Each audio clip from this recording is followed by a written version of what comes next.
Hello, hello, we're live once again. Welcome everyone here in this chat of mine. Alright. Sup, Mumi? Nothing much, just, I hate cyclists. But before I tell you why I hate cyclists, how about I tell you why I love fucking tractor drivers. I love truck drivers, tractor drivers, all those guys, man. Those are fun, bro. Hold on, I gotta use Paint for this once again. Microsoft Paint. There we go. Let's go right into this thing. Yeah, you can't. Yep. Okay. All right. So today I went to my workplace because I forgot my gamer subs flavors because I take them to work and then use them at work for the day, right? Because it helps with my diet, okay? Because I am addicted to sugar or to sweet things in general, and gamer subs, the sweetness in my drink helps me like get off of sugar, so yeah. It helps massively. I still catch myself craving sugar every now and then, but you know, or sweetness. But anyway, towards the driving. So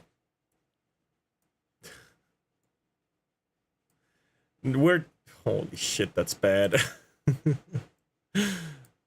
Oh my god, that's bad. Let's just do this. Yep, that's better. Anyway, so I was driving up with my bicycle. I was driving up here. You know? This is me. I was driving up.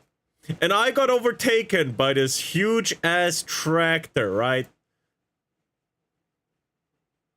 Right? And bro looked at me like and waved. Bro waved at me while taking me over, right? And then I make it up here and he's here. And the way is straight down from this point onwards, right? Tractor goes over here. I'm over here, right? I just got up. And then I speed up when it's down, right? I speed up to like 50 kilometers an hour because I have a speedometer on my electrical bike. You gotta have those, right? And brother. So we go down this path, right? Oh damn, I can make it bigger. Yeah, that's how inertia works, right? so there's this path that is basically just going down. It's a really long way down, and I overtake the tractor driver. Let's just make it like this.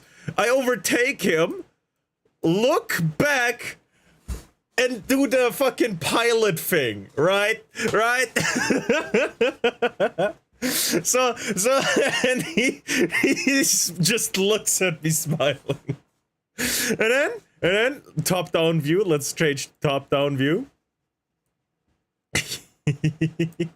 Oh shit, that's not it. Top-down view. This is the street I come from, right? I'm right here. Here is this roundy loopy thing. There is a path here, and a path here. Those don't really matter except for this one, right? And I go right here. And what do I hear behind me? I hear the loud ass tractor coming up behind me. I turn around and just wave. Bro smiles at me and waves back and just drives forward. No, we talking Top Gun maintaining foreign relations thing or a thumbs up. What? What? No, just the two fingers towards your forehead thing and then let it go. kind of a salute, but not really, right? I'm talking about that. So that was a really cool experience where I was racing with a tractor driver, and oh, I salute, yeah. And we just he overtook me, overtook him, he overtook me. It was fun. It was fun. I didn't see him afterwards anymore because he was too fast, but it was fun. It was so much fun. Also, why is the kick chat not on? You here? Why are you? Maybe I shouldn't do that. What? Oh, it's just a video ID. That's fine. That's fine. You can look that up, actually. That's fine. That's fine. That's fine. Is there anything else I shouldn't show? No. No, it's fine. It's fine. It's not bad. It's not... I don't have to delete any VODs. So... Why is it like this? But why don't your... Oh no, they do show up. Why didn't they show up here? Oh, this is the old chat. That's why it doesn't show up. It shows up here. Okay, it shows up there too. Okay. Okay, I'm just an idiot. Okay. Oh, man.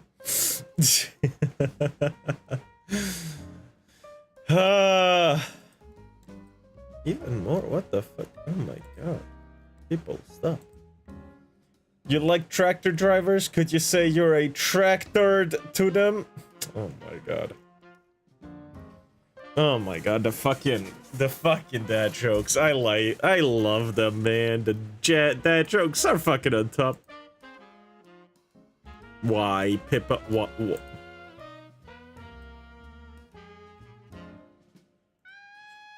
Let me just show you what I've just witnessed. Let me just... Have you been a bad boy? Have you...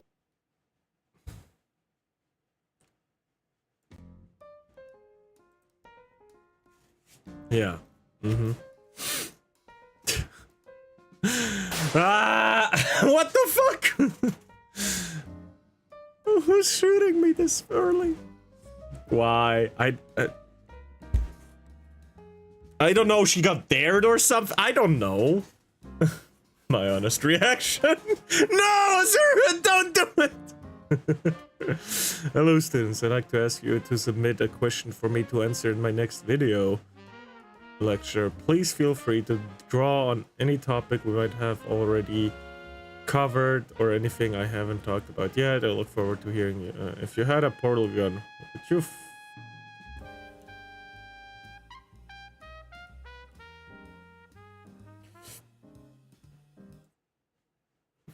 Kitsu, what the fuck are you doing? Hello, students.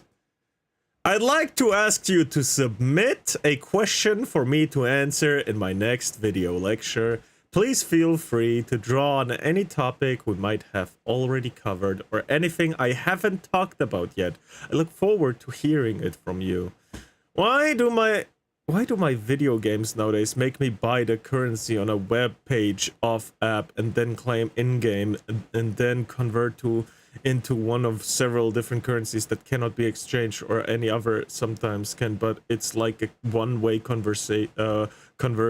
Pippa Pipkin, how could you ratio me on my own post?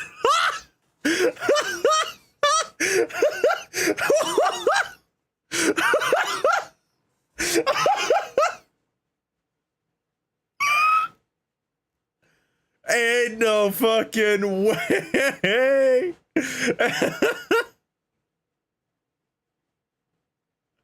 You know.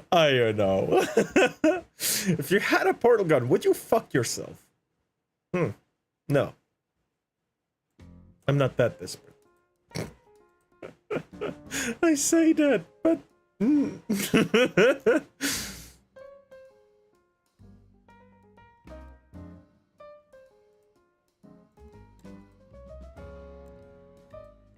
No.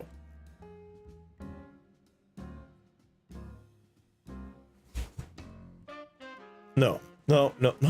no, no, no, no. What is... Nope. What is this?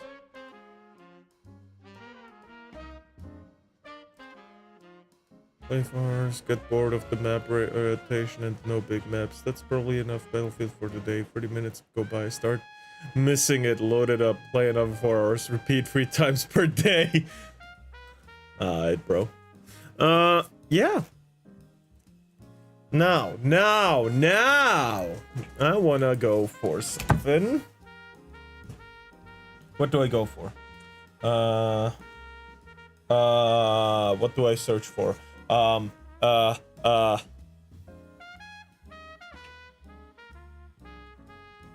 Did communism take over Russia? There we go. Wikipedia, UNC Center of Europe Studies. Oh, okay. Feminism has been one of the most influential economic theories of all times. Recognizing its influence is key to understanding both past and current events. Moreover, the competition between communism and capitalism, as played out in the Cold War, was arguably the defining struggle in the 20th century. This section provides a brief... Huh.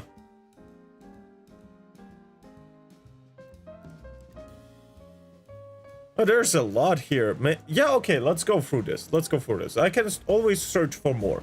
Okay, hold on. Before I do that, gotta do something else, though. Hold on. How do I save files in VTube Studio again? How do I... This is not it.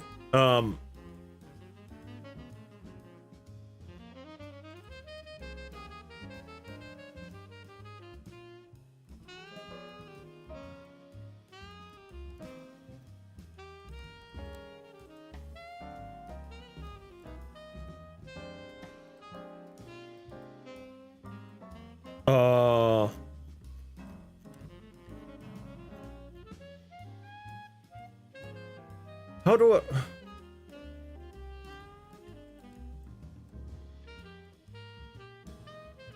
This is not it. Toggle portal screen, reset settings.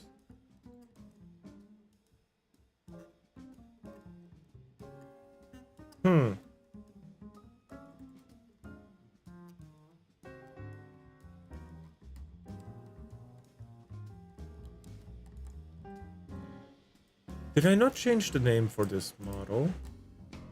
Oh no, I did.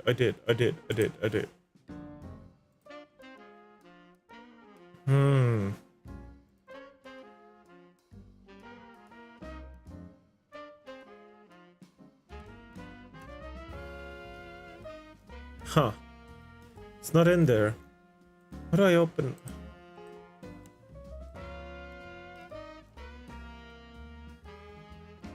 Oh, to set up send model to customize model.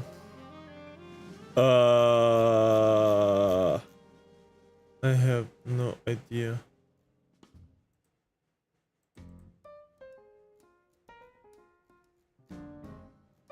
Huh?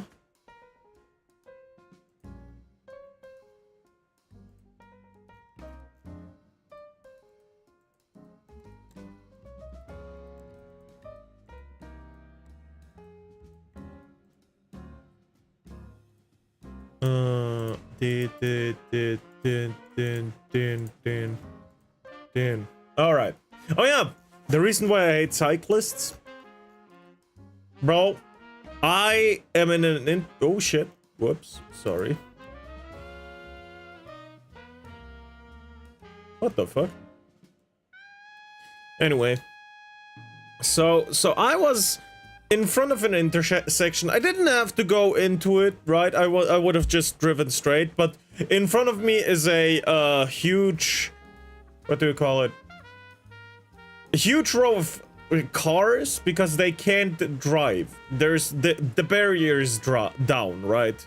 They can't go forward, and I don't want to block off the intersection so people still can get out and go the other way, right? And what do I see these fucking bastards behind me doing? They go past me in the middle of the road, stop in traffic behind us, just so they can go 5 meters in front of me to wait. And as soon as the barrier went up, I'm behind them and just waiting because they were slow as fuck. I hate cyclists. I hate cyclists. I am one myself. I get it. I hate them. I do. I do.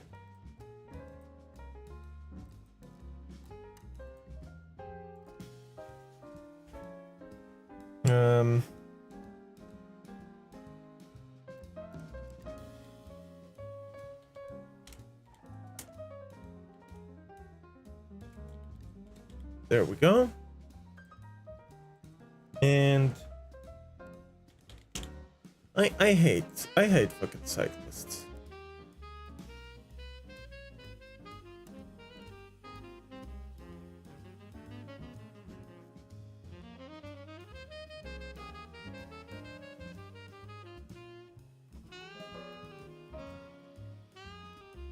What have I done? Hold on. I gotta reload VTube Studio. I think I fucked something up. I fucked something up. Please, no. Please, no. Please don't make me fuck it up. What is this?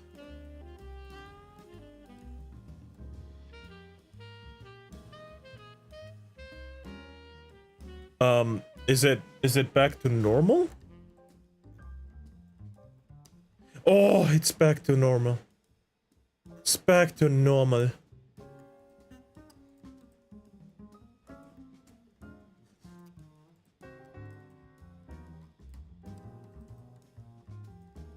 Okay, I gotta do this later.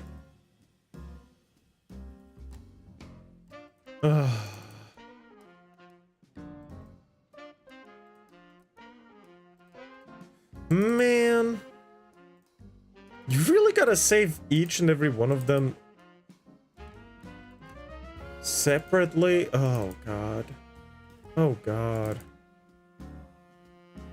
Oh, yeah. Connect. There we go. Now it's connected to... Alright, alright. Oh, my God. I hate this. I hate everything about this.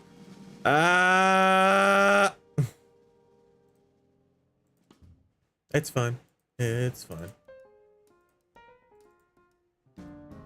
There's so many to put in a folder.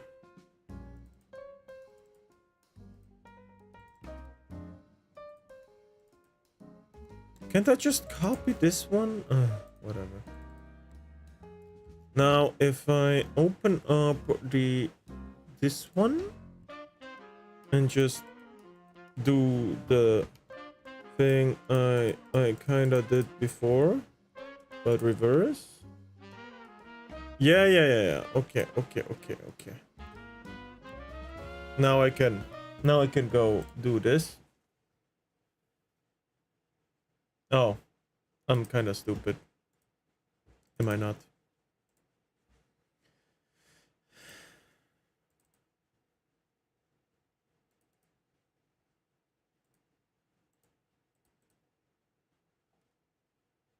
Why is it not loading? What is going on? I can just...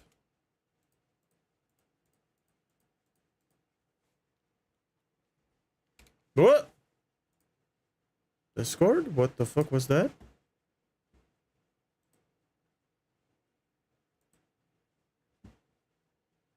Discord restarted, I believe. Did we...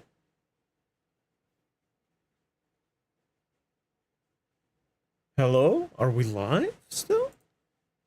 Oh, great. Yeah. No, it's fine. It'll be fine. It'll be fine. There we go. Communism! Okay, no. I'm kidding. All right. Center for European Studies. Eugene Monnet Center of Excellence. I don't know about this, so let's just put that aside. And start reading. All right. Communism. Karl Marx to Joseph. This website. Yeah, sure, whatever. Communism has been one of the most influential economic theories of all times. Recognizing its influence is key to understand it. What is this? Why do you show up all of a sudden? That's so stupid. Oh my god, whoever designed this shit is a fucking retard. Whatever. Both past and current events. Moreover, the competition between communism and capitalism as played out in the Cold War was arguably the defining struggle of the 20th century. This section provides a brief overview of communist ideology in the European and Russian context and includes information on the rise of the Soviet Union under Vladimir Lenin and its continuation under Joseph Stalin. It concludes with an explanation of the tension that surfaced at the end of World War II between the United States and the USSR that led to the Cold War. Day 5 of random numbers. 69-8. Alright, buddy. What is communism? Communism is a political ideology and type of government in which the state owns the major resources in a society, including property, means of production, education, agriculture, and transportation. Basically, communism proposes a society in which everyone shares the benefits of labor equally and eliminates the class system through redistribution of on income, which, you know, doesn't work anywhere properly. Video. I don't need the video, all that shit. I'm just gonna go read.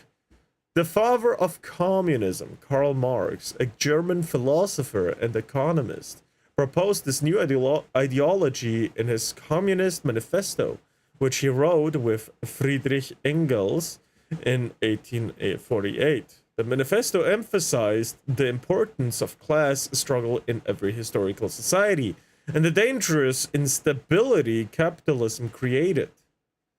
Through it did outline some basic requirements for a communist society. The manifesto was largely analytical of historical events that led to its necessity and suggested the system's ultimate goals, but did not concretely provide instructions for setting up a communist government. For Marx died well before a government tested his theories. His writings, in conjunction with a rising disgruntled working class across Europe, did immediately influence the revolutionary industrial workers throughout Europe, who created an international labor movement. There we go. Ew, what is this disgusting creature? Marx didn't do shit. He just talked, basically. He's a philosopher, so he just, you know. And again, in theory, it could work out. However, it will never work out in practice because there is people and people are chaos. Humans are the embodiment of chaos, whether they're good, evil, neutral, lawful. You know, we are the whole board, right? A man who never worked in his life telling people how to work. I mean, yes, that too, of course. Civil unrest, communism, workers, and industrial revolution.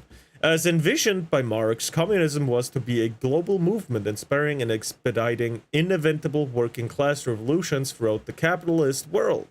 Though the book had not yet been published, these revolutions had already started in early 1848 in France.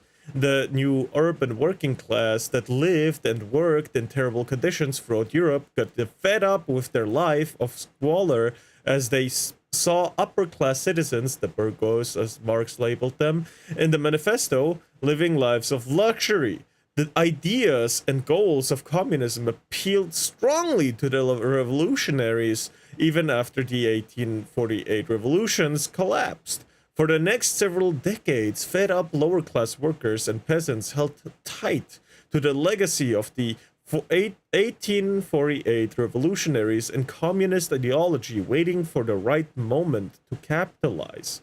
Ha! Even then, communism has to capitalize on shit. Ha! Fucking idiots can't communitize.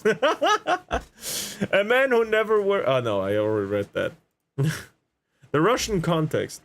The Russian Revolution. Communism was adopted in Russia after the Russian Revolution, a series of revolutions that lasted throughout 1917 for centuries leading up to World War I. Russia was ruled by an absolute monarchy under which the lower classes had long suffered in poverty. This tension was exacerbated by the nationwide famine and loss of human lives as a result of World War I. His predictive models were shit. His ideas are eternally locked in power dynamics that create eternal victim-oppressor relationships. I mean, I can see that. I mean, that's quite literally what happens in Russia, right? All the people who make sure everyone lives and gets fed is starving. Right? The farmers are starving. And he was lazy, abusive, unhygienic ass. I don't know anything about that dude. I am not gonna judge until I know. Maybe we'll look him up later too. The first revolution began when the Russian army was sent to control a protest led by factory workers who had recently lost their jobs. However, the army did not follow the Tsar's orders, and many soldiers defected and protested in solidarity with the workers. The military quickly lost control of the situation, and the Tsar was forced to abdicate. The imperial parliament formed a provisional government, but Vladimir Lenin's Bolshevik party overthrew it. October 1917, Bolshevik leaders appointed themselves to many high offices and started implementing communist practices based on Marx's ideology. Marx. Yeah, I know who you were talking about. Yeah. When the Tsar was dethroned, Vladimir Lenin returned to Russia after being exiled for anti-Tsar plots. Other revolutionaries, including Leon Trotsky, also returned to Russia to seize the opportunity. The two established the Bolshevik Party, a communist party that was staunchly opposed to the war, which continued to wreak havoc in the unstable nation. The Bolsheviks' anti-war platform was popular among the Russian people, and Lenin used this momentum to overthrow the provisional government, take control of the country, and pull Russia out of the war. Lenin also promised bread, land, and peace to the large populations affected by the famine, further increasing the party's popularity. The politics. You can't escape them. You will run away from them. They will catch up one way or another.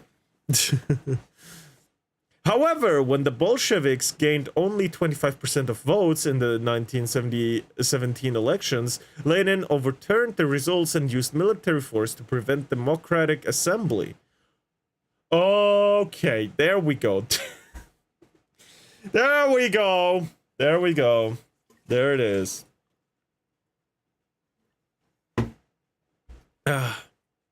He established several state-centered government programs and policies that would continue in some form. Throughout the reign of the Soviet Union, his plan for national economic recovery, the Glero plan, was the first of this type and was designed to stimulate the economy by bringing electricity to the whole of Russia. Lenin established a national free healthcare system and free public education. He also established the Cheka, a secret police force to defend the success of the Russian Revolution and censor and control anti-Bolshevik newspapers and activists. There we go. Where else have I seen this? It failed because they were taking the ideas of a lazy philosophy major who wanted to be an aristocrat, an economic model created by someone with no understanding of economics, and people are surprised it was a catastrophe? Yes, that is what happens a lot of times. Sadly. Where was I? I lost it. Newspaper. There we go.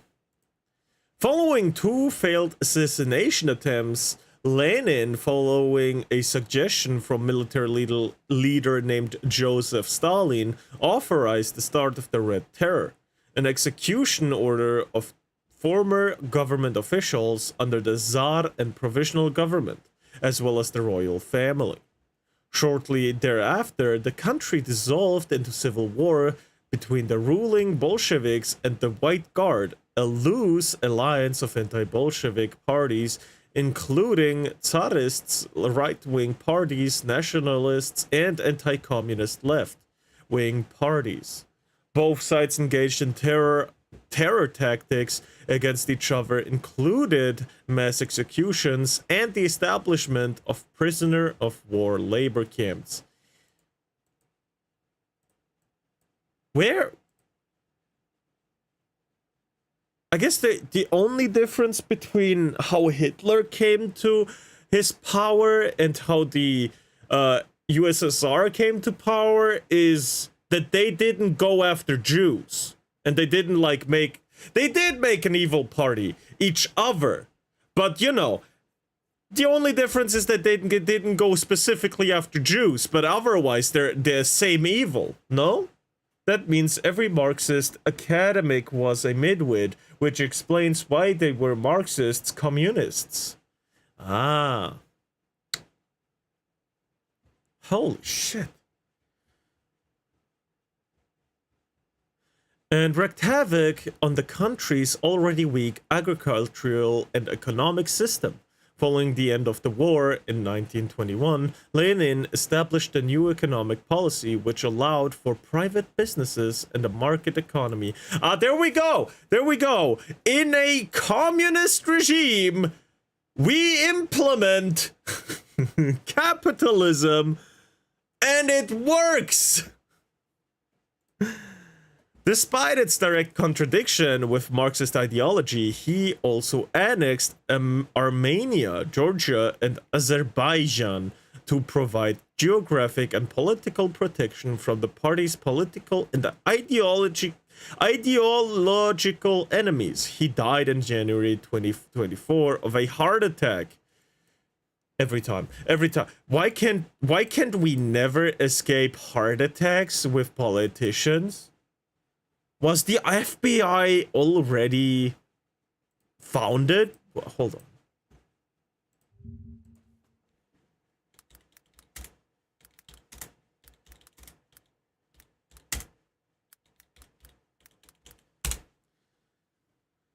Oh my God! I see how it is! I see how it is! I see it! I am noticing! Oh, my heart!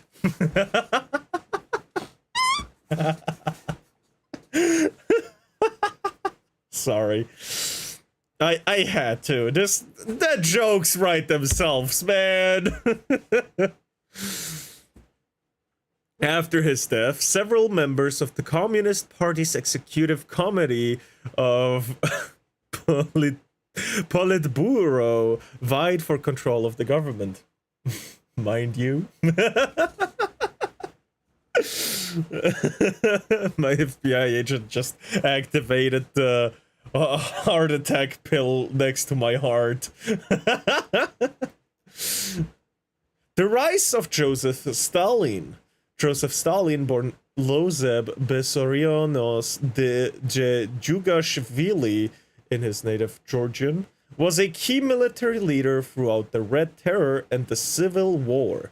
As you learned, Stalin actually proposed the idea of fighting the Communist Party enemies through systematic mass terror and killings to Lenin. As General Secretary under Lenin, he also oversaw brutal military actions throughout the Civil War and led the 1921 invasion of Georgia to overthrow an unfriendly social democratic government. Tap in, got you for... What?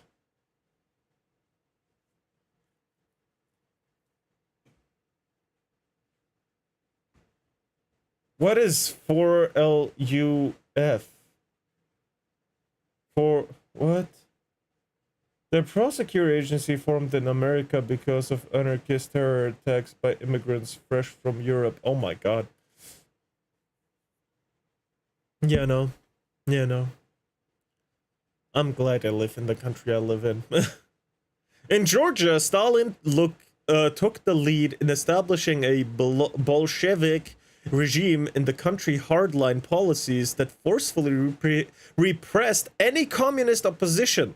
Lenin disagreed with Stalin's tactics in Georgia and yeah, that's my home country, guy, can you not? And right before his death, dictated notes in his testament warnings of Stalin's excessive ambition and obsession with power, and advised that he be removed from the general secretary position. However, Lenin died shortly thereafter.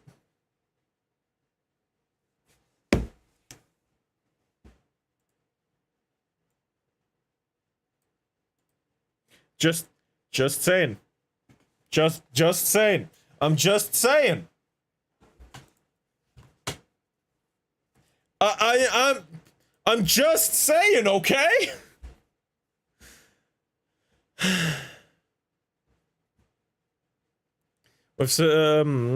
However, Lenin died shortly thereafter, and Stalin allied himself with several other Politburo members to suppress Lenin's testament and remain in position of power.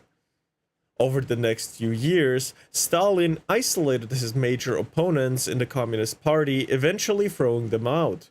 Biting the friends, or so-called friends, I see. And became the unchallenged leader of the Soviet Union. He officially ruled the country from 1924 until 1953 in his early years as leader. Stalin revamped the Soviet Union's economic policy, replacing Lenin's new economy policy with a highly centralized command economy. What the fuck is even that? We'll look it up later. Controlled by the state, which rapidly industrialized the country. However, the quick transition from agriculture to industry disrupted food supply and caused a massive famine, lasting from 1932 to 1933. Holy. So, a year and more probably? Or just a bit less than a year. Simultaneously, people deemed to be political enemies began being imprisoned in labor camps or deported to remote areas of Russia. So, isolation. King Trout did a video of a communist bombing on Wall Street after World War I. They're even... Holy shit, okay. In 1934, actions against political enemies, including members of the Communist Party who disagreed with Stalin's policies, intensified with the start of the Great Purge. What the So much to read about, huh? About 1 million people were executed from 1934 to 1940 under Stalin's orders. God damn. 1 million! Not even a war had this much death! Not even the Japanese-Russian War had this much death. Damn! Stalin just amplified what Lenin did when he took control of Russia and caused a bloody civil war, which was occurring as World War I was happening, by the way. Yay! Yay! War for power! Every fucking time! In 1939, Stalin signed a non-aggression pact with Nazi Germany's Adolf Hitler. However, when Hitler broke the pact and invaded in 1941, the Soviet Union joined the Western Allies in their battle against the Nazis, with the United States, other allied European countries leading the charge on the Western Front, and Stalin pushed it back from the East. The Nazis were defeated with the Soviet Red Army's capture of Berlin in May, and the Western Army's D-Day invasion in June 1944. God fucking damn it. Alright, well, let's see what the other stuff. Command economy. What the fuck is even that? Command economy, economic system in which the means of productions are publicly owned and economic activities is controlled by a central authority that assigns quantitative production goals and allots raw materials to productive enterprises. In such a system, determining the proportion of total product used for investment rather than consumption becomes a centrally made political decision. After this decision has been made, the central planners work out the assortment of goods to be produced and the quotas for each enterprise. Consumers may influence the planner's decision indirectly if the planners take into consideration the surpluses and shortages that have developed in the market. The only direct choice made by consumers, however, is among the commodities already produced. Oh, wow. Who established the gulags? Because they definitely weren't the thing that sprang up on Stalin's command, meaning Lenin was already doing the forced labor of dissidents and political prisoners. Didn't we read that? And wasn't that already a thing? It was. Stalin just proposed it, but Lenin put it in effect. Command economies. What an incredible daft idea. Yeah. Hold on.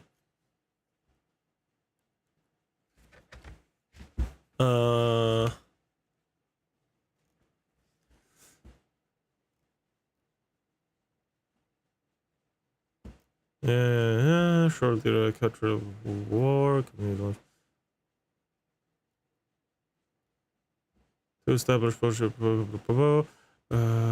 people and peace, however, and plan was for the later for a start of rhetoric.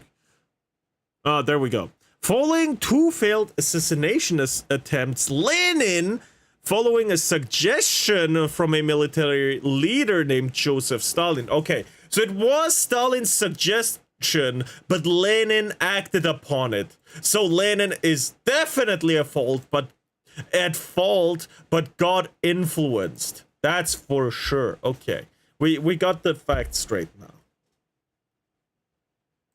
So yes, it was Lenin, but Stalin's idea, basically. Sounds really stupid. Anyway. Prices are also set by the central planners, but they do not serve as in a market economy as signals to producers of goods to increase or decrease production. Instead, they are used mainly as instruments of the central planners in their efforts to reconcile the total demand for consumer goods with the supply available, allowing also for revenues to the state. Ah, so even if everything's for everyone, you still have to benefit in some way, so you sell it instead of spread it evenly. Yeah, that's cool. That's cool. So it's owned by the state, everything, and you will own nothing and be happy. That phrase is so fucking bad, and it's still fucking true. It is so fucking. You can be a communist in a capitalistic society, but you can't be a capitalist in a communist society. That's true. You'll get fucking killed or something, yeah. The central authority in a command economy assigns production goals in terms of physical units and allocates physical quantities of raw materials to enterprises. The process for a large economy with millions of products is extremely complex and has encountered a number of difficulties in practice. There we fucking go. Oh my god. Central planning of this kind is not without apparent advantages, however, since it enables a government to mobilize resources quickly on a national scale during wartime or some other national emergency. But the costs of centralized policies are real and quite high. Moreover, it is often the case that much of the burden of these costs is shifted away from the government.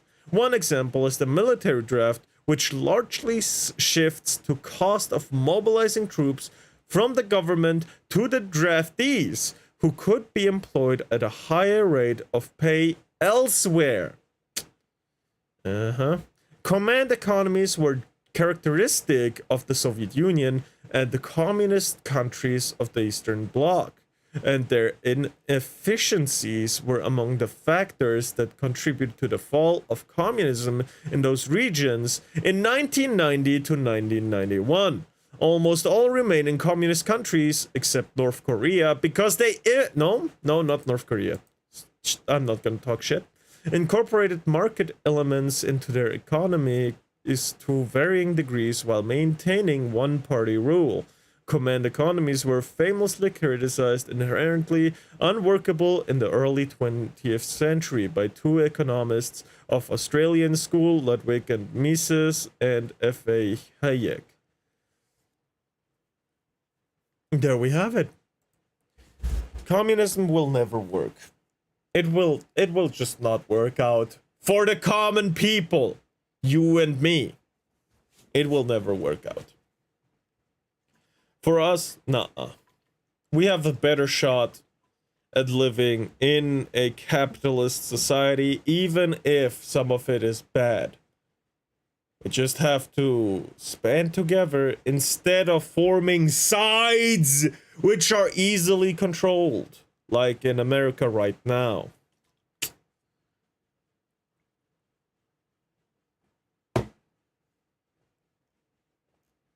Those are my honest opinions.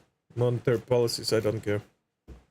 We now know what a command economy is. It is... the state controls it. The state controls how much gets produced. The state controls for how much it sells, regardless of how much it's worth. Okay. Yeah, whatever. Fuck you. The purchase in the USSR.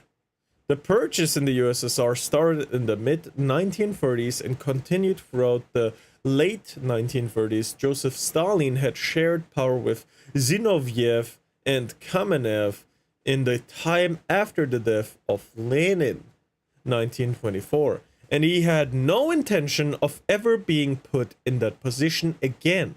By the mid-1930s, Stalin believed that the Bolshevik Party Old Guard represented a threat to him, and unless he did something about them, they would remove him from power.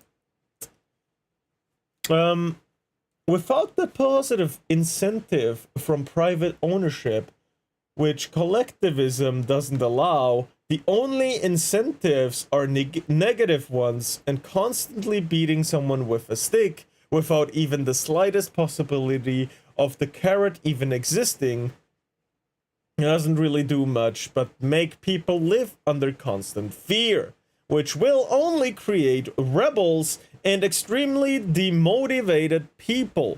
Yes, and demotivating people is the current goal in America. So start paying your fucking workers! Holy shit! It's not that difficult!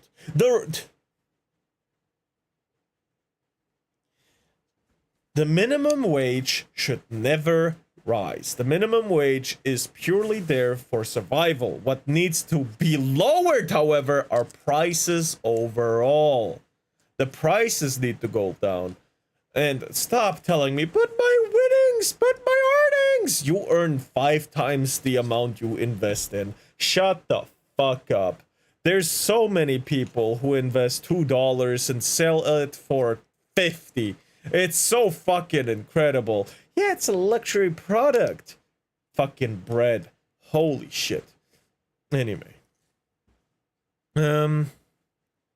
Stalin suspected everyone who had any semblance of power, and he wanted them dealt with. For the purchase to start, Stalin wanted to give the process a degree of legal legitimacy. In December 1934, the Popular Party head of Leningrad, Sergei Kirov, was murdered. What part Stalin played in this remains an issue that historians are not fully agreed on.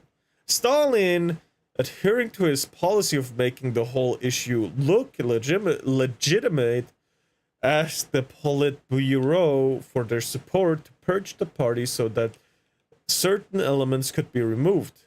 The Politburo gave Stalin their support for this, and the purchase began. Let me guess, he dealt with the Politburo later as well, because they had power.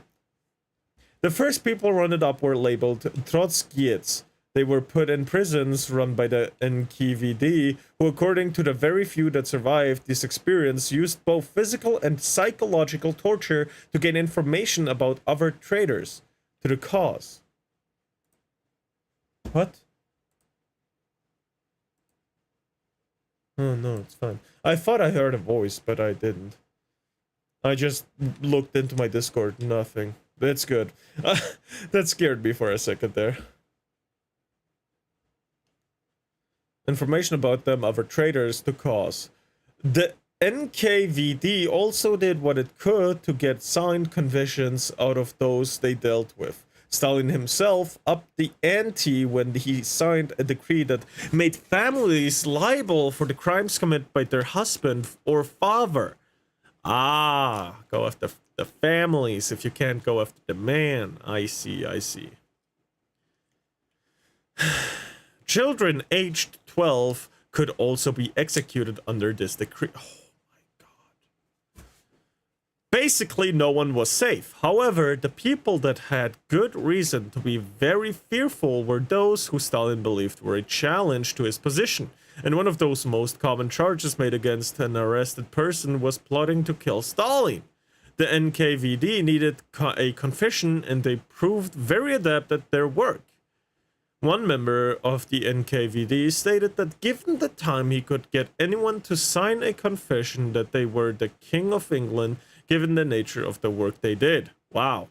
There are no clear figures of the number of people arrested by the NKVD. If anyone inquired, then they themselves would have been viewed as suspect of the extreme. Of course. So, through torture methods, they just basically made the people lie, and as soon as they lied about something, they took that as truth. Basically, the saying, if you lie about it enough, if you lie about a certain thing enough times, the lie will become truth. Not in a reality kind of sense, but in a perceived sense. And it is happening. There is shit like that happening in a lot of places, and I don't like that. Anyway, in keeping with Stalin's desire to maintain an air of legality on the purchase, major figures were given the luxury of a public trial, the so-called show trials. A guilty verdict at the end of these stage-managed trials was an inevitability. Many signed a confession knowing that what they had confessed to was wrong. And his book, Darkness at Noon, Arthur Koestler commented that many in the NKVD prisons saw death as the best way out of life in these prisons and signed confessions knowing that they were in effect signing their own death warrants. But death was a swift way out. To what extent this is true is impossible to know, as no one survived their execution. Some did survive NKVD prisons and the gulags, and later wrote about their experiences, such as Alexander Solzhenitsyn in One Day in the Life of Ivan Denisovich. And what unites all of these books is the appalling life they must have led. While in these establishments, while they had to live with knowledge that an early release was all but impossible. For them, death must have seemed a release. But for Stalin, a signed confession was like a trophy to parade among the people as proof of his suspicions of their treasonable behavior. Reading the book of Marx is the best way to get communists to deconvert. Man. I feel like history is kind of sadly repeating itself, don't you think? I mean, I hope we can stop it, but it really does seem like shit is repeating itself a little bit.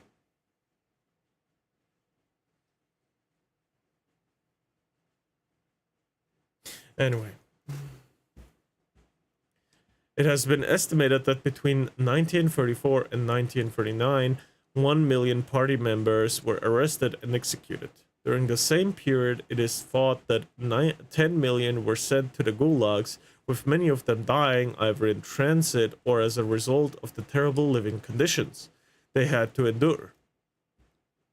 Stalin used the purchase to promote his own people to positions of responsibility, whereas before the NKVD had assured him that through their interrogations they had found out that hundreds of the old guard were plotting against him.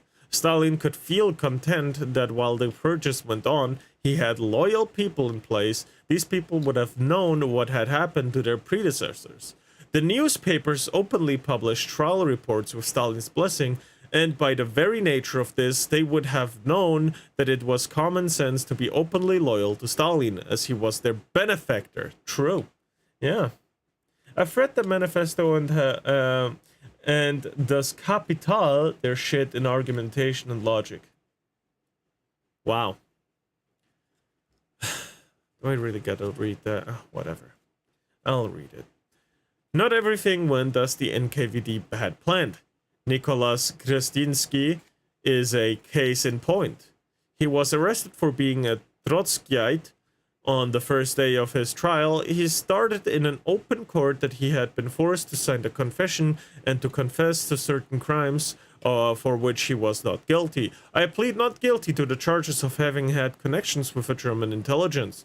Krestinsky also started in court. I am not a Trotskyite. Clearly, this could have proved an embarrassment to Stalin, and the trial was quickly adjourned. What happened over the next hours is unknown, but in court the next day, Kretinsky apologized to the court and stated, I fully and completely admit that I am guilty of all the gravest charges brought against me personally, and that I admit my complete responsibility for the treason and treachery I have committed. After admitting his guilt, the court found him guilty and he was executed. Stalin believed that he would not trust the Red Army, especially the senior officers. He was convinced that they were plotting a coup against him. 30,000 members of the army were executed, which represented 50% of the officer corps and 3 out of 5 marshals.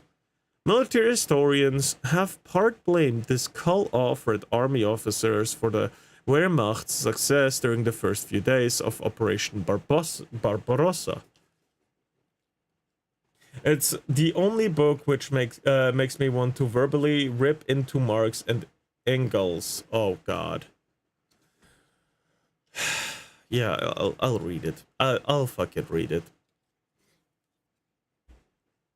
That the army was led by inexperienced officers who did not know how to react to the situation the Red Army was in. The initial success of Barbarossa was built on by experienced Wehrmacht officers, and the Red Army had to wait until the likes of Zhukov had made their name at Stalingrad.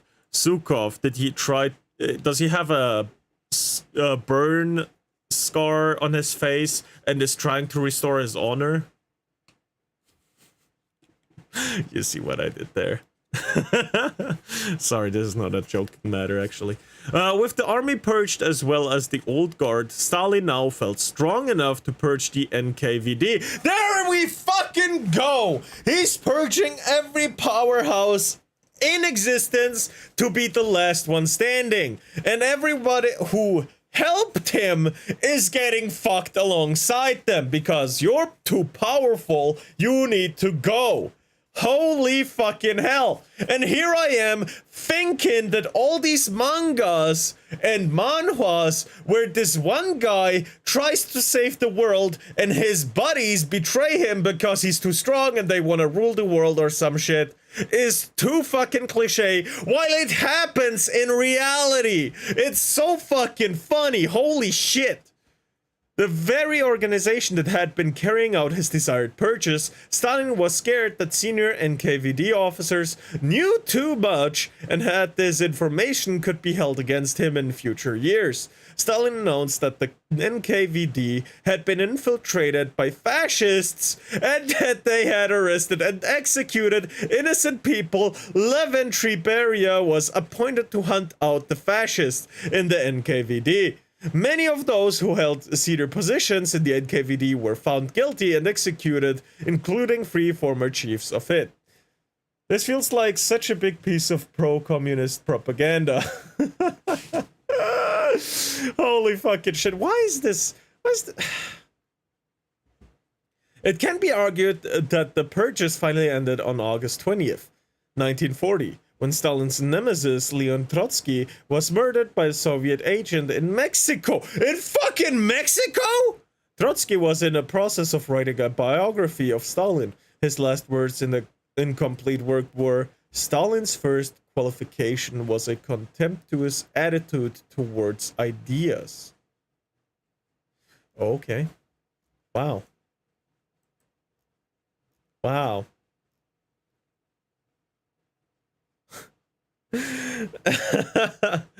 Wow. Okay. Lots of new information that I didn't fucking know about. Holy shit.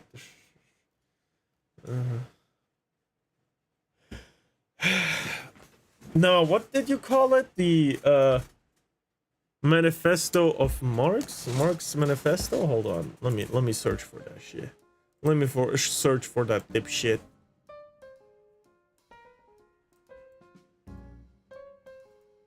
Trotsky was an idiot. I mean, yeah.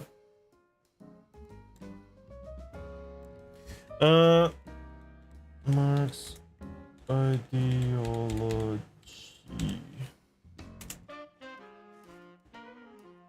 The German ideology and the German as the... No, this is fucking Wikipedia. I don't need Wikipedia.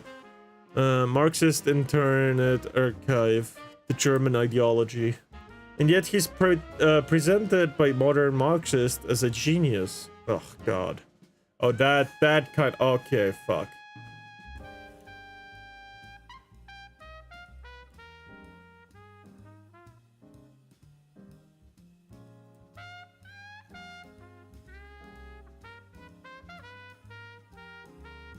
What? Chapter 1, a critique of the German ideology. Oh God, there's so much.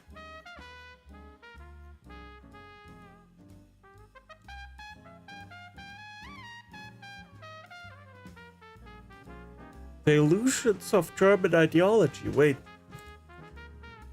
There's so much. And yeah, coincidentally, idealism and materialism, the illusion of the epoch, the real basis of the ideology, proletarians and communism.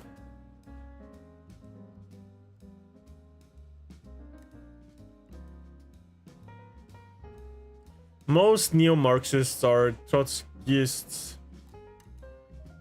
I see. Oh God. Alright, let's get into this. It's fucking Saturday. I have all the time in the world, but before I go, I'm gonna give you a little bit of rat spin. Because I'm gonna go fill up water and activate ads real quick. Alright. Later, idiots! I'll be back in a sec. In a minute.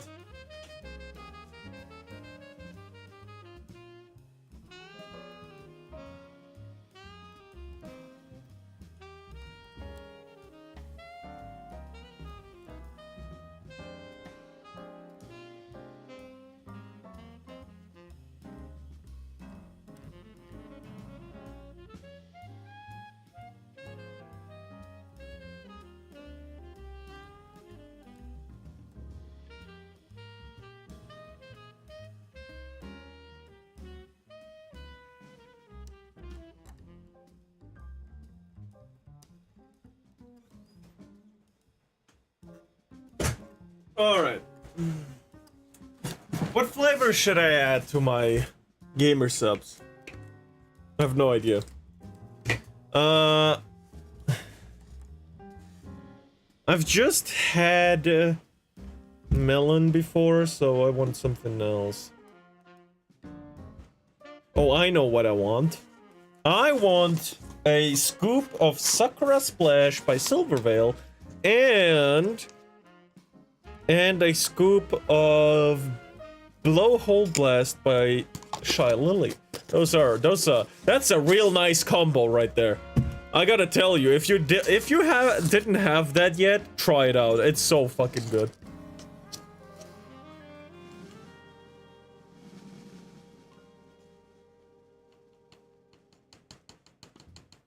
There we go.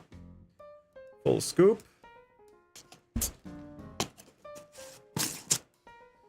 Alright, we're gonna have a long fucking reading session, I'm telling you right now. This is gonna take a while.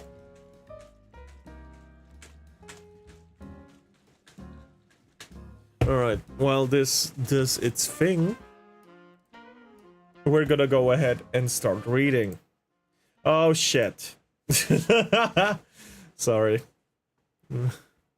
It'll be fixed in a second. There we go. All right. As we hear from German ideologists, Germany has in the last few years gone through an unparalleled revolution. The decomposition of the Hegelian philosophy, which began with Strauss, has developed into a universal firmament into which all the powers of the past are swept. In the general chaos, mighty empires have arisen only to meet with immediate doom. Heroes have emerged momentarily only to be hurled back into obscurity by bolder and stronger rivals. It was a revolution besides which the French Revolution was child's play. A world struggle besides which the struggles of the Diabochi successors of Alexander... I don't really need... All this is supposed to have been certainly an interesting way dealing with and jobbing and credit system. Wish to rate it as true.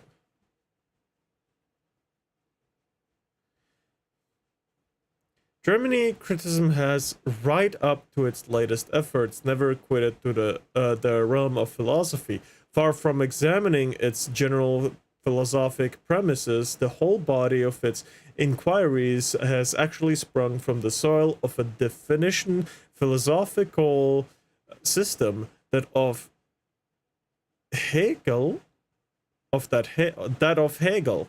Not only in their answers, but in their very questions, there was a mystification. This dependence on Hegel is the reason why not one of these modern critiques has been attempted a comprehensive criticism of the Hegelian system. However, much each professor to have advanced beyond Hegel, their polemics against Hegel and against one another are confined to this. Each extracts one side of Hegelianism system and turns this against the whole system, as well as against the sides extracted by the others. So it's basically one giant 8x8 rock, paper, scissors thing. Rock, paper, Spock, alien and gun, some kind of shit, right? To begin with, they extracted pure, unfalsified Hegelian categories such as substance and self-consciousness. Later, they desecrated these categories with more secular names such as species, the unique, and man, etc. The entire body of German philosophical criticism from Strauss to Stirner is confined to criticism of religious conceptions. The following passage is crossed out in the manuscript, claiming to be the absolute redeemer of the world from all evil. Religion was continually regarded and treated as the arch enemy, as the ultimate cause of all relations repugnant to these philosophers. The critics started from a real religion and actual theology. What religious consciousness and the religious conception really meant was determined variously, and they went along. What the fuck? Is this really what I'm searching for? Well, the authors on this page are wearing their ideological allegiance rather blatantly. What the fuck?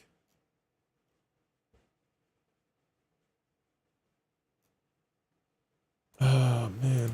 What even is this? Oops. Turned off the wrong thing. This is not what I'm searching for, probably. What Marx's concept of ideology?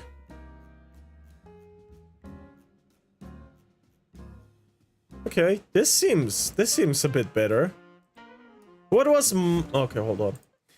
What was Marx's concept of ideology? By Sandro Brito Rojas. Keywords: inversion, alienation, capitalism, false consciousness, consciousness, revolution.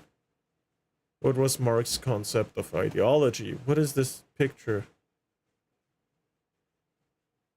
No, seriously, what is this picture? Is this red? Is this a country flag? A red country flag? I don't... What is this?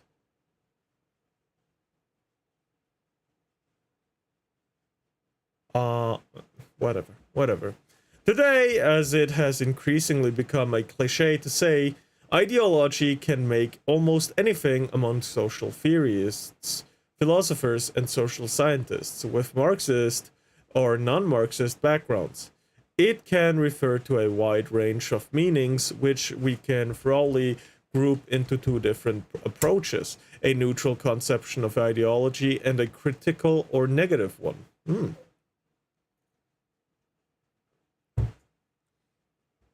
A natural conception of ideology encompasses primarily philosophical and sociological perspectives that center on agent self-understanding and the social role of ideas.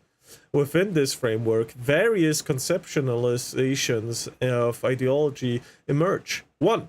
As a set of ideas specific to a particular group or social class which function as action-oriented beliefs, or 2, as a system of representation through which individuals make sense of their reality and navigate their relationship with social structures, what in some strands of recent philosophy is called a standpoint, or 3, as the system of representations along with their embodiment in the institutions that ultimately determine and shape the consciousness and practice of agents. Following the deaths of Marx and Engels, and until at least the late 1950s, Marxist debates were characterized by adherence to a neutral conception of ideology, giving rise, for example, to an affirmative usage of the term ideology, based on the premise that class struggle inherently entailed an ideological conflict, a struggle between ideas, thus affirming a proletarian, revolutionary, or Marxist ideology in opposition to bourgeois ideology. It should be noted, however, that Marx himself never employed the term in this manner. I see. Hold on. It's pretty hot in my room, even with the AC, so I gotta be naked almost. Sorry. Now you can imagine me naked. How nice. The critical approach, on the other hand, consists of perspectives that seek to denounce or reveal discourses and ideas as being false, untrue, and or unconsciously distorted, expressing hidden or concealed interests or legitimization of some kind of power. These conceptions thus entail forms of consciousness. This way, within critical approaches, ideology may refer to one, discourse and ideas driven, motivated by concealed social interests; 2, the utilization and defense of ideas, not necessarily false ones, to legitimize dominant political or economic powers; 3, systematically distorted communication; 4, the opposite of a scientific or objective point of view; 5, the entanglement of discourse and power; 6 forms of an alienated consciousness that distort or conceal reality. 7 apologetic discourses and naturalization of certain dominant social facts. The principal sense in which Marx employed the concept of ideology underpins and in fact inaugurates this critical approach that is central to the modern schematics of the term. Needless to say, phenomena that we might recognize as ideology or ideological intellectual discursive legitimization of the social order and bias to distortions of reality have evidently existed long before the conning of the critical concept of the ideology. Holy word salad. Yes, it's a whole tongue twister. Holy shit. Oh my god. Anyway, let's continue.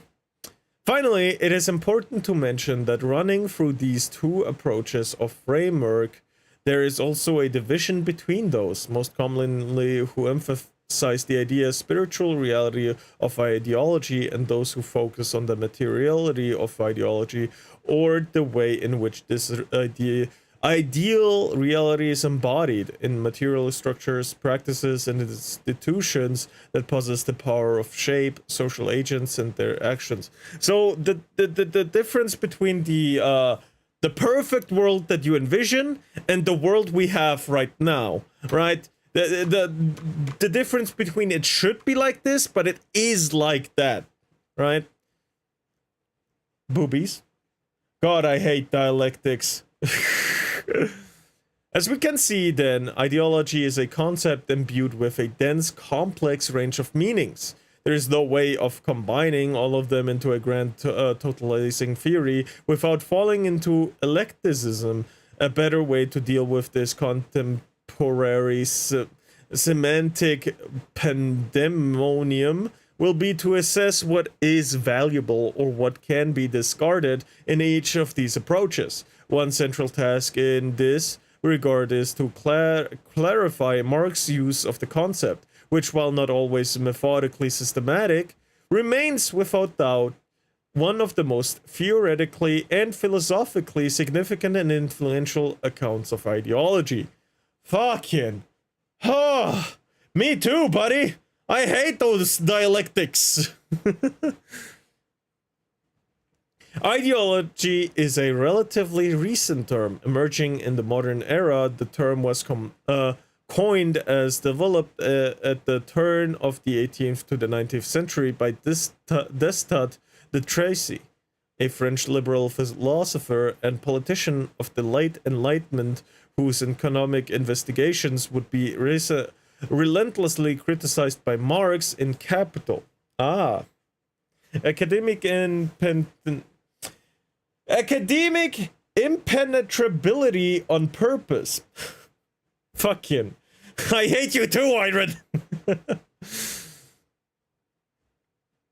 Where the Tracy is referred to as fish-blooded bourgeois, the doctrinaire, for the Tracy, the term was meant to denote, somewhat curiously to us now, its etymological meaning, a science of ideas. This was a novel scientific endeavor rooted in Condillac's philosophy of sensationalism, which sought to systematize the study of the origin and formation of ideas, starting from the assumption of an identity between sensing and thinking.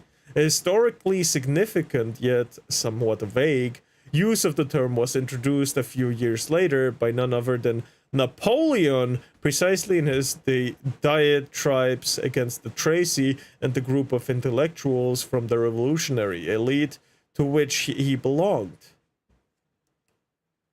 Holy shit.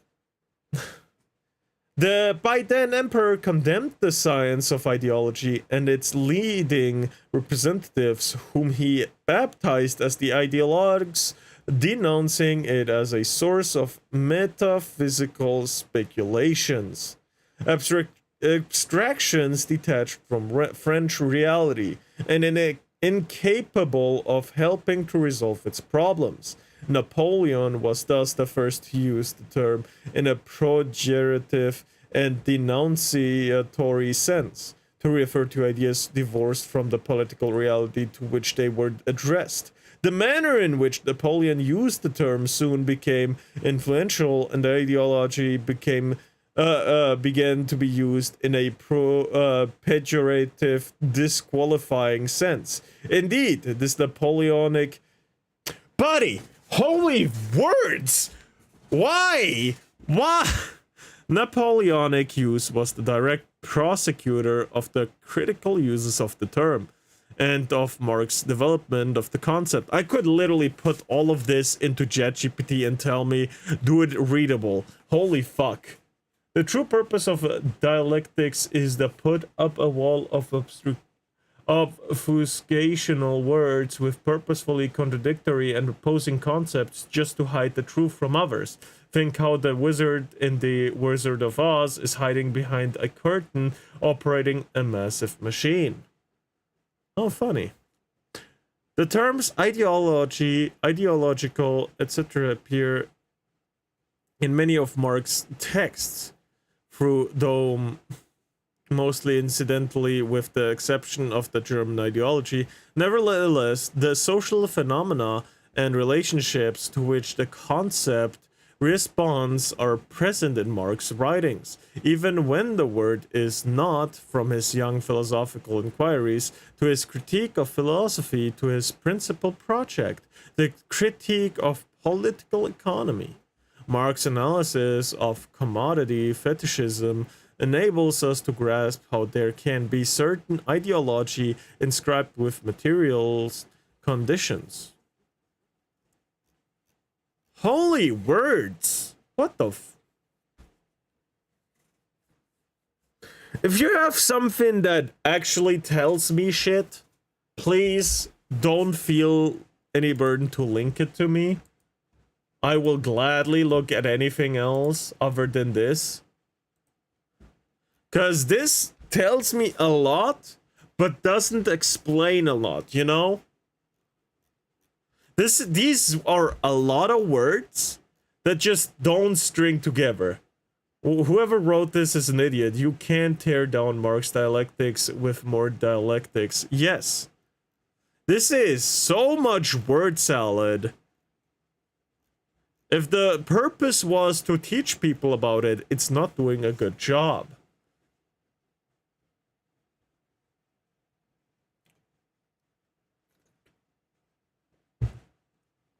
Oh, man.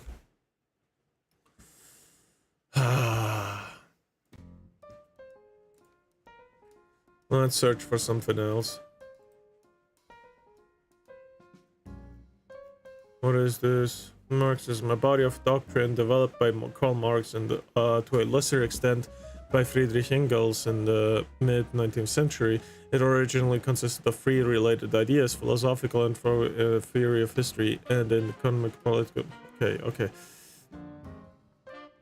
There's also Marxism as the thought of Karl Marx. The written work of Marx cannot be reduced to a philosophy, much less to a philosophy. Okay, that seems better. It's to teach people how to lie and speak in double speak. Hell yeah. Let's fucking go. Fucking Yoda ass. Anyway, let's look at this. Britannica.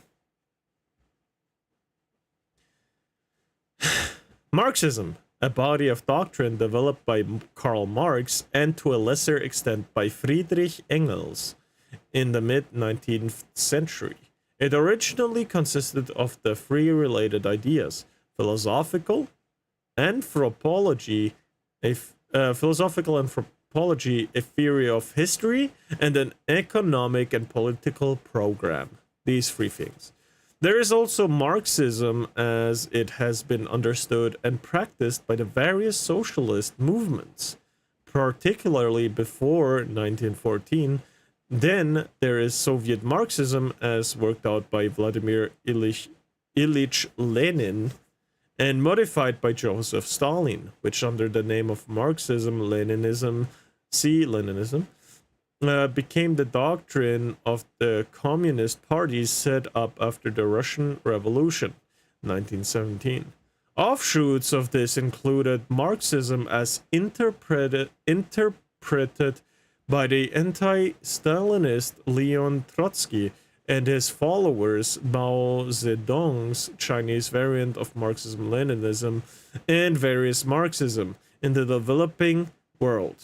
There were also the post-World War II non-dogmatic Marxism that have modified Marx thought with borrowings from modern philosophies, principally from those of Edmund Husserl and Martin Heidegger, but also from Sigmund Freud and others. Oh my god. The thought of Karl Marx, the written work of Marx, cannot be reduced to a philosophy, much less to a philosophical system. The whole of his work is a radical critique of philosophy, especially of G.W.F. Hegel's idealist system and of the philosophies of the left and right post-Hegelians. It is not, however, a mere denial of those philosophies. Oh, by the way, wherever Marx is talking about the bourgeois or about capitalists, he's talking about Jews. I'm not shitting you on this. Oh, fucking hell. Marx declared that philosophy must become reality. One could no longer be content with interpreting the world. One must be concerned with transforming it. Oh god, where have I heard this before? Which meant transforming both the world itself and human consciousness. So, making the modern audience nowadays, basically. Oh, fuck. Oh, fuck! This, in turn, required a critique of experience together with critique of ideas. In fact, Marx believed that all knowledge involves a critique of ideas. He was not an empiricist. Rather, his work teems with concepts, appropriation, alienation, praxis, creative labor, value, and so on. Holy fucking shit.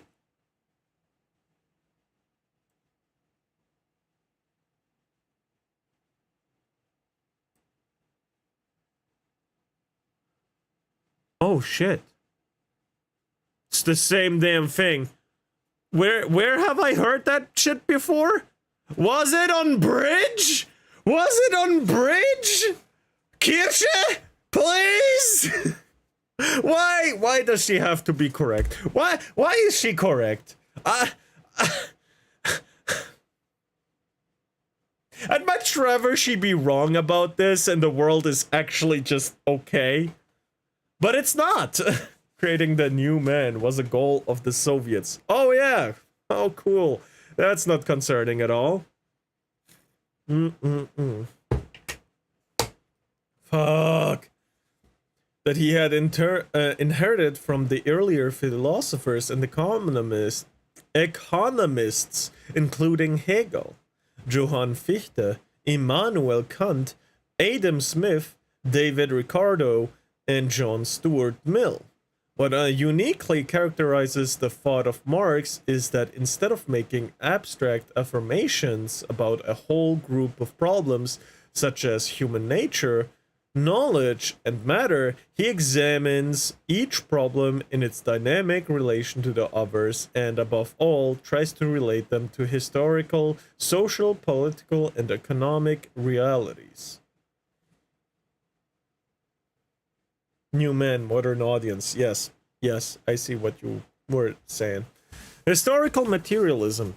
In 1959, in the preface of his Zur Kritik, the politician Ökonomie contribution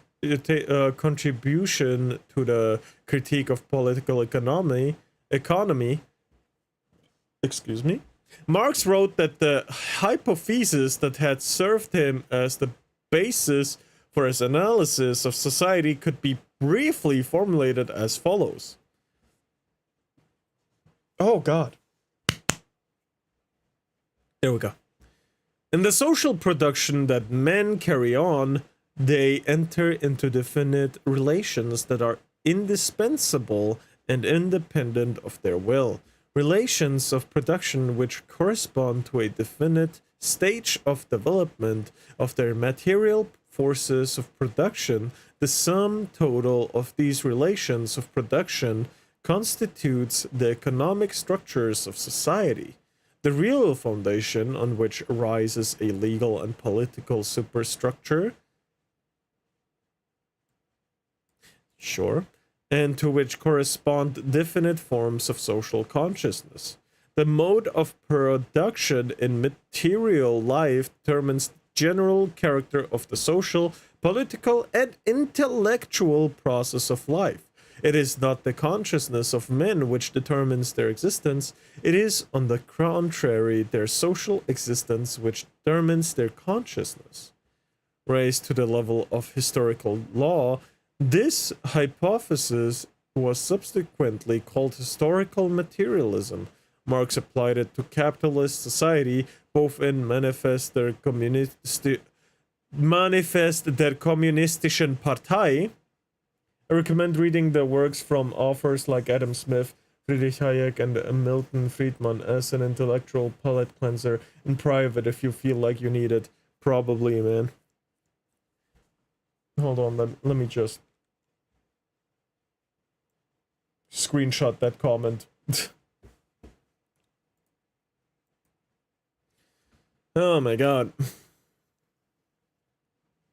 The Communist Manifesto. And das Kapital for and in the other writings, although Marx reflected upon his working hypothesis for many years, he did not formulate it in a very exact manner. Different expressions served him for identical realities. If one takes the text literally, social reality is structured in the following way. No. A single work having 5 meanings is fucking stupid. Fuck off.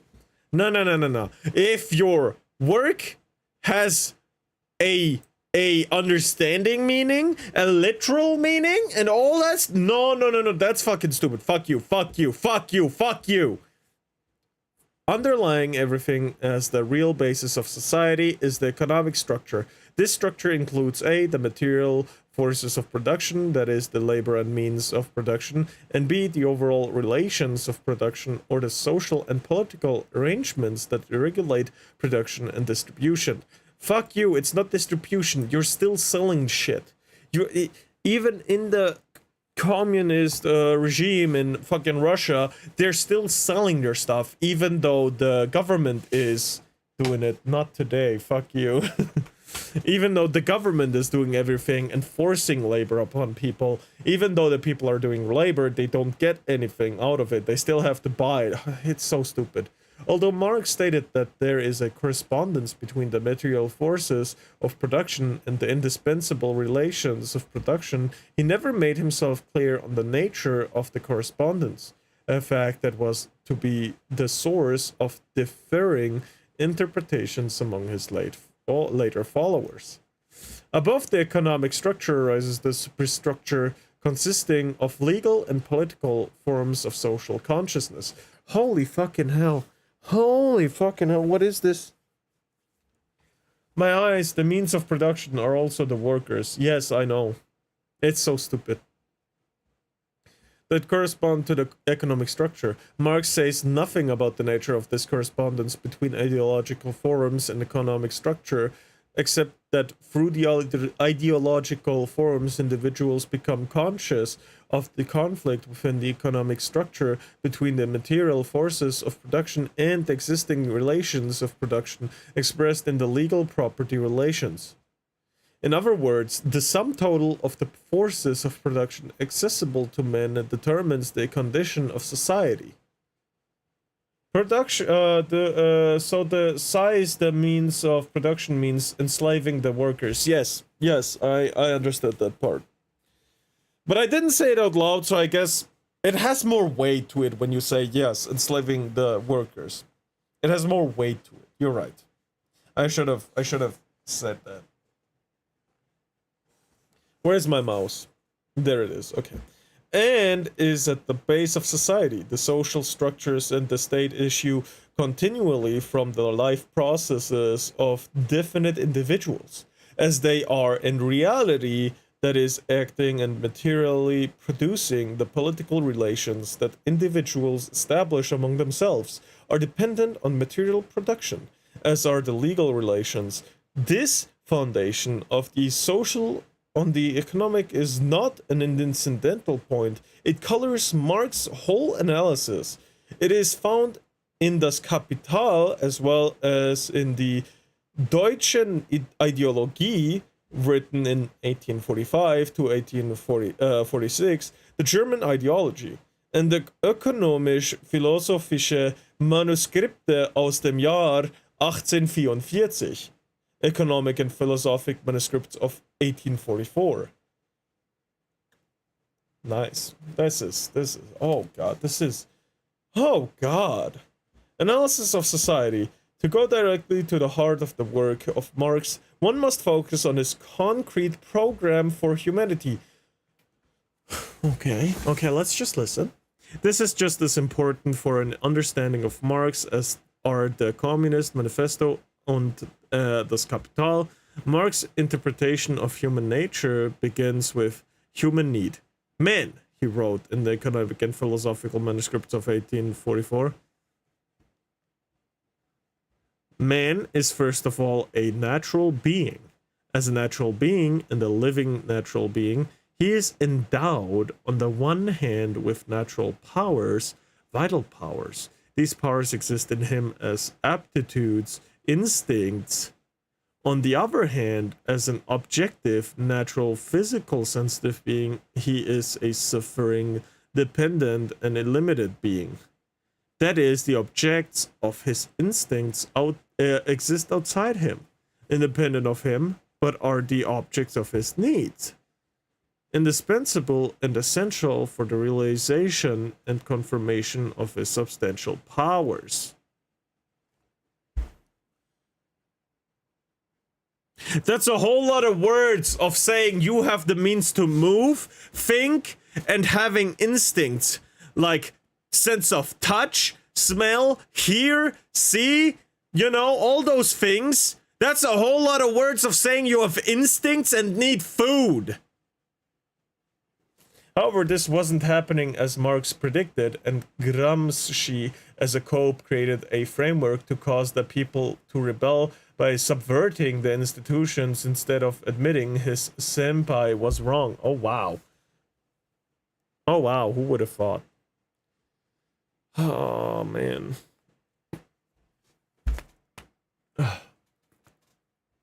Yeah. This is a whole lot of words of saying humans need food to survive, and food is independent of us. But that's not even true nowadays, because we're growing our own food. We're mutating our own animals for faster food production and shit. So it's not even true anymore. Anyway, to some extent, anyway. Oh man. The point of departure of human history is therefore living human beings who seek to satisfy certain primary needs. The first historical fact is the production of the means to satisfy these needs. That's a whole lot of words to say men needs food to live. Holy fuck. Just to put it into perspective of how pathetic this ideology is. This satisfaction in turn opens the way for new needs. This is just the hierarchical structure of needs. On the lowest tier of want is survival, right? Food, water, shelter. You know, you want those, but if you have those are not the first things you care for. If you have everything secured in terms of survival, the next thing you want to do is quench that fucking boredom. Whether that be by luxury brands, games, playing outside or whatever. You know, that is the next thing you want in the hierarchical structure of needs.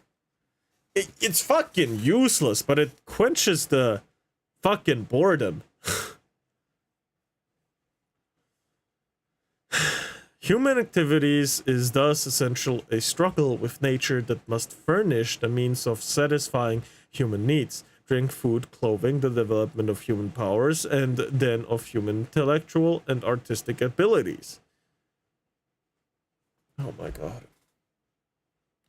Again, a whole lot of words of saying, yeah, we just have needs. There's... In this undertaking, people discovered themselves as productive beings who humanize themselves through their labor. Furthermore, they humanize nature while they naturalize themselves. By their creative activity, by their labor, they realize their identity with the nature of that they master, while at the same time they achieve free consciousness. What?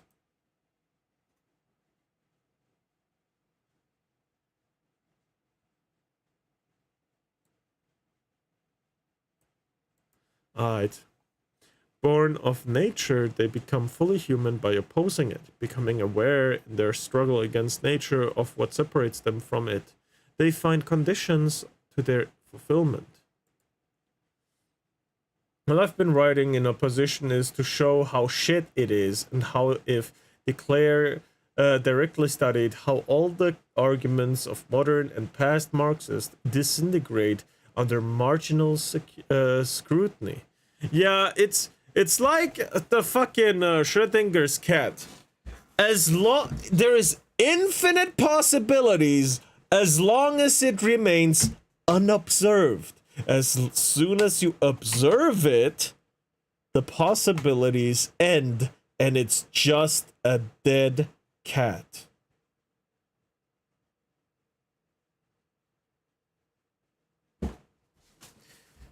That's what it is. This is what it is. As long as it remains unstudied, it can be anything you want it to be. But as soon as you study it, this is straight up just communism.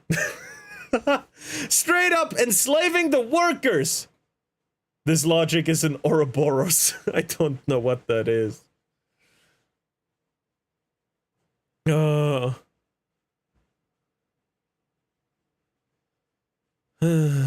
They find the conditions of their fulfillment of the realization of their true stature. The dawning of consciousness is inseparable from struggle.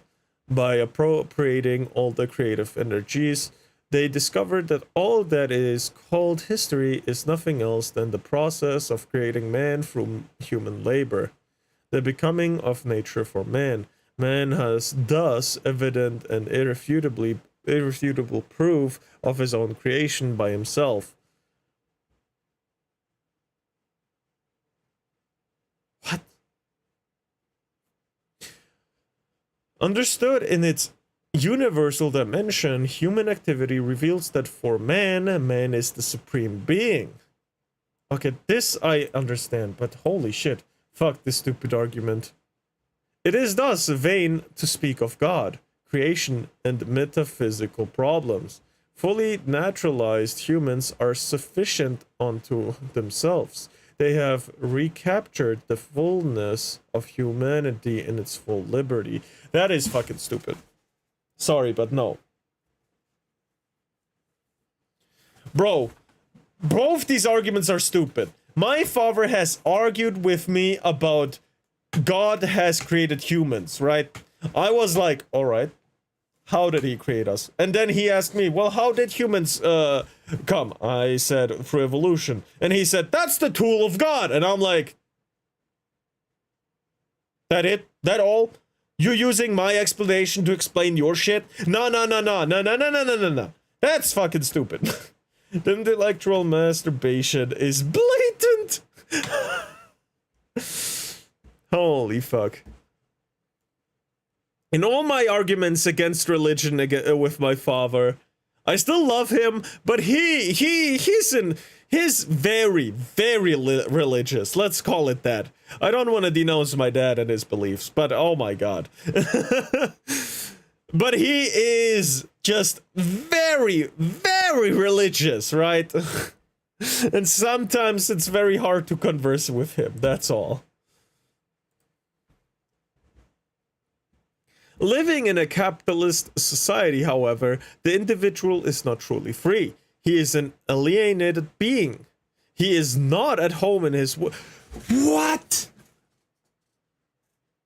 You just talked about becoming human through your work, through your labor, owning that labor and having fulfillment. Where's the fulfillment if not capitalism? Yes, today's capitalism is way off because you can't really start anything on your own without some capital or genius invention or some shit, right?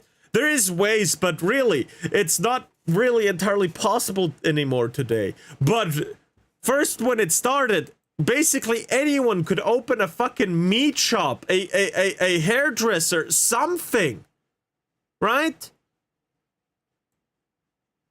Living in a capitalist society, however, the individual is not truly free. That is absolutely not true. It's the most free you'll get today. Let's not talk about the government, because they truly don't want you to be free. He is an alienated being. He's not at home in his world. The idea of alienation, which Marx takes from Hegel and Ludwig Feuerbach, excuse me, plays a fundamental role in the whole of his written work. Starting with the writings of his youth and continuing through Das Kapital, in the economic and philosophical manuscripts, the alienation of labor is seen to spring from the fact that the more the worker produces, the less he has to consume. What? But in a communist regime, you would give everything away and get back a small portion because whatever you work for is not yours to own. In capitalism, you work for something in return. You get money most of the time if you're an employee. However, if you're an employer, you get anything you want except the thing you give back to your workers.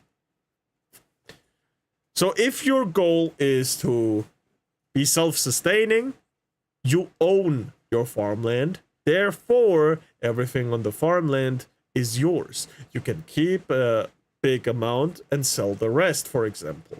Yes, farmers are currently kinda getting fucked by everyone in America, but where I live, farmers are well respected, and I should really start going to a farmer's market. Holy fuck, they have delicious food. There is one near me, actually. I could actually go to him with my bicycle. He's not that far away. But yeah. Holy shit. And the more values he creates, the more he devalues himself. That is also not fucking true.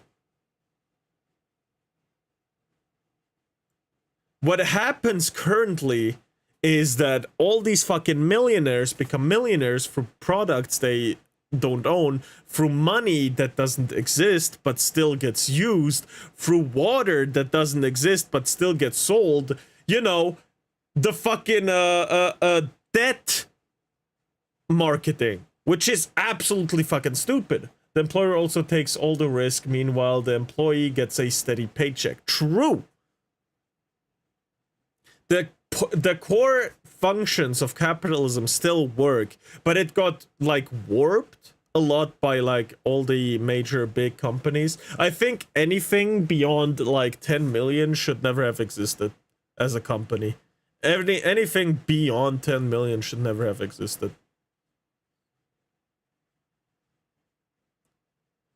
Like, we've gotten too far. We've gone too far in the like money investment. You hear billions being shifted and you're like, ooh, right? That kind of shit. It went too far. That's all. Because his product and his labor are estranged from him, Again, not fucking true. The life of the worker depends on things that he has created but that are not his. Again, not true. The life of the worker depends on things that he has created but are not his. Instead of finding his rightful existence through his labor, he loses it in this world of things that are external to him. No work, no pay. That is communism. This is communism. Under these conditions, labor denies the fullness of concrete humanity, generic being Gattungswesen of man, not nature as well as his intellectual faculties. I don't even know what Gattungswesen is. Gattung, this word here is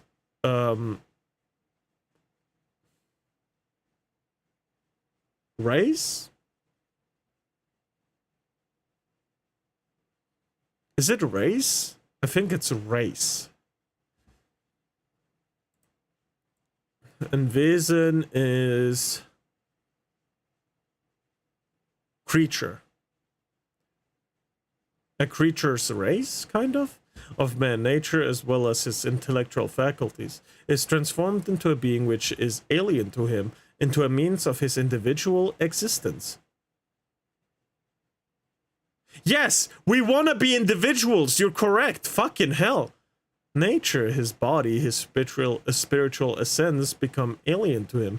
Man is made alien to man when carried to its highest stage of development. Private property becomes the product of alienated labor. You will own nothing and be happy about it. The product of alienated labor, the means by which labor alienates itself, and the realization of this alienation. It is also, at the same time, the tangible material expression of alienated human life. This is fucking stupid. Companies are meant to have a lifespan, and those that cannot improve anymore and choose to invest in means to keep them from falling outside of investing in increased productivity and benefits to their employees should fail. Yes, I absolutely agree. Therefore, shit like fucking Ubisoft should die already, so another little company that has some fresh new ideas should finally come alive. Conceptual things should not be fucking patented, like throwing a ball or the Nemesis system. Things like that should never have been fucking patented as well. Those things should never have happened. Ubisoft should have died 5 years ago. Yeah, stuff like that. 100%. I am of the sound opinion that Ubisoft should have fallen 5 to 10 years ago. Maybe even 10. I'm not sure what they did 10 years ago, but, you know, everything after Black Flag went downhill. Kind of. Oh, man.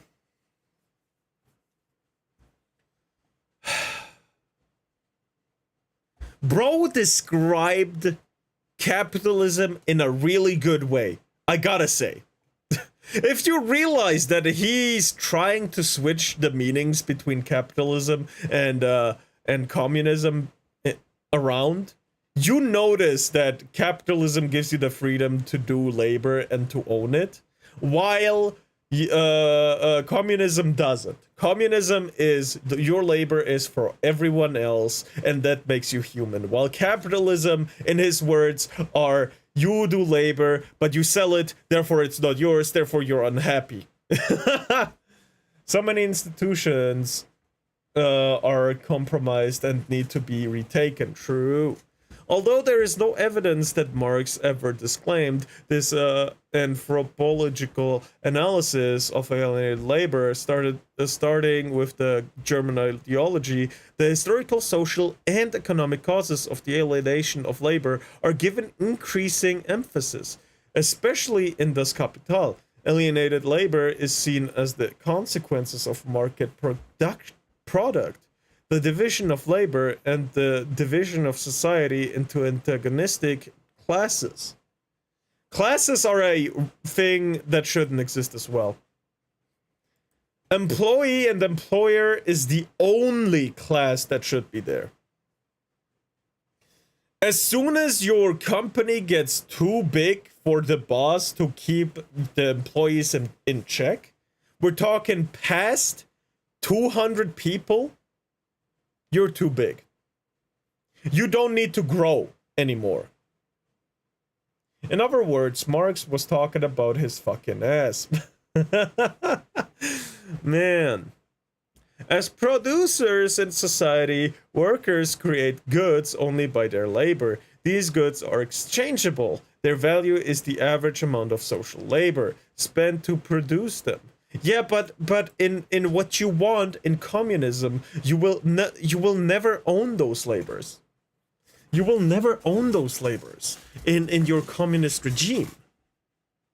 So what you're yes, Ireland is fucking right. You're talking out your fucking ass. The alienation of the worker takes on its full dimension in that system of market production in which part of the value of the goods produced by the worker is taken away from him and transformed into surplus value, which the capitalist privately appropriates.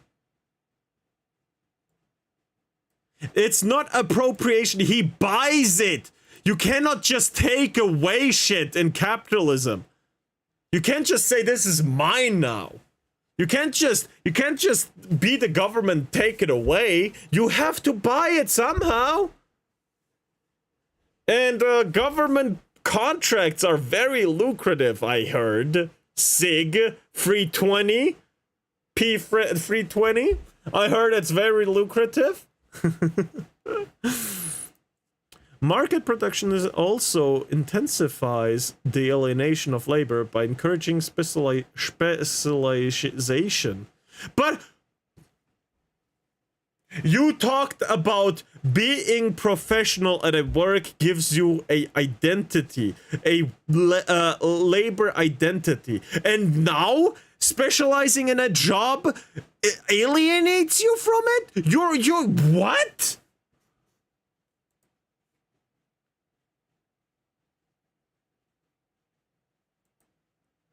Yeah, let's dehumanize it, even though the whole point of economics is the net analysis of every human interaction in a system that can happen. True. Piecework and the setting up of large enterprises, thus the labor power of the worker is used along with that of others in a combination whose significance he is ignorant of, both individually and socially, and thus losing their quality as human products. The products of labor become fetishes. What? Thus, the labor power of the worker is used along with that of others in a combination whose significance he is ignorant of, both individually and socially. Okay. I understand this part now. It's the worker is worth less and less, without him knowing that he's actually worth more. But the perception of the worker is worth lessons and lessons over and over again, thus losing their quality as human products. Yeah, it's the perceived quality, the perceived worth lowers. This is correct. The products of labor become fetishes. I don't understand this though. That is, alien and oppressive realities to which both the individual who possesses them privately and the individual who is deprived of them submit themselves in the market economy. This submission to things is obscured by the fact that the exchange of goods is expressed in money. That all this lower part is basically just saying your work less worth, money bad.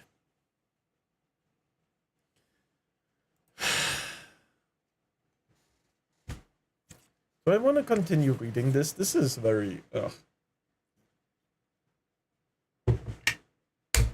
holy fucking hell. Yeah, let's... No, I read that already. This fundamental economic alienation is accompanied by secondary political and ideological alienations, which offer a distorted representation of an illusory justification of a world in which the realizations of individuals with one another are also distorted.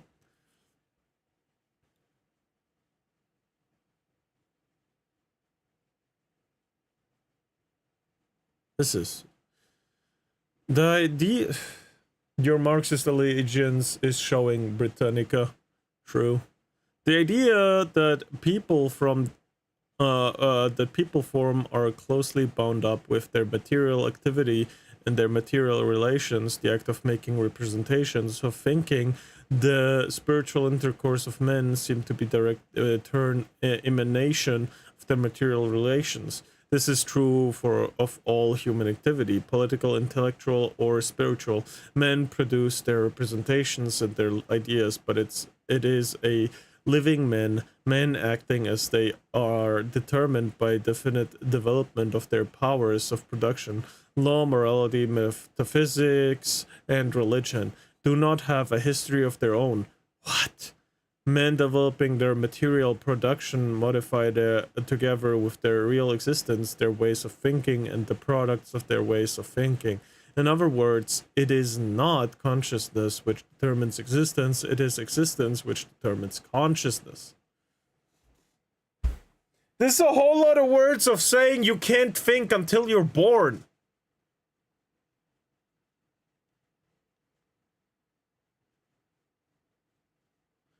Holy hell. Stating physical facts is now some kind of philosophy? Breaking down all people into interchangeable units of labor without any will of their own. Yeah, that too, I forgot about. Holy shit, they're telling you you're only worth what you work. Instead of the individual human. No, you're just a collective. That's it. Fuck that shit. Right? Oh my god. In bourgeois capitalistic society, the individual is divided into political citizens and economic actor. I hate that they're correct about the political citizens, because in America, it's truly just blue and red. Wow, how anti-human. This duality represents his political alienation, which is further intensified by the functioning of the bourgeois state. From this study of society at the beginning of the 19th century, Marx came to see the state as the instrument through which the propertied class dominated other classes. Let's be honest. Everything up here is fucking bullshit, right?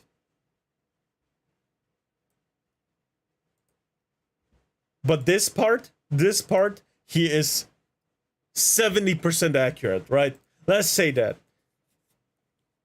The state is the tool for classes oppressing other classes. That's true. Capitalism today is divided into two factions.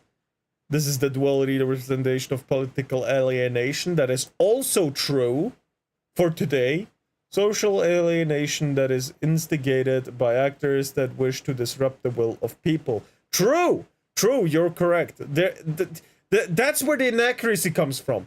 He's not stating that it's the upper classes that are doing this. Only with the other one, the state thing, he's mentioning the classes. But in the other one, it's again classes like people who have the freedom to think outside surviving, that can do and not do those things.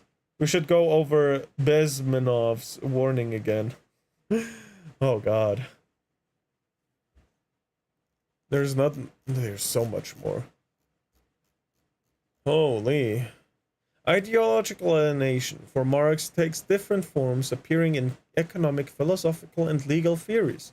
Marx understood a lengthy critique of the first in Das Kapital and the second in the German ideology, but ideological alienation expressed itself supremely in religion. Yeah, love thy neighbor is so fucking alienating. Taking up the ideas about religion that were current in left post-Hegelian circles, together with the thought of Feuerbach, Marx considered religion to be a product of human consciousness. It is a reflection of the situation of a person who either has not conquered himself or has already lost himself again. What? The individual in the world of private property, it is an opium for the people. Unlike Feuerbach, Marx believed that religion would disappear only with changes in society. What the fuck? Again, it is so fucking stupid. You will own nothing and that will make you happy, while everyone else is owning everything. Like, the rest of the 1% that actually own shit. Ah, yes. Economic, spiritual, and legal theories he has no authority and expertise in. But sure, let's take the words of an intellectual thug. It is a reflection of the situation of a person who either has not conquered himself. Oh, hold on. An opium for the people. Property is an opium for people. That is such a stupid line. Unlike Feuerbach, Marx believed in that religion will disappear only with changes in society. Holy fuck. Holy fucking shit. Analysis of the economy. See? Yes, I see it. I can see, I can perceive it. This is fucking stupid. But I see where people are misled. This is like a very ideal thought, right? This is an ideal world where no one has greed, no one has any of the negative emotions, and if no one has those negative emotions like greed, sloth, and all that fucking shit, we could live in a perfect world like that, where everyone works, everyone does their work, and no one takes more than they deserve. But we don't. Therefore, all of this can be thrown into trash, never looked upon again, never thought of again, and the world would be better off. Marx was also an ethnic Jew that hated his family, by the way. Oh my god, holy projection. Hence the severity of his hatred for the Jewish people. Oh, he liked Hitler, didn't he? He would have liked him a lot if he met him. Holy shit. I realized that he died before Hitler came to power, by the way. I realized that. But holy fucking hell, man. Marx analyzed the market economy system in Das Kapital. In this work, he borrows most of the categories of the classical English economists Smith and Ricardo, but adapts them and introduces new concepts, such as that of surplus value. One of the distinguishing marks of Das Kapital is that in the Marx studies the economy as a whole and not in one or another of its aspects. His analysis is based on the idea that humans are productive beings and that all economic value comes from human labor. The system he analyzes is principally that of mid-19th century England. It is a system of private enterprise and competition that arose in the 16th century from the development of sea routes, international trade, and colonialism. Its rise had been facilitated by changes in the forces of production, this division of labor, and the centralization of workshops. The adoption of mechanization and the technical progress, the wealth of the societies that brought this economy into play had been acquired through an enormous accumulation of commodities. Marx therefore begins with the study of this accumulation, analyzing the unequal exchanges that take place in the market. It's this unreal feeling you see when somebody exchanges something for millions of dollars. I get that much, but it is not a reason for this to exist. Marx berated the leader of a factory strike as he saw set strike leader as a threat to his power. Oh wow. Who would have thought eating the people on your side to gain more power? Where did we see that? Oh yeah, just 10 minutes ago when I was reading about Stalin. Oh my god. Who would have thought? Who would have fucking thought?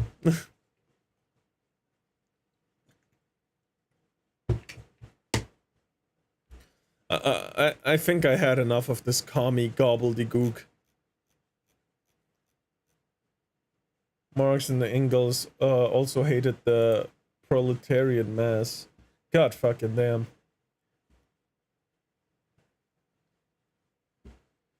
Hold on.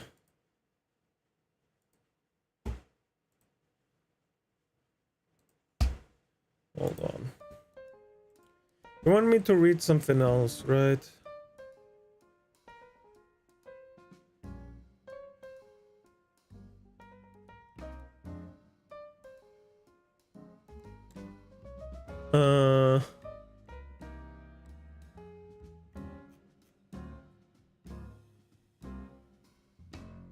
Besimov's warning. There we go.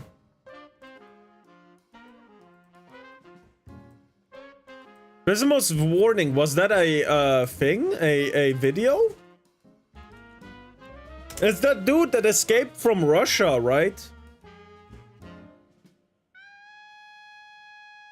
Yeah, it's that dude! I saw this I heard it recently. Yeah. This is extremely scary. This is extremely scary. Well, you spoke several times before about ideological subversion. That is a phrase that I'm afraid some Americans don't fully understand. When the Soviets used the phrase ideological subversion, what do they mean by it? Ideological subversion is the process which is legitimate, overt, and open. You can see it with your own eyes. All you have to do, all American mass media has to do, is to unplug their bananas from their ears, open up their eyes, and they can see it. There is no mystery. There's nothing to do with espionage. I know that espionage intelligence gathering looks more romantic. It sells more deodorants through the advertising, probably. That's why your Hollywood producers are so crazy about James Bond type thrillers. True. But in reality, the main emphasis of the KGB is not in the area of intelligence at all. According to my opinion and opinion of many defectors of my caliber, only about 15% of time, money, and manpower is spent on espionage as such. The other 85% is a slow process which we call either ideological subversion or active measures, активные мероприятия in the language of the KGB, or psychological warfare. What it basically means is to change the perception of reality of every American to such an extent that despite of the abundance of information, no one is able to come to sensible conclusions in the interests of defending themselves, their families, their community, and their country. It's a great brainwashing process which goes very slow, and it's divided in 4 basic stages. Yep. The first one being demoralization. It takes from 15 to 20 years to demoralize a nation. Why that many years? Because this is the minimum number of years which requires to educate one generation of students in the country of your enemy, exposed to the ideology of the enemy. In other words, Marxism-Leninism ideology is being pumped into the soft heads of at least 3 generations of American students.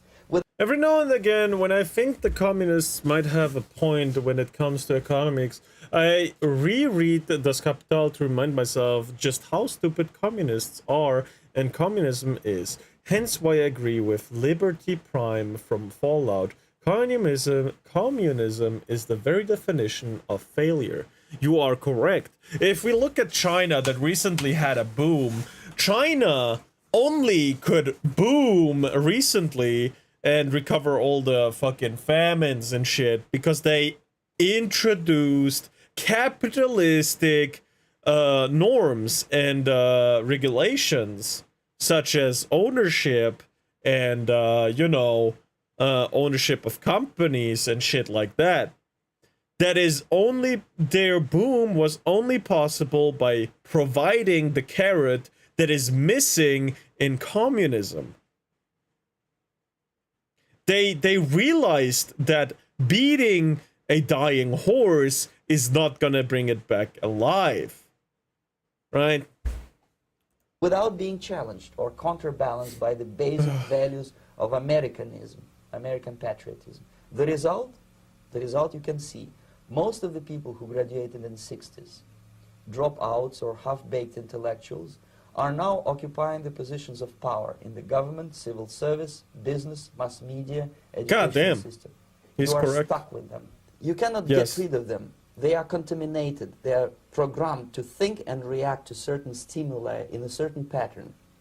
You cannot change their mind, even if you expose them to authentic information, even if you prove that white is white and black is black. Wait. Pattern. You cannot change their mind, even if you expose them to contaminated. You are stuck with them. You cannot get rid of them. They are contaminated. They are programmed to think and react to certain stimuli in a certain pattern. Certain stimuli in a certain pattern. Today, when you misgender someone or mispronounce them, you get, quite literally, they try to cancel you. It's the same reaction every time. Huh. It truly shows. It truly shows. It's pretty You cannot bad. change their mind, even if you expose them to authentic information, even if you prove that white is white and black is black. You still cannot change the basic perception and the logic of behavior. In other words, these people, the process of demoralization is complete and irreversible. To get rid of society of these people, you need another 20 or 15 years to educate a new generation of patriotically minded and common sense people who would be acting in favor and in the interests of the United States society. And yet these people who've been programmed, and as you say, Let's just hope in retaking it, right? In retaking the education facilities, that the politicians that we think are on our side don't get lobbied, let's call it what it is, don't get fucking paid to do something else with it. Let's hope we can put through actual objectives. Even if you realize beating a dead horse won't bring it back to life, in communism you still have a horse-beaten quota. That is true. That is true. You still gotta beat it at least 90 times before you give it the carrot for it to become, for it to come back to life. You're right. You're absolutely right. Fucking quotas, man. in place and who are favorable to an opening with the Soviet concept. These are the very people who would be marked for extermination in this country? Most of them, yes. Simply because the psychological shock when they will see in future what the beautiful society of equality and social justice means in practice, obviously they will revolt. They will be very unhappy, frustrated people. And the Marxist-Leninist regime does not tolerate these people. Obviously they will join the links of dissenters, dissidents. Unlike in present United States, there will be no place for dissent in future Marxist-Leninist America. Here you can get popular like Daniel Ellsberg and filthy rich like Jane Fonda for being dissident, for criticizing your Pentagon. In future, these people will be simply squashed like cockroaches. They're a threat, therefore they are treasonous. Nobody is going to pay them nothing for their beautiful, noble ideas of equality. This they don't understand, and it will be greatest shock for them, of course. The demoralization process in the United States is basically completed already. For the last 25 years, Actually, it's overfulfilled because demoralization now reaches such areas where previously not even Comrade Andropov and all his experts would even dream of such a tremendous success. Most of it is done by Americans to Americans, thanks to lack of moral standards. As I mentioned before, exposure to true information does not matter anymore. A person who was demoralized is unable to assess true information. The facts tell nothing to him. Even if I shower him with information, with authentic proof, with documents, with pictures, even if I take him by force to the Soviet Union and show him concentration camp, he will refuse to believe it until he is going to receive a kick in his fat bottom. Until he is in the concentration camps himself. True. Until he is meeting that beaten horse quota. That's true. When a military boot crashes then he will understand, but not before that. That's the tragic of the situation of demoralization. So basically America is stuck with demoralization, and unless, even if you start right now, here, this minute, you start educating new generation of Americans, it will still take you 15 to 20 years to turn the tide of ideological perception of reality. It is too bad, back to normalcy and patriotism. The next stage is destabilization. This time, subverter does not care about your ideas and the patterns of your consumption. Whether you eat junk food and get fat and flabby, it doesn't matter anymore. This time, and it takes only from 2 to 5 years to destabilize a nation, what matters is essentials: economy, foreign relations, defense systems. You know, and you can see the economy hasn't been looking too good for the average guy anymore. Eggs? Ever heard of eggs, Americans? Some part of America don't know what eggs is, I think, nowadays. This is kind of mean, but you know, it is what it is. Cheese? Fucking cheese balls? How about that?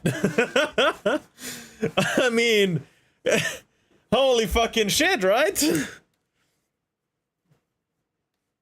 So the economy, yeah, it is in practice. It quite clearly that in some areas, in such sensitive areas as defense and economy, the influence of Marxist-Leninist ideas in the United States is absolutely fantastic. I could never believe it 14 years ago when I landed in this part of the world that the process will go that fast. The next stage, of course, is crisis. It may take only up to 6 weeks to bring a country to the verge of crisis. You can see it in Central America now. And after crisis, with a violent change of power, structure, and economy, this is usually after a war or something. Normalization. It may last indefinitely. Normalization is a cynical expression borrowed from Soviet propaganda. When the Soviet tanks moved into Czechoslovakia in '68, Comrade Brezhnev said, "Now the situation in brotherly Czechoslovakia is normalized." This is what will happen in the United States if you allow all these schmucks to bring the country to crisis, to promise people all kind of goodies and the paradise on earth, to destabilize your economy, to eliminate the principle of free market competition, and to put a big brother government in Washington, D.C., with benevolent dictators like Walter Mondale, who will promise lots of things, never mind whether the promises are fulfillable or not. He will go to Moscow to kiss the bottoms of new generation of Soviet assassins, never mind. He will create false illusions that the situation is under control. Situation is not under control. Situation is disgustingly out of control. Most of the American politicians, media, and educational system trains another generation of people who think they are living at a peacetime. False. Yeah, no, we're not living in peace right now. Undeclared total war against the basic principles. We may not be in a physical war, but we are in a war. That is true. We're in a ideological war. We're fighting against the normalization, comrade, of stupid ideas and equal everywhere in all cases, right? That is simply not true. You should be worth what you work. You should have what you work for, and not work for everyone at the same time, right? You should work for yourself and what you provide. I'll be right back in a second.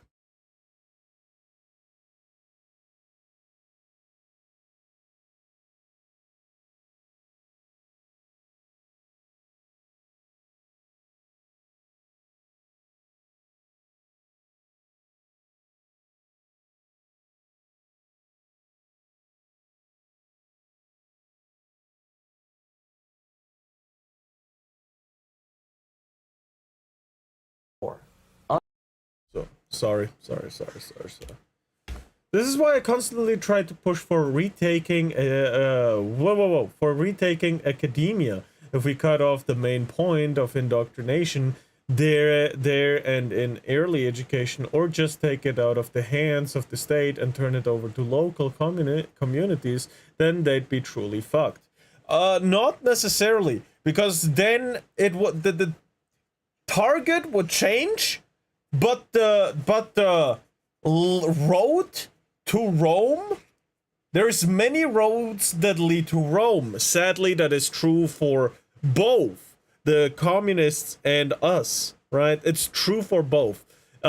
Just giving it back to locals is not a good thing, because look what happens at local places like that super mayor, for example. It is not necessarily safe, right? Or New York, for example. New York is getting fucked because a Muslim came and tried to become, you know, mayor, and the people, especially LGBTQ, even though Islam is directly against them, they were stupid enough to vote for someone who wants to bring Sharia law. They couldn't do a 5-second Google search to save their fucking ass. You know, it's not. That is not a good idea. I think there is very few ways to ensure a safety for our educational system. I hate to say this, but if we had a healthy government, it would be the wisest choice to have it in a controlled government, right? A people-controlled government where the, you know, the sane people, the sane individuals have the biggest control over the government by, you know, the decisions and shit. Stuff like that, right? I just received ice cream from my mom. So I think you are right, but the way to protect it, I think, is not enough, is what I'm trying to say. False. United States is in the state of war, undeclared total war against the basic principles and the foundations of this system. And the initiator of this war is not Comrade Andropov, of course. It's the system, however ridiculous it may sound, the world communist system, or the world communist conspiracy. Whether I scare some people or not, I don't give a hoot. If you are not scared by now, nothing can scare you. But you don't have to be paranoid about it. What actually happens now, that unlike myself, you have literally several years to live on unless the United States wake up. The time bomb is ticking. With every second, the disaster is coming closer and closer. Unlike myself, you will have nowhere to defect to, unless you want to live in Antarctica with penguins. This is it. This is the last country of freedom and possibility. Okay, so what do we do? What is your recommendation to the American people?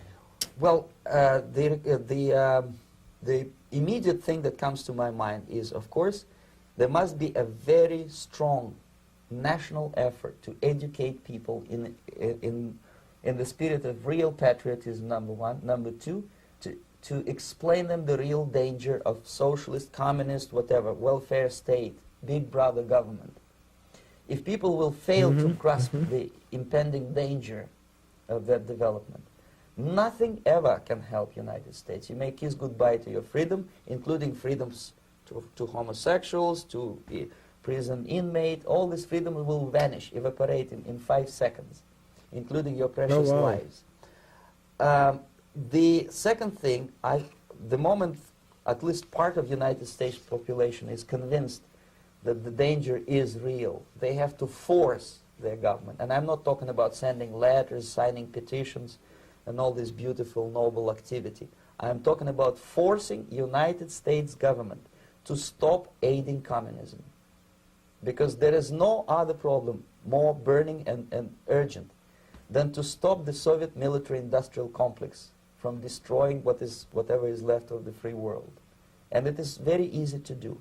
No credits, no technology, no money, no political or diplomatic recognition, and of course no such idiocy as grain deals to USSR. The Soviet people, 270 millions of Soviets, will be eternally thankful to you if you stop aiding a bunch of murderers who sit now in Kremlin and whom President Reagan respectfully calls government. They do not govern anything, least of all such complexity as the Soviet economy. They reign over it with an iron fist. That's what they do. If you do anything that opposes them in any way, you will, without fail, be eradicated. The only way to save yourself is by being a public figure like this guy in a different country. But if you stay, you will eventually be found, put against the wall, shot, or beheaded. Maybe you don't even get the freedom of beheading and get hung instead and put outside a wall as an example. There's many ways to do what you don't want to happen.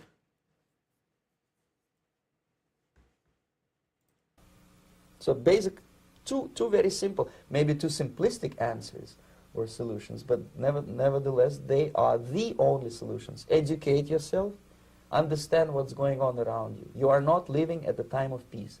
You are in a state of war, and you have precious little time to save yourself. You don't have much time, especially if you are talking about young generation.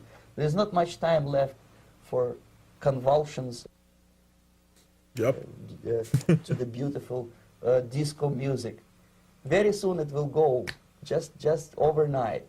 If we are talking about capitalists or wealthy businessmen. Wealthy businessmen is one thing, but we should never had a product such as a car that costs over $1 million. Never. Stuff like that should never have been legally allowed. A house is different, right?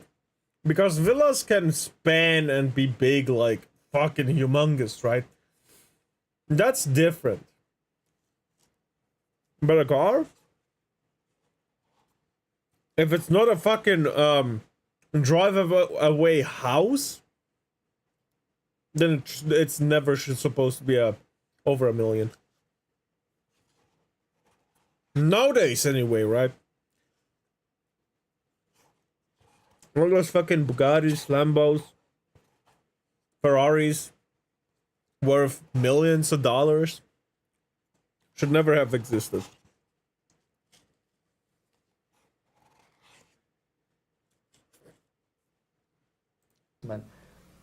I think they are selling the rope on which they will hang very soon. If they don't stop, if they cannot curb their unsettled desire for profit, and if they keep on trading with the monster of the Soviet communism, they are going to hang very soon. And they will pray to be killed, but unfortunately they will be sent to Alaska probably to manage industry of slaves. It's simplistic. I know it sounds unpleasant. I know Americans don't like to listen to things which are unpleasant. I want to get my hands on a Toyota Hilux and a AR-18. Oh, hell yeah. Toyota has good cars. I myself want a Mustang. Probably one of the older generations. Personally. One that isn't rounded out, but still has, like, corners and shit. The new Hilux looks beautiful. Hell yeah.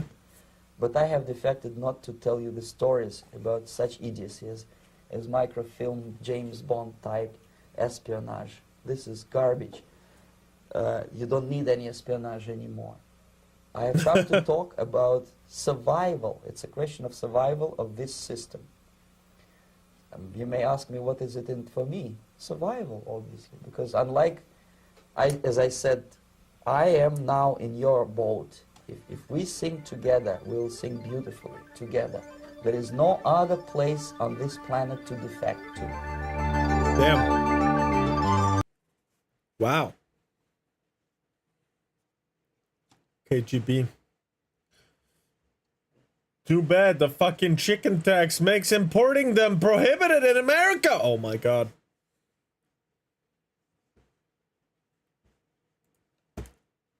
I want to look at that thing.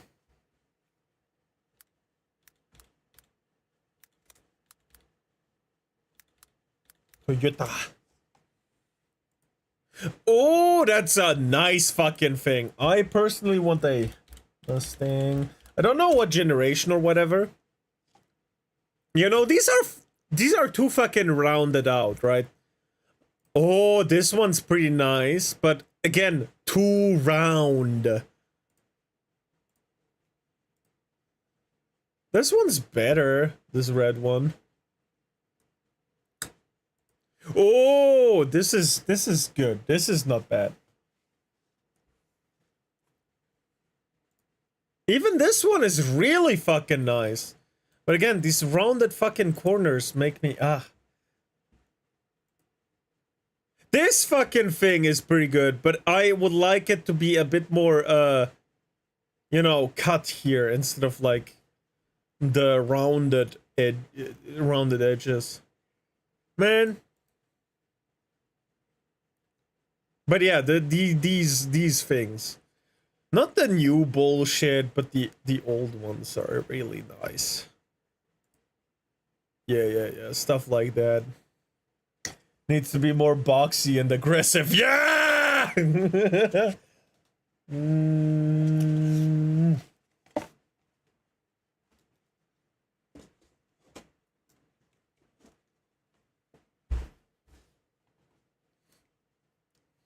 Lincoln Continental.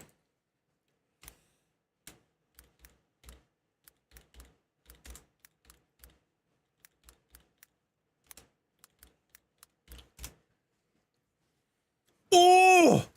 Yeah! Yeah, stuff like, oh my god, this car is beautiful! Oh, it gets better! How does it get fucking better? Oh, yes! Yes! Fucking, oh, yeah. Yeah, thank you very much. Ooh, this purple one is not bad. Oh, yeah! Yeah! Lincoln Continental. I gotta keep that in mind. Oh, yeah, those are fucking beautiful. Oh, this blue? Oh my god, this looks good. Oh my god. I think I need 5 minutes in the bathroom. Hold on, I'll be back. No, I'm kidding. Yeah. This is fucking beautiful. They don't make cars like they used to anymore. Everything I see on the street is round and fucking ugly. You know, some of them are still good. Bro, the last few weeks, I've seen so many beautiful cars like this. It's like 1 in a million, right? Usually? It's usually like 1 in a million. But the last few weeks, I've seen so many beautiful cars. Mustangs, Lincoln Continentals, I think one at least. One of them at least. Now that I know what it is, I've seen at least 1 or 2. And like old Bentleys. Bentleys are also really nice. Old Bentley. Yeah, this thing! I've seen this thing! I've seen exactly this thing! Holy shit, this is also beautiful. Look at that!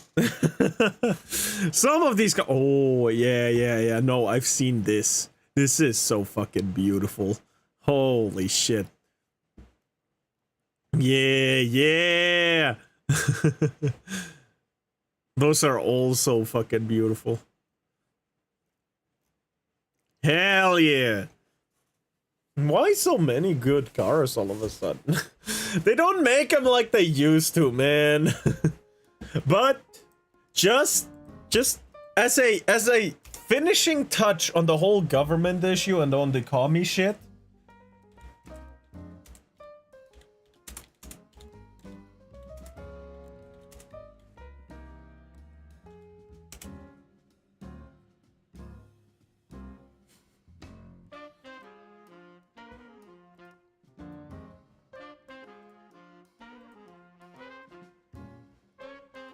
Just as a finishing touch. Let me speak to the people, Piccolo. Let me speak. No one's stopping you. They need to hear this. 30. They need to hear this.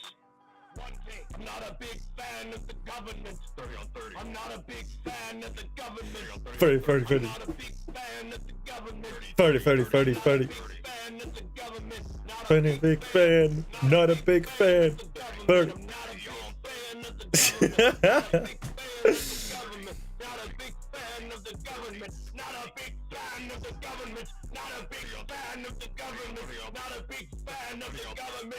Not a big fan of the government. Not a big fan of the government. Not a big fan of the government. Not a big fan. Not a big fan. Not a big fan. Not a big fan. The government. Not a big fan. Not a big fan. Not a big fan. Not a big fan.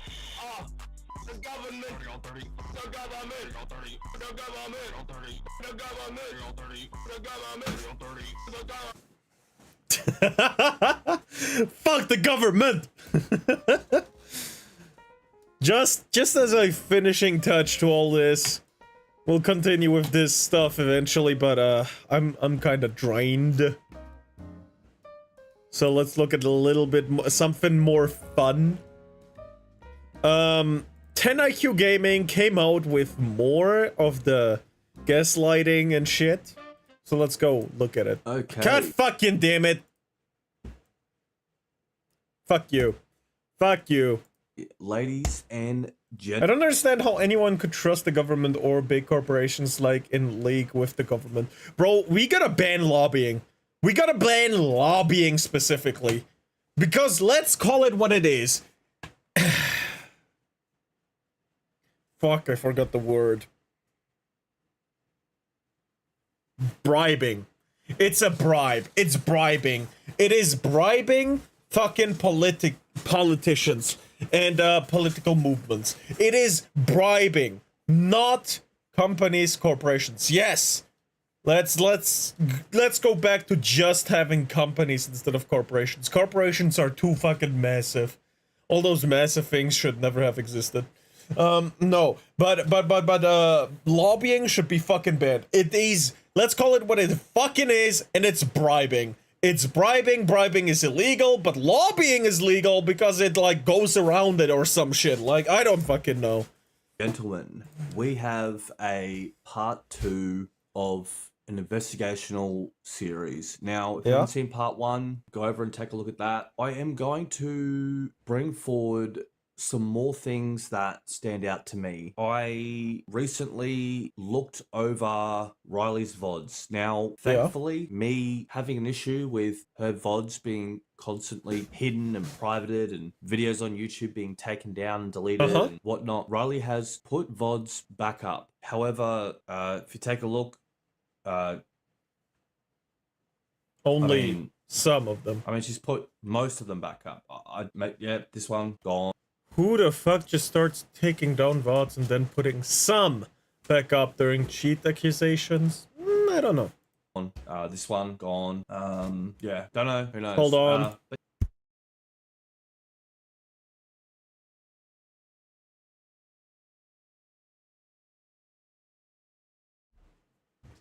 All right.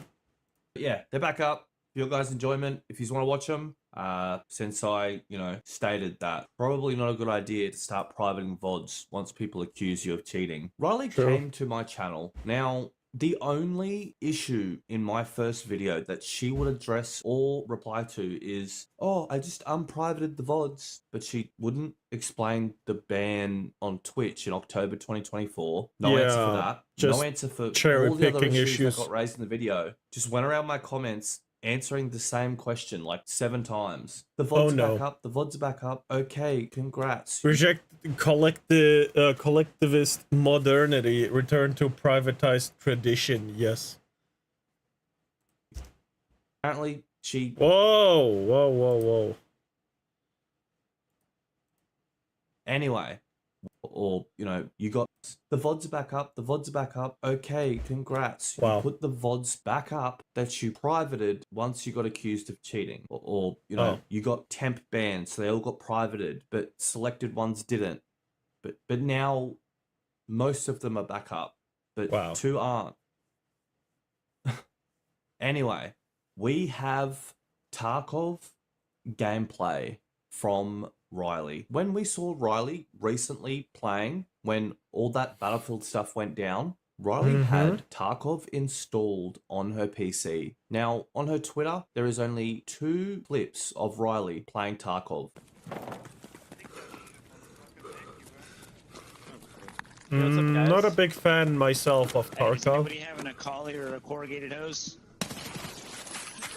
The Tarkov community is a different animal when it comes to cheating. There's no trust me bros. There's no I'm just good at the game. You're bad if you think I'm cheating. There's none of that. There's show account now. Taking VODs down means you cheat. All this stuff that just seems to be acceptable in Battlefield or COD, it doesn't happen over here in Tarkov. Deleting VODs is an instant you cheat. Firing a fully stock foul like this I mean, A collie or a corrugated hose? That's either you cheat or show me your account right now. I want to see what's going on here. There's no trust me bros in the Tarkov community. There's just not. That's why I'm thankful to be making these videos in the Tarkov community, where a lot of players are very fed up with cheating. They don't accept trust me bros. They don't just accept a streamer saying, oh, I'm just good, bro. I'm just good. And then people just believe that blindly with no proof. No Steam account to show proof of all these hours. Just nothing to show or prove. Just a trust me bro. Damn. I don't believe trust me bros. I look into things more. The only people giving out trust me bros are lying cheaters. I don't accept trust me bros. I don't. Not on this channel. The foul that we just saw being fired by Riley CS, this is posted on her Twitter account. If you look at the bottom left of the screen, this was in January or December 2024. December 2023 or January 2024. Somewhere around there. About 1 year and 8 or 9 months ago. Now, this was when Tarkov's recoil was a lot more than what it was now. For the Tarkov players watching this, do you ever remember running a scav and getting the stock SA-58 2 years ago? I, as a non-Tarkov player, don't remember that time. Sorry. No, I never played Tarkov. Yet. The recoil is insane.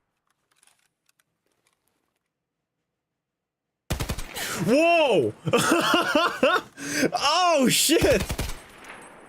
Those are like 5-6 shots. Riley does still have Tarkov installed. I guess she still plays it, and she's been uploading Tarkov content here and there for 3, 4, going on 5 years now. So has a very good friend, Amy. Maybe you guys can show your accounts on stream. I noticed you were mentioning all the hours you have in all these games. What about Tarkov? I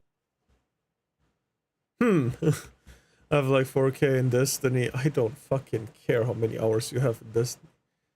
Destiny PvP, 2 PvP, 1K in Fortnite, 900 in Rainbow Six, 2K in CS, 2K in Modern Warfare 2019 BO6,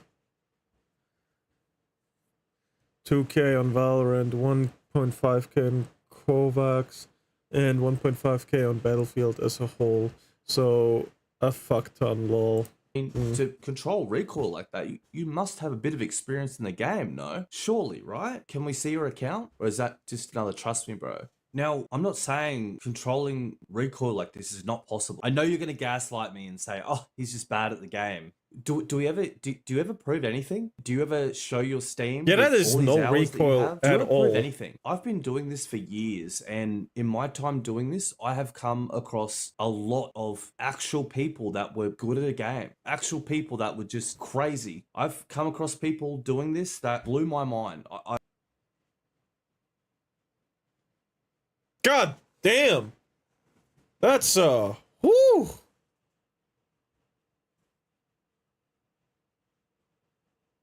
Yeah, $900 in Rainbow Six Siege is not that much. How much do I have on PC? Hold on. Recently played, so it's up there. I have 2,000 hours in Rainbow Six Siege, and I'm still trash. It doesn't prove shit, right? That's a long time. Yes. And again, this is just PC time. I have... Okay, that's not a good... 2,000 hours in Rainbow. I have... Where are my PvP things? I have, just on PC, 3,000 hours in Destiny 2. There's some on PlayStation as well.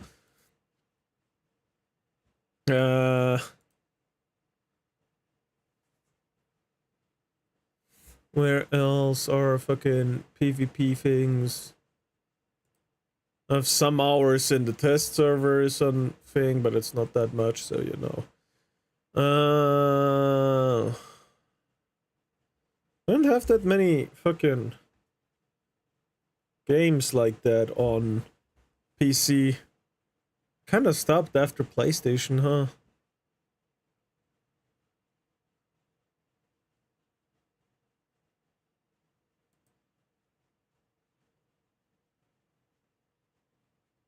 Huh. Yeah, kinda stopped playing fucking PvP games. I've seen the amount of hours I've seen on accounts, the people I've spoken to, you could just tell instantly. I've been in calls with guys, they've opened Steam accounts that just like 15, 16-year-old Steam accounts and Tarkov accounts with God like damn. 14,000 hours. I had a guy 2 weeks ago, 18,000 hours in Tarkov. You can tell instantly when you're dealing God with damn. a legitimate player. They're not confrontational. They don't gaslight you. They're happy to show you. They're just happy to say, yeah, I'm a loser. Here you go, man. Here you go, my achievements in this game! That is... Okay, yeah, I get it though. I get it. I used to do that in Destiny as well. Man, where the times go. Man, here's my account, 18,000 hours. Here's my Steam, man. I have no life. And there'll be like 200 games on there, and you'll be blinded from all the achievements flashing in your face. And, oh, it's a good player. Must be cheating. No, I come across that a lot. Good players prove things. You've proved nothing. All you've done is play victim, gaslight, and prove nothing. Now, I've been dealing with a lot of accounts just coming at me on Twitter and YouTube and Discord and saying I'm homophobic and I hate trans people and all. What? Those people, the cheating allegations is just a vehicle for them to push their transphobia and bigotry. Yeah, but we need someone mainstream, Shroud, Donk, whoever that is, super. What the fuck? I doubt it changed anything. The vast majority of negative responses are fueled by transphobia and bigotry. Fucking. Not by actual concerns about shit. Fuck you! Get the fuck out, you tourist! Fuck you! Get fucking out, please! Holy shit, fuck off, you piece of shit! All this just terrible, horrific stuff. Cope just for harder days schizos, now. true. The way my channel works is I look into people. A lot of people turn Man. out to be legit players. Some don't. I don't care who you are. I don't care where you come from, what you do, whatever. She only went viral for being trans. Being a cheater is the mask, so they can insult. That's the reality. Being trans was just a multiple. What the fuck? Cope hard? Holy shit, this copium snuffing, bro. You can't even call this smoking copium anymore. They are lining this shit up like it's fucking meth. They're snorting it at this point. Holy shit, the cope.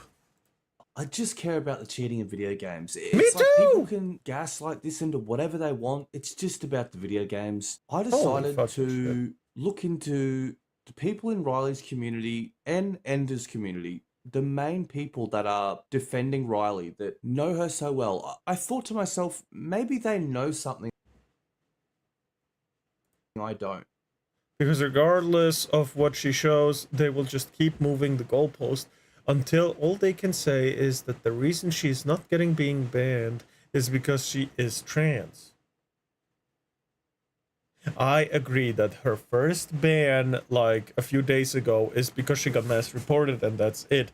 But previous bans, however, were probably not because she is trans. Let's be honest here. She's proven something to them that we all just don't know. So I went around to the Team EXE Discord and the Enders Discord, and I scrolled for a good hour or two, and most of the stuff that I saw was just there was nothing new. There was nothing was proven. Nothing was proven. Wow. Apparently, Who'd have she thought? got a PC in 2020 at the start of COVID. That's when her gaming started. 15,000.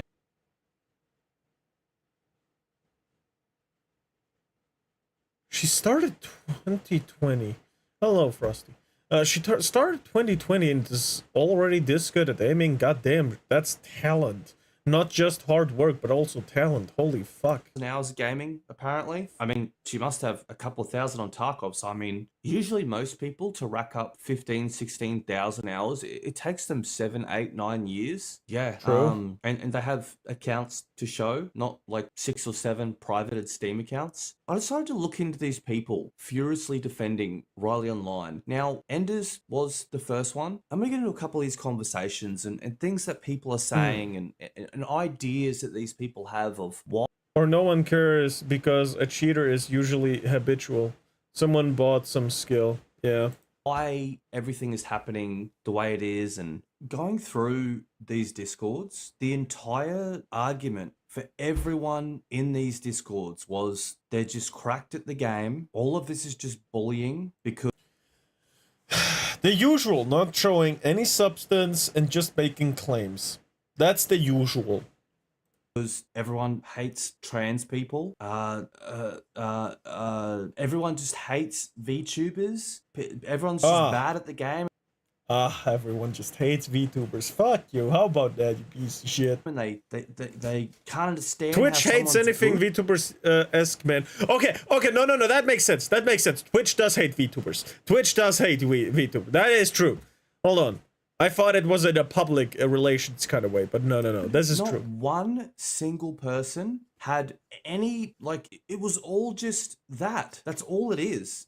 In all of these discords. Enders, Team EXE, there's no, like, it's a not... whole bunch of people accepting a trust me bro from a stranger online and then defending them to the death. True. Riley in there laughing with her friends who know that she has 16,000 hours on a Steam account and know she's a great player and she's proven it to them. They just blindly believe her. There's no... It's just these people just blindly accepting whatever wild theory they're being told. And they're going out and just violently defending her because they think that she's under attack because she's trans. They genuinely believe that. If you scroll through these conversations, there is just this horde of people that just genuinely believe that she is just under attack because she's trans. Or because that we're just this horde of people that are bad at games. She's just gaslighting and mocking people. Wow. And she's not showing anything. She's not answering anything. She got banned off Twitch for 7 days for cheating.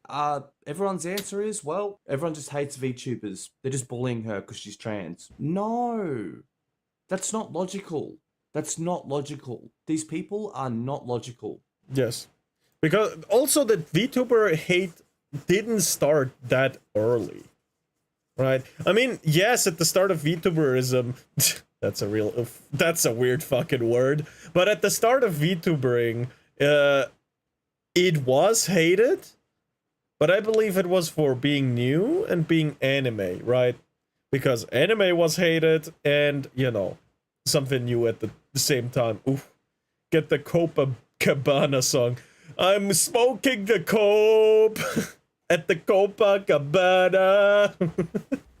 So I decided to do a bit of a deeper dive into Enders. This Oh. guy, man, he's defending the VTuber, right? Furiously defending the VTuber all over the internet. Then Call a Shame. Shout out to Call a Shame. Used some of my investigation in his video. Calls this guy a simp because he's just. Where is this idea that I defend Nadia coming from? I literally don't speak about Nadia at all. I think a long time ago I said that the Nadia situation helped create a mindset that every streamer cheats, but that's it. Oh, so it's like you're in the Nadia chat now. Furiously defending cheaters. Then he posts a tweet stating, where's this idea coming from that I defended Nadia? Where's this idea coming from? That's not true. I never did that. Huh? On this man's own post, okay?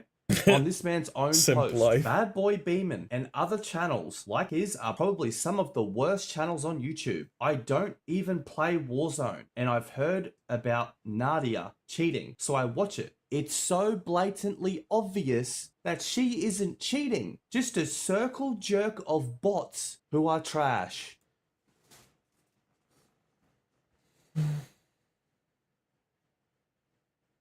Man. When someone who's trash themselves calls other people trash because they're raging about someone cheating and calling the cheater legit, but yeah, it's so fucking over, man. Nadia was banned from Call of Duty, game banned, for cheating. Yep. Oof. Oof. Oof. Get fucked. Get fucked. You. Yup, all that gaslighting and cheating caught up to you, didn't it, you moron? Hold on, I want to go back to my corner. But I'm not gonna go back completely. I'm just gonna be here so you can see the other guy still. Absolutely fucked.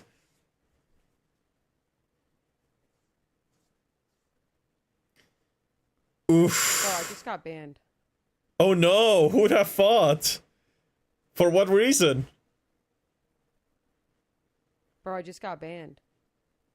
Go on, go! Game banned for cheating. This is the thing, okay? And this isn't the only time he's got around defending her. Here's another example. Defending Nadia, again. And he literally made a Twitter post denying it, saying he never defended her. He was online furiously defending her.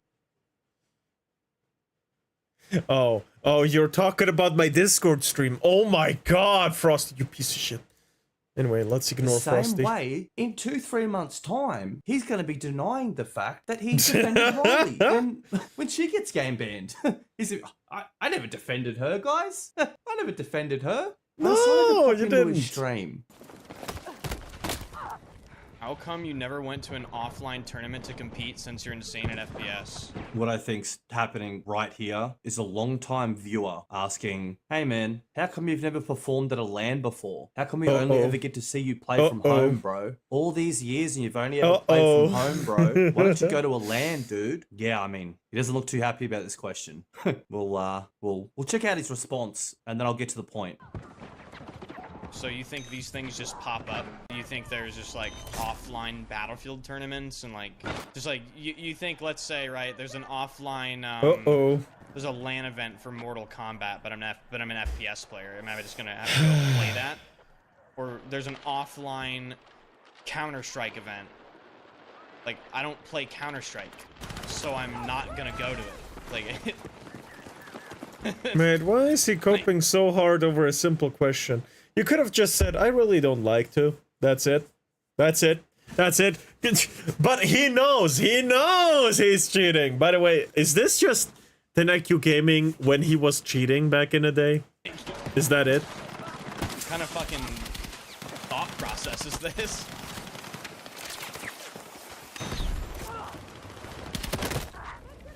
Oof.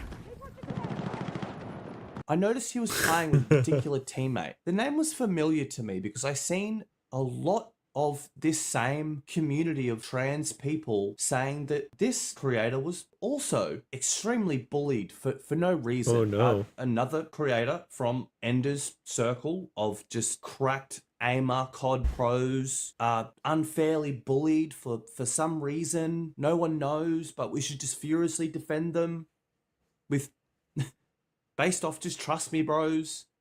Probably, And man. what do you know? That's Focus. That's the guy they're all talking about in Ender's Discord. The hard done by guy who just had a rough run and no one can figure out why all these terrible things have happened to him. Let's take a look online at his gaming career also. Wow. 276 kill world record. Battlefield 2042.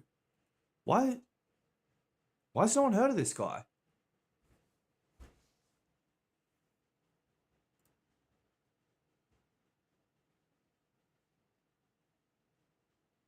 Ah.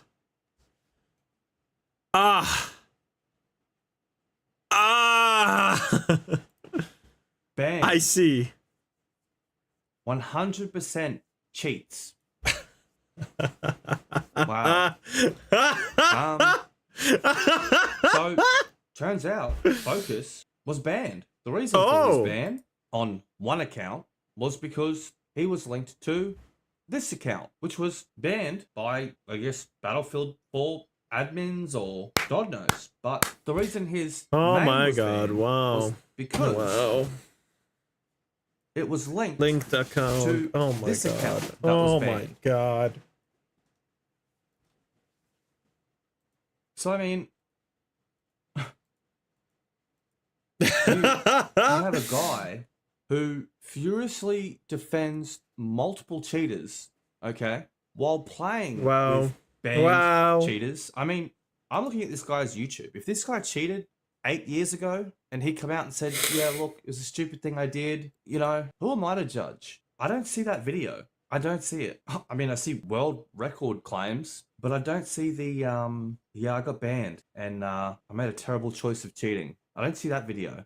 Nope. Again, these clips aren't cheated in my opinion. If I thought they were cheated, I would have called it out myself. I would have probably also made a video, the exact opposite style that I'm making right now covering this. And if Team EXE didn't remove Riley, I would have removed myself from the team because obviously I don't want to be associated with anything like that. Is this Focus? So there's that. I hope this video made sense to anybody watching it. But yeah, I mean, if you asked Enders about this I guy, see, so this is Focus. we all know what answer you'd get. Again, these clips aren't cheated in my opinion. Again, these clips aren't cheated in my opinion.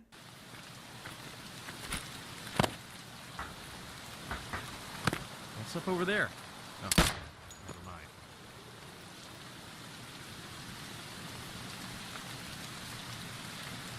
Huh.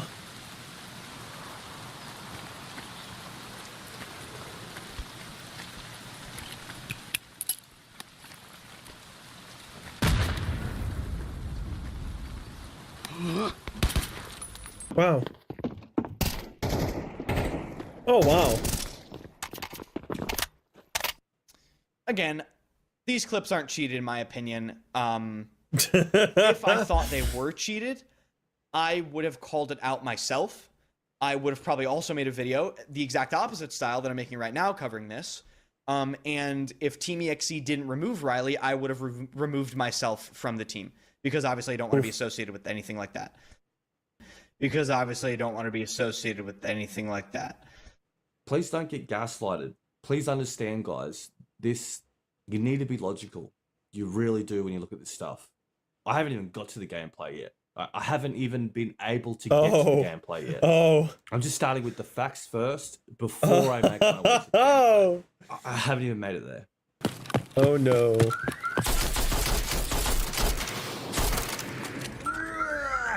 Holy fucking shit. Again, these clips aren't cheated in my opinion. What? If I thought they were cheated, I would have called it out myself. Still to this day, we're struggling to even get Riley just to keep some VODs up, just to keep her gameplay posted. We're lucky to even get that.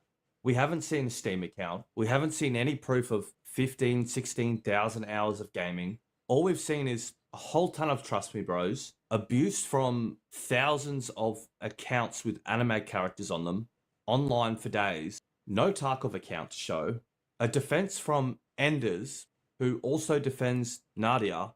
Let me know what you guys think in the comments. And I'll see you guys in the next one. Obviously, like. Go check out 10 IQ Plays.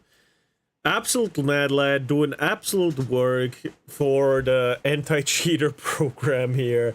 Yeah, no, we gotta focus on cheaters more. Cheaters ruin games that we like, ruin them completely and absolutely. I mean, you know. And if it turns out that Riley is actually just playing good, if it turns out that she just got good, I'll accept that I was talking shit. I accept that I had my foot in my mouth. But until that's proven, I am firmly believing that Riley is cheating. Yep. I firmly believe so. She is just Oh shit. Oh my god. Holy shit.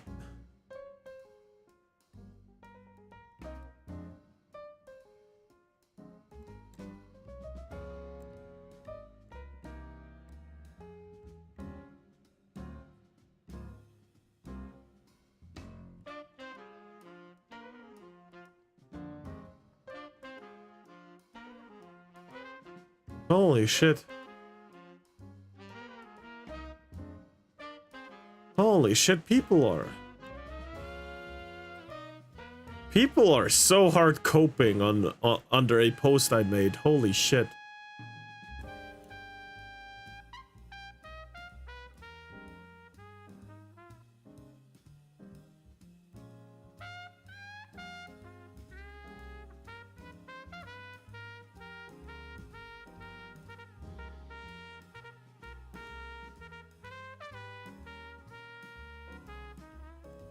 Yeah, there's so much.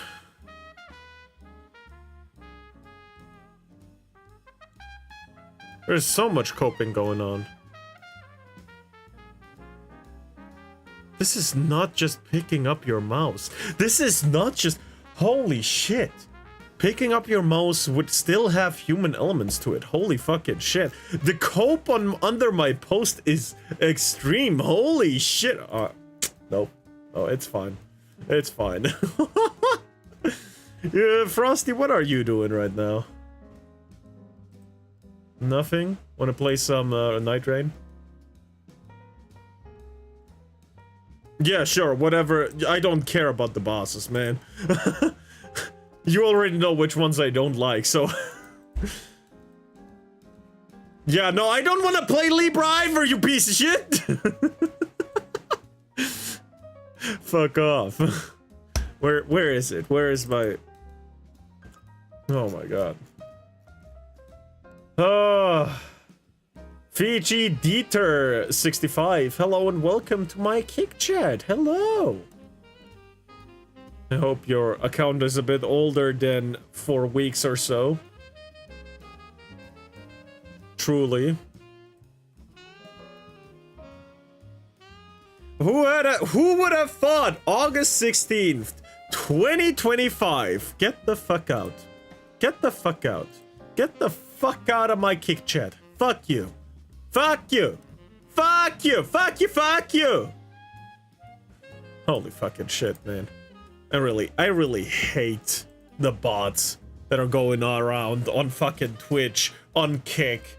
Holy fuck, they're so prominent there. I have never gotten a YouTube fucking bot. Only a weird guy that sent random messages that was kind of weird. But otherwise, I've never had bot issues in fucking YouTube. Absolutely weird.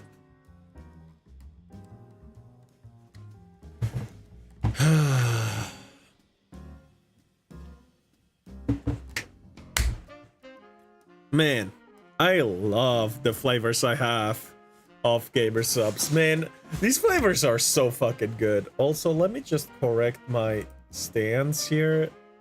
Here? This is where it should be. This is what you're supposed to see. And I gotta change the category to Elden Ring. Night Rain. Copy that junk. Didn't save, so I gotta press it again. Then I gotta change it over on Kick as well, because Kick doesn't like me doing the wrong stuff. There we go. Continue, and then as soon as I load in, then that's the moment I accept an invitation, because otherwise I get fucking kicked.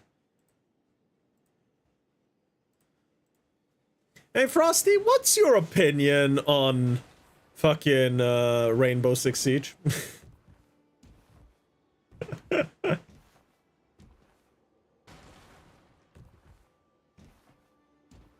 I mean, objectively, not what you feel about the game, but like what objectively the game is. I'm not. Let's not talk about like how the developers are ruining the game. Just the game and the idea behind it. You know, like on an objective way.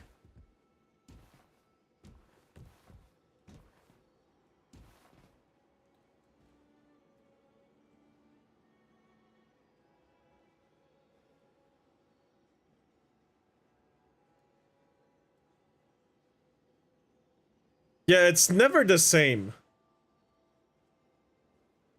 Yeah. Each round is unique. Yeah, that's true. That's true. Each round is unique. That is for sure.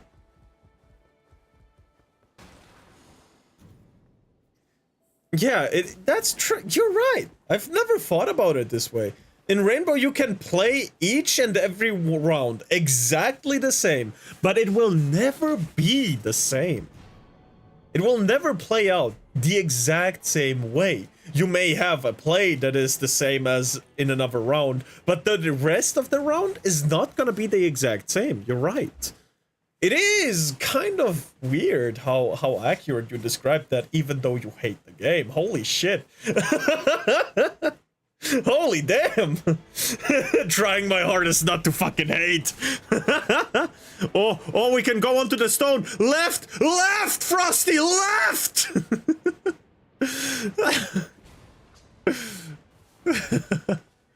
Please don't be stones. Oh, this is fine. No, if you could just let me... Can you just... A second of not hitting him. Thank you. Now you can again. You see why? You see why? You see why I tell you to not hit him sometimes?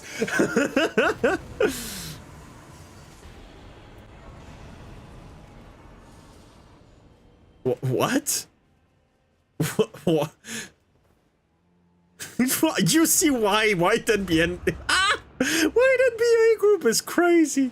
There is a bandit thing here. You want to do that? Banditos. Banditos. Or just a outlaw group kind of thing.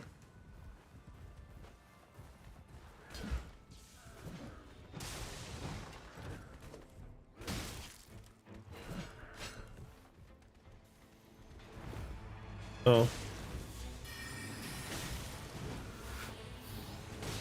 Can you hit him? Oh. Good. Thank you. Where... There we go.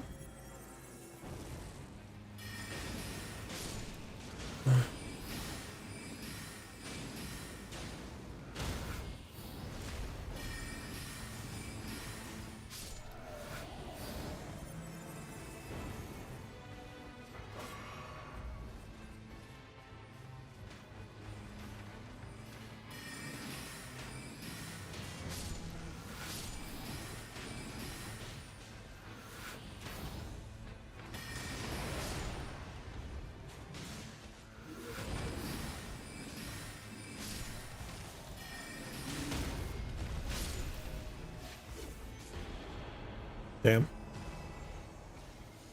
What is this? Damage negation. Add lightning to weapon. I have a not bad bow, I think, for you. You want it? Add lightning to weapon if you hold it with 2 hands, I think.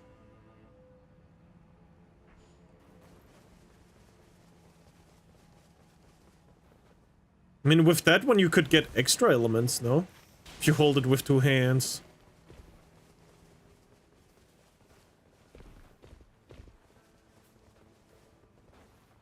Hmm.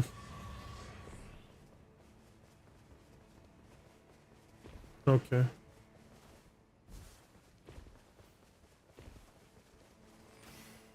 I see.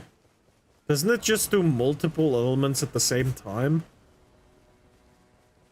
Because you can do that with certain builds with Executioner as well. You can have lightning, poison, and frost at the same time.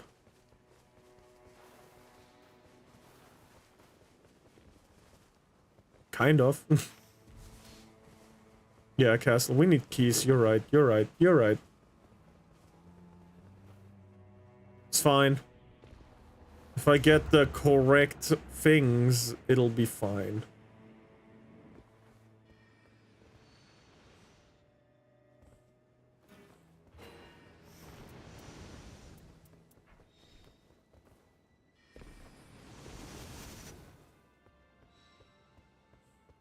I got a key.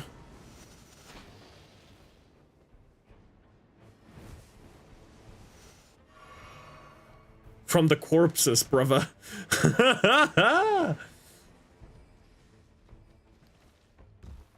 We got 2 keys. I love your iron eye. It's the iron eye. It's the eye of the iron, and he's ready to shoot. He's gonna fuck you up with his bow. I'm killing the mage real quick, just...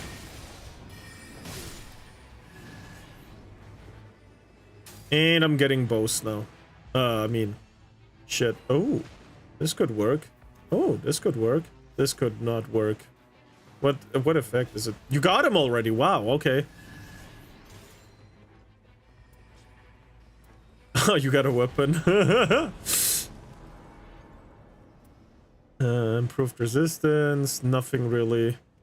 Here you go. A resistance thing if you want it.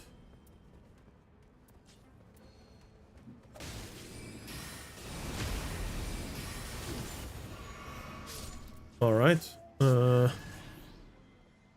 Improved critical hits, you want it? No. Okay. No. Alright. What spells do I want to use, actually? This one for sure, because damage. This one has that. This, yeah, I think this would be my magic attack power. Ooh. Oh!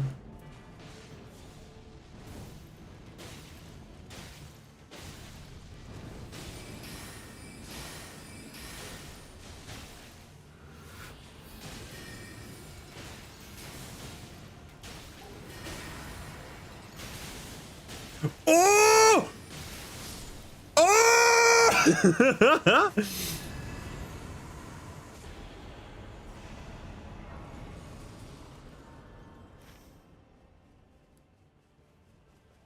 Do we go to this one? Oh, okay.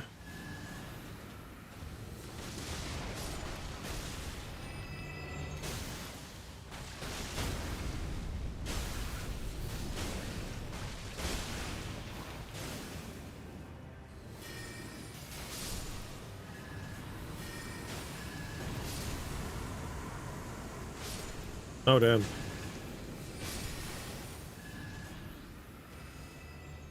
Proof charged incantations. Yes, yes, that actually sounds pretty good.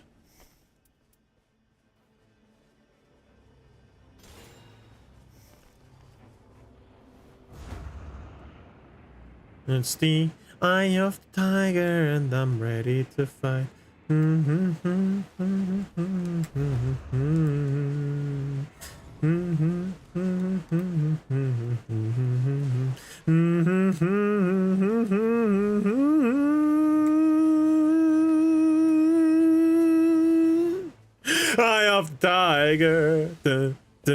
Dun, dun, dun, dun. Oh my god. More than half the arena is fucking missing. That's funny. Oh wow.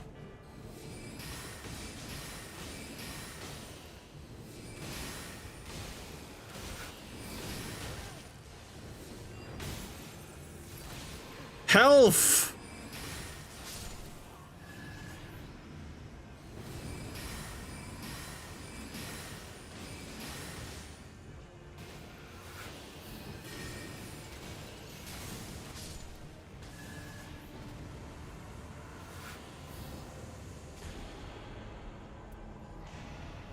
Wow, I get useful abilities right now. Holy shit.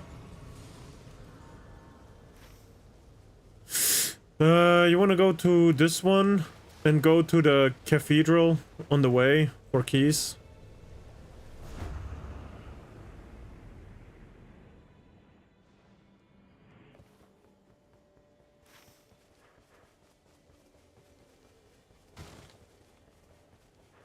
Oh shit, look look who's there.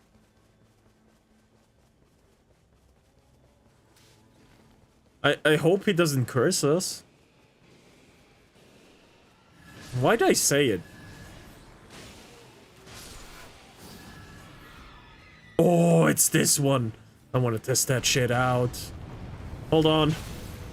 Don't do too much. Don't do too much. Oh, finally! Finally it hits! Ah! Crazy. Thank you. Thank you for giving me this.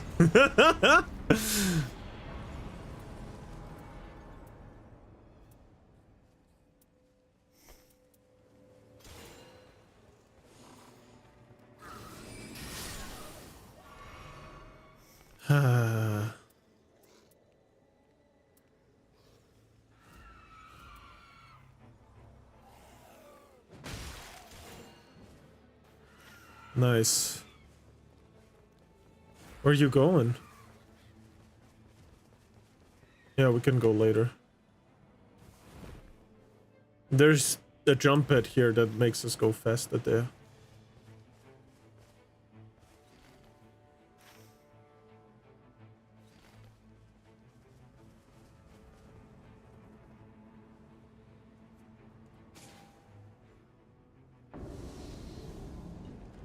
Oh shit.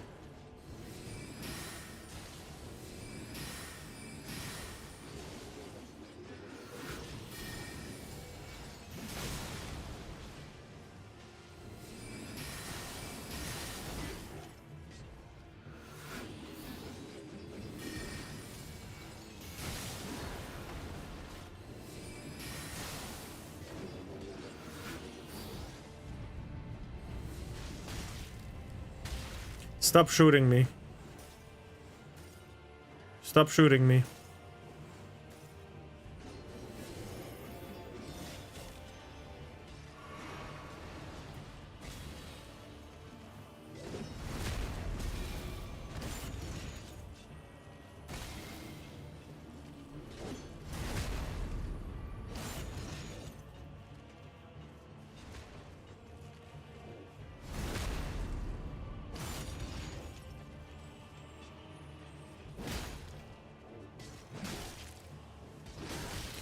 Holy fucking...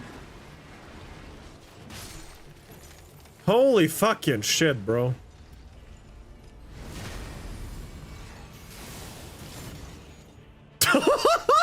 The damage on the way down, though.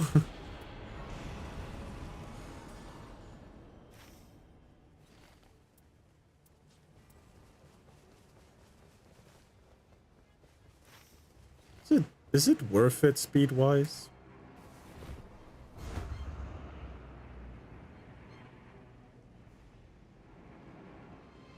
Nice.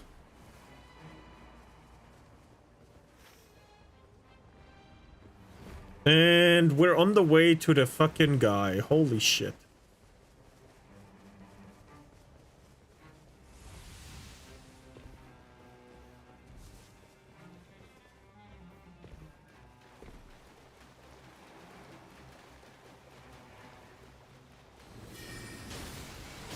Oh my god, please.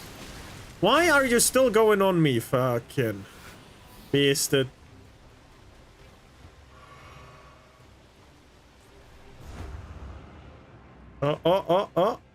Oh! Still made it up. Fucking let's go.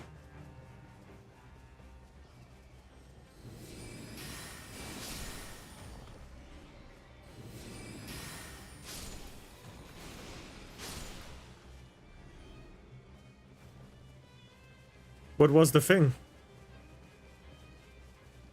Bow. Nice. Good for you.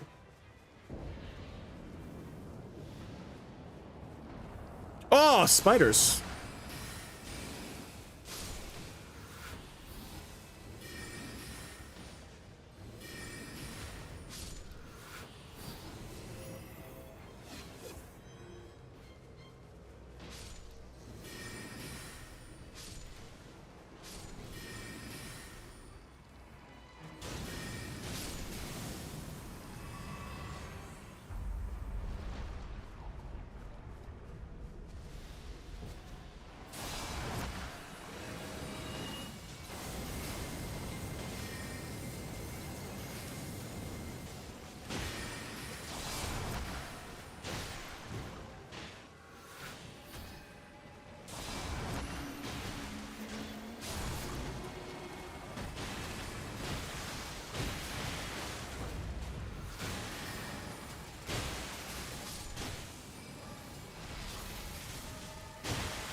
I'm slow.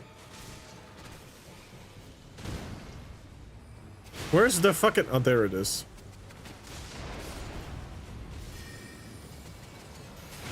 Buddy, stop moving away.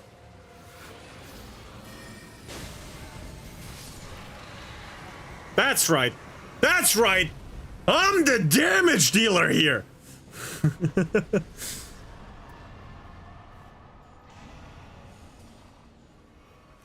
Level 10.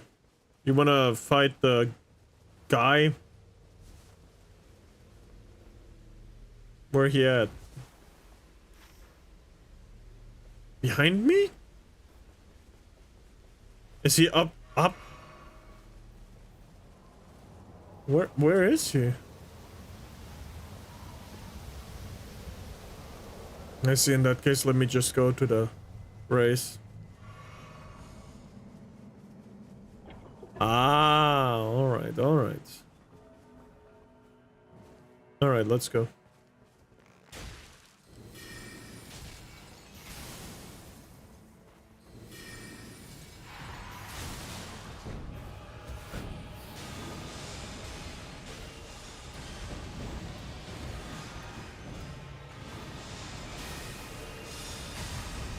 That was...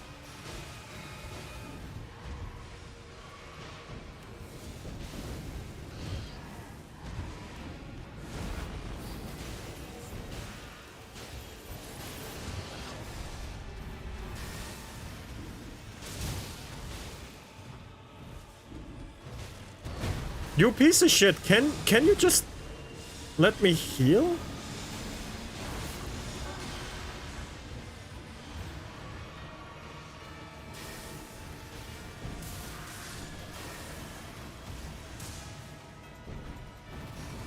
Wow. That was something.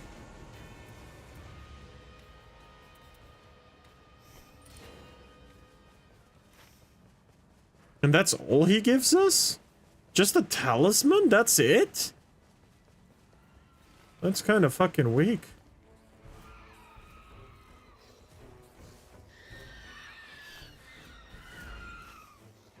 Honestly, that's kind of fucking weak.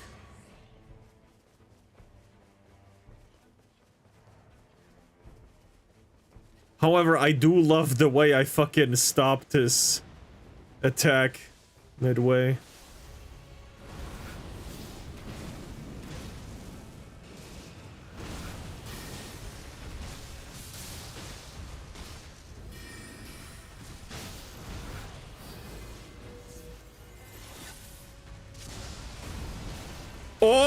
it'll hit! It'll hit! Oh! Fuck.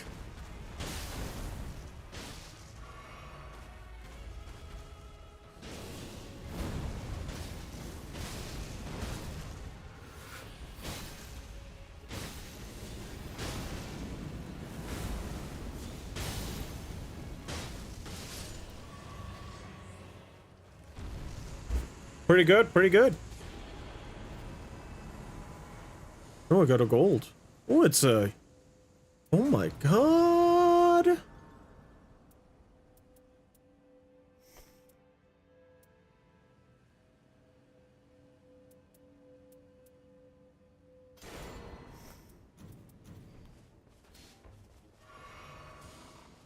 Hell yeah. Yes, this guy... When this spell soul surge that touches it and temporarily reduces magic damage negation for those it strikes. Oh, yes! Even Renala's Moon does that. That's good.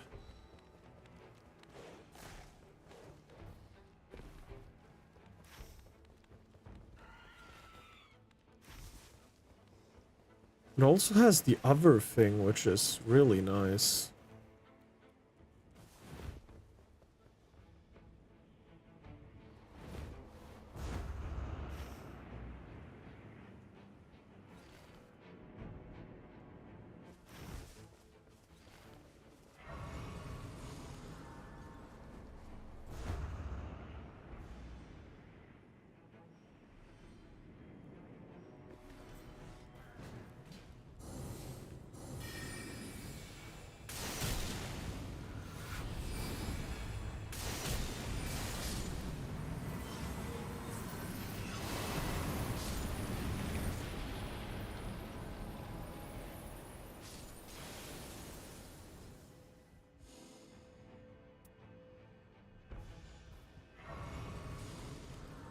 There we go. Was that an event, by the way, the merchant, Libra? Oh.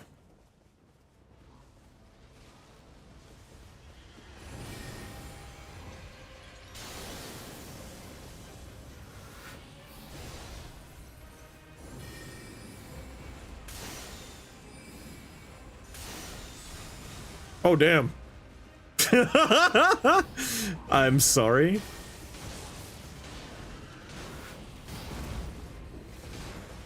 Don't go on to me, thank you.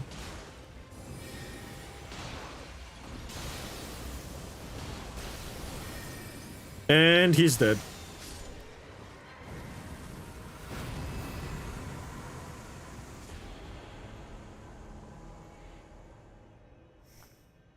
I had comment. I have it myself. What effect do you have? Oh hell no, no. I'm good. I'm good. What else is?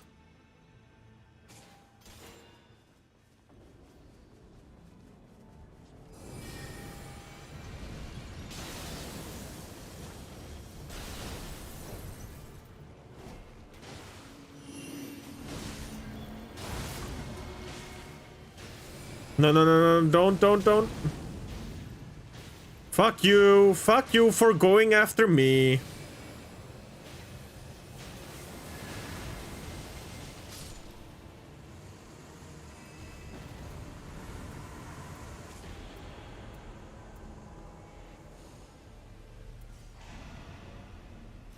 Yeah.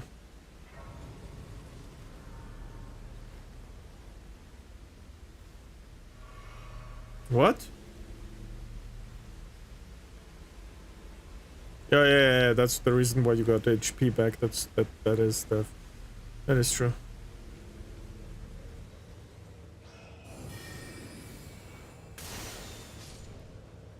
Fuck that guy specifically. Let's go to the city and fuck shit up.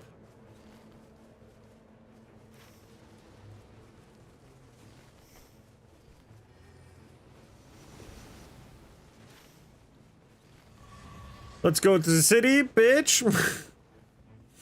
Let's go to the beach. What you? Hey.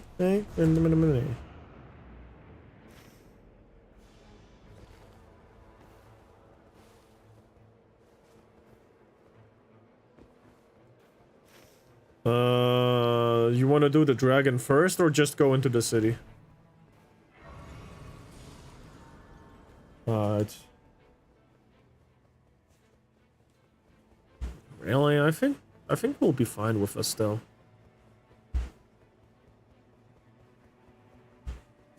Yeah, I think that's gonna be better for time management if we do Estelle first and then the dragon soldier. But I think we'd be fine either way. But it is smarter to do, yeah.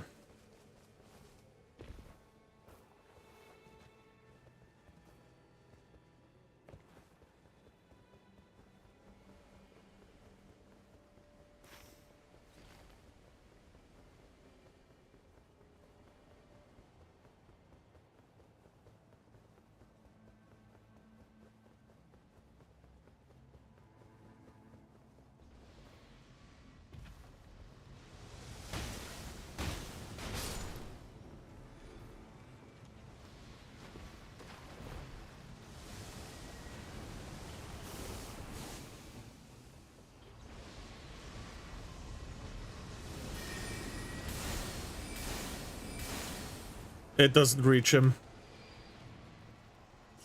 Oh, no, it did reach him. Wow. I'm that good, huh?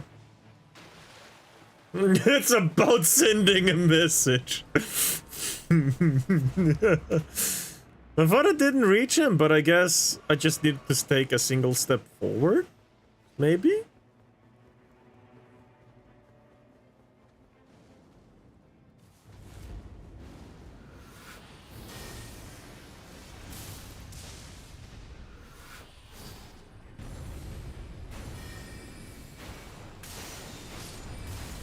Wow. I have a feeling, Frosty. We're not gonna be, like, too troubled with... You bastard. I'm just gonna spam it. Fuck you. No loaded up shit for you. How about that?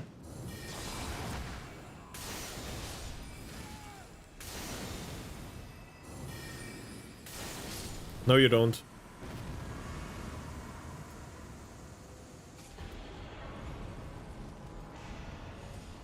It was...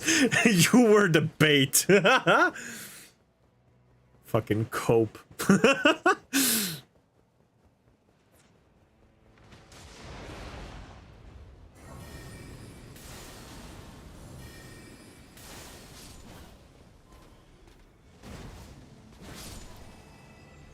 Also, you can hit him. Bastard!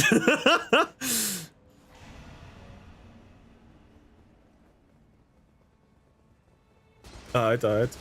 I gotta set up shit first, so it's fine.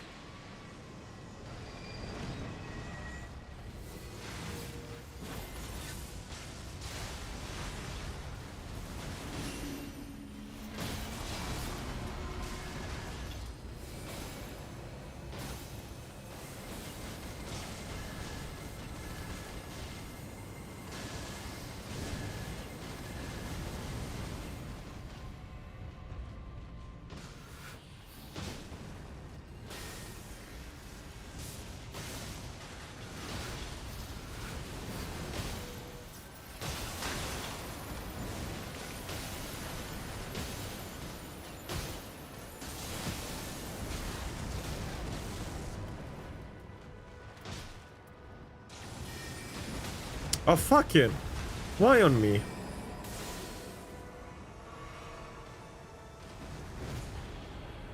I got Morgoth's cursed sword. You want it? Alright.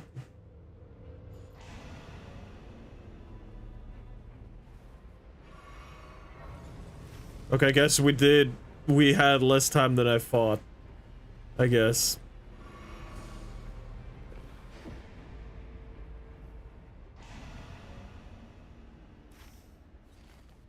Guess we don't attack that guy. I guess we just skipped the dragon soldier. Soldier Boy will tell ya. Run! Run! Wow, that was close. What's my damage on this dude? Not bad, but not enough.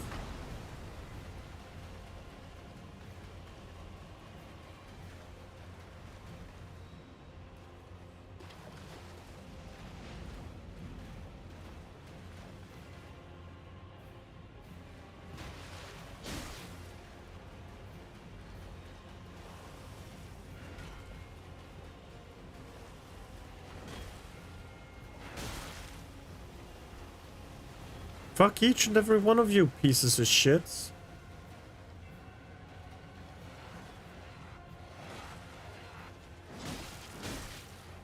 Holy fucking shit! Your fucking range is ridiculous. Fuck you guys.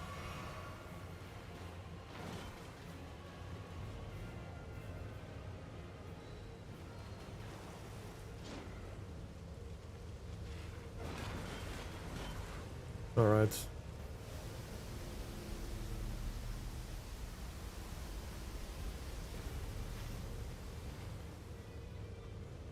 I didn't need to fucking loot on the way, because there was nothing to loot! Man. But just the thought of, it could be something, always fucks with me. Man.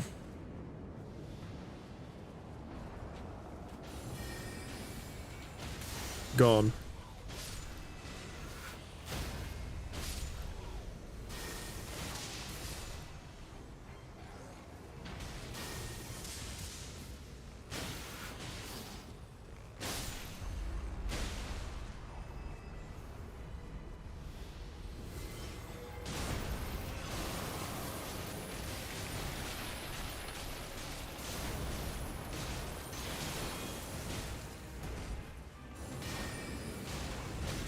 Motherfucker in his 10-meter range. Holy fucking shit, stop.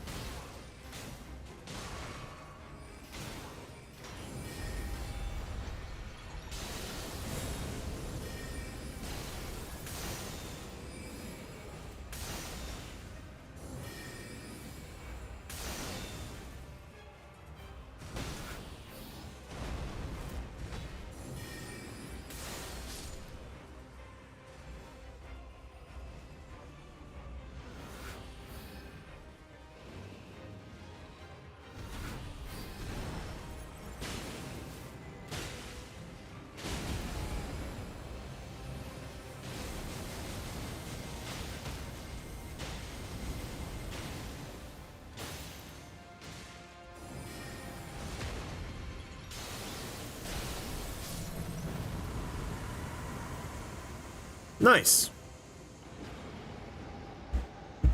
Oh, nice. 7 flasks. Not bad. Not bad at all.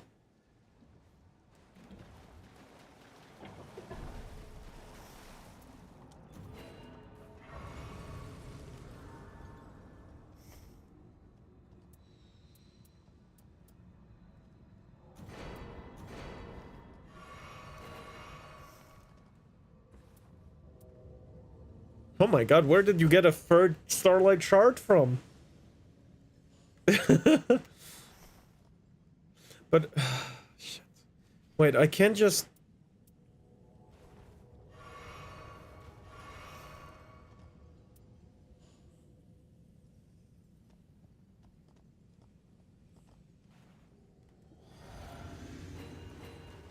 There we go. This is probably a good idea. What boss is it, actually? I don't know. Oh, Jaw, okay.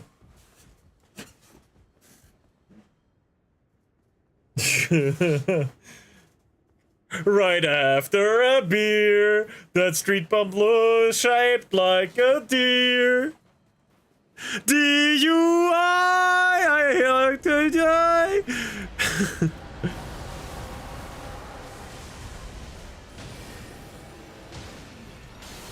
Little did you know, I filled up on gas.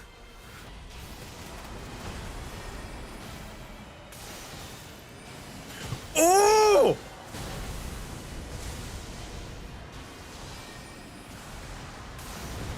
That damage, though. Thank you. What? How'd you miss?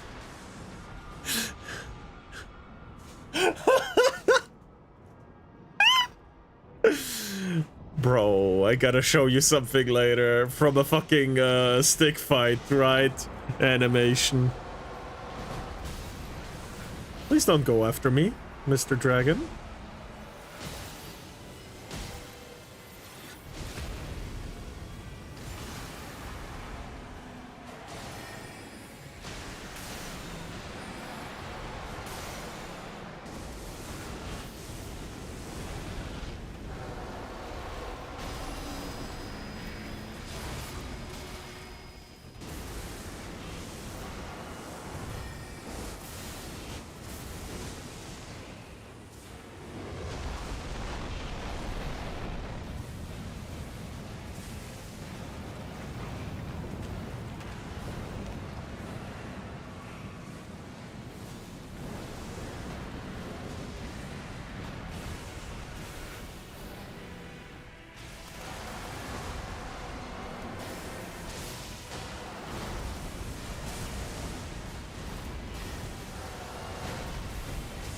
Motherfucker.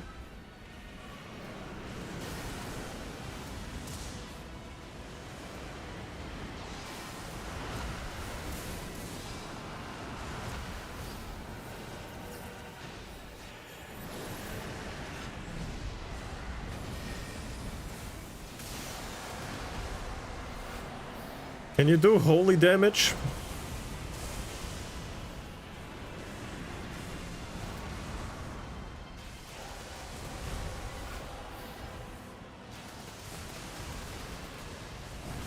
Thank you. Oh, fuck. I really don't remember well when he does what. Thank you. Oh.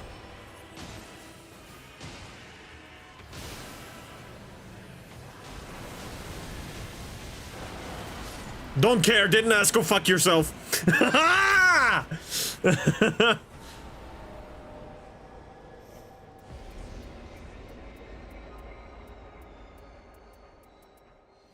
Wow.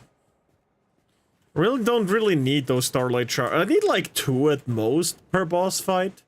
If I like don't like look at how much I have. But usually no. Improved poise, physical no. Duchess, art gauge charge from successful guarding, improved carrion sword sorcery, no. Physical attack power increases after using grease, no. Max FP increase for each sorcerer's rise unlocked, poise +3, improved rather, no. All of them were fucking trash.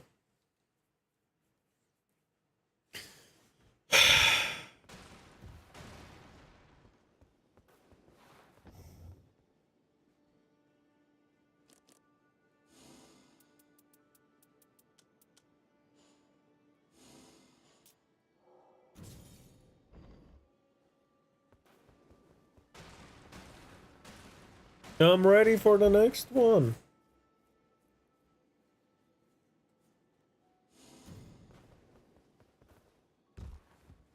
DUI, how about you die? I drive 100 miles in an hour. Little did you know I filled up on gas, pulverize your bones like fuck you. I don't really know the rest of the song, damn it. But I'm speeding and I'm driving and I'm violently masturbating, speeding and I'm driving and then I come. Speeding and I'm driving. It's divine. You know, you're not wrong. Why? Let's go under us. Let's go directly under us.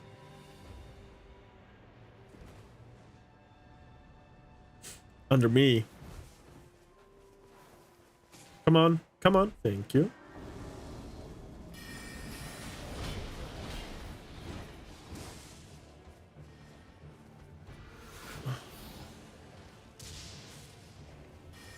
Oh, you switched to Little Beach. Okay.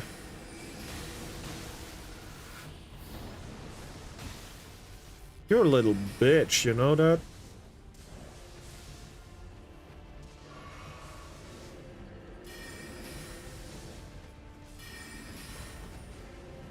Wow, holy shit.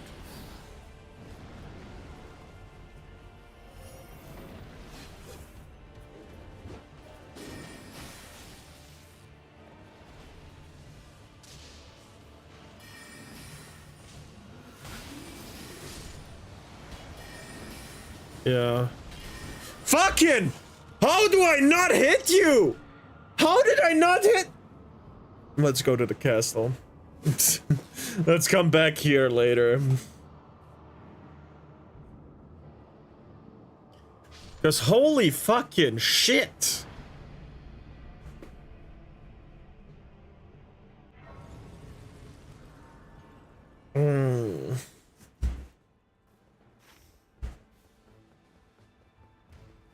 Speeding and I'm driving and I'm madly masturbating. Speeding and I'm driving and then violently I come. I'm screeching and I'm I don't even remember, bro. I gotta write it down somewhere. Have it as a note. Just reading it. Why?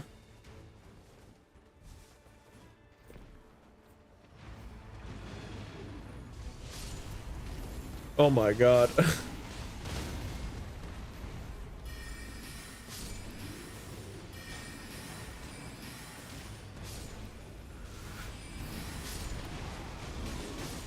Oh! Bro. This is pretty bad. You wanna just restart? This is kind of embarrassing. You just want to restart? Frosty has left this world. I see. Yeah, this is a restart. This is pretty embarrassing. And we lost so much time.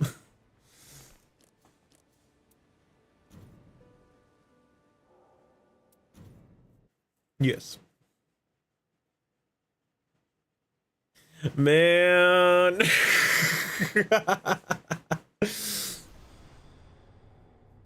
This was. Let's not talk about this, okay?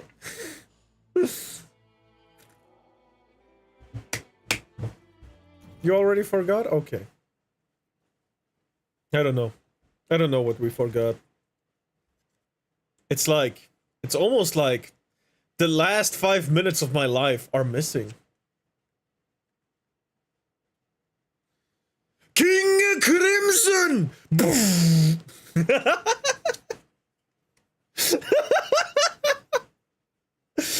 It happened, but nobody knows what happened.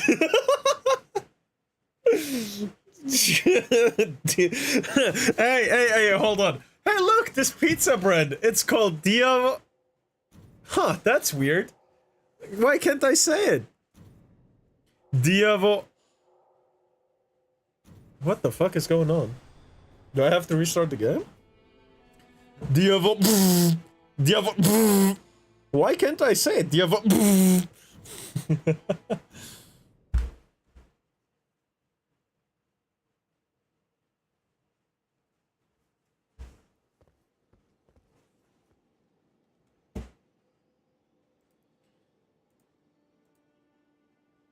Can I find it?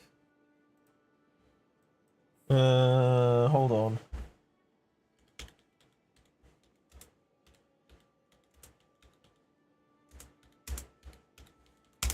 Can I find it?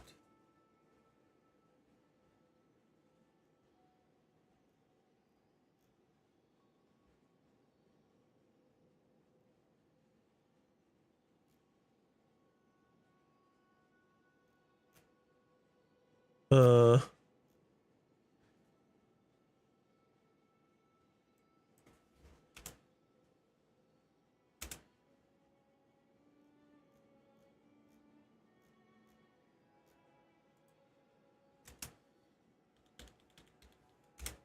I can't find it. No.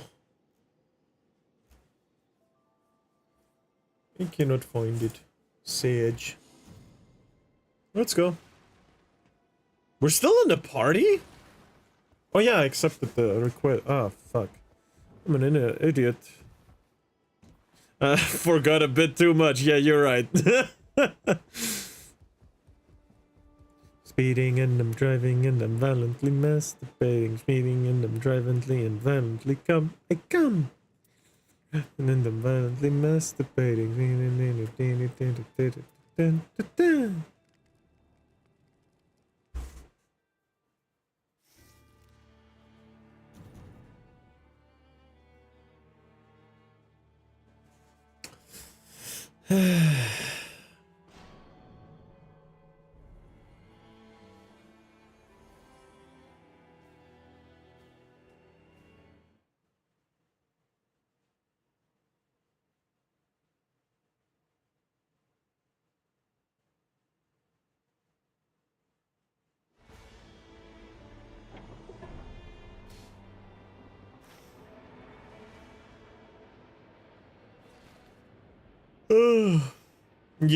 You wanna do it again? Hold on, I'm gonna go get myself something from the chest.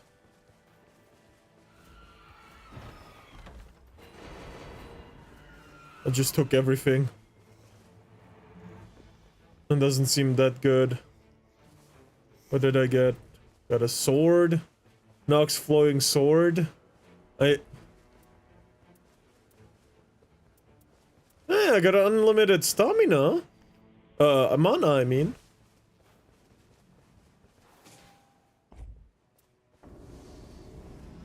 Oh, this is better. Fuck you! Fuck you! The way he just ignored you, ran past you, and got onto. Oh! This bastard.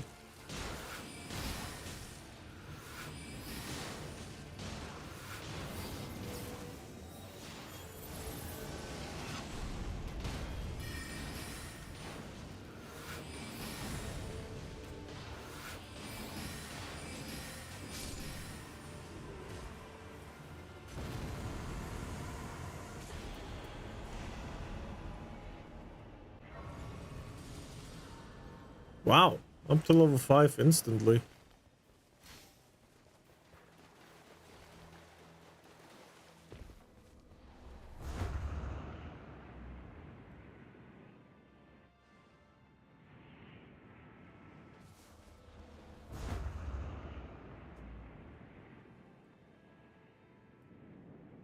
Come on, Frosty, keep up.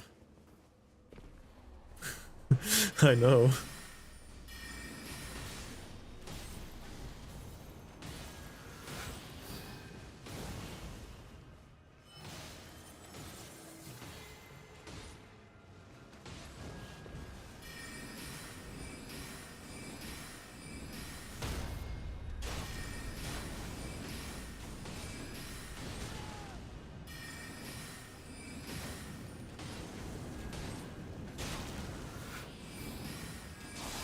No, you don't.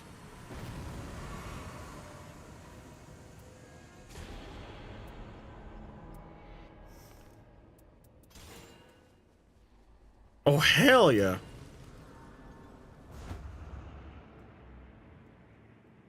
Oh. Did I not see this right? I guess I didn't.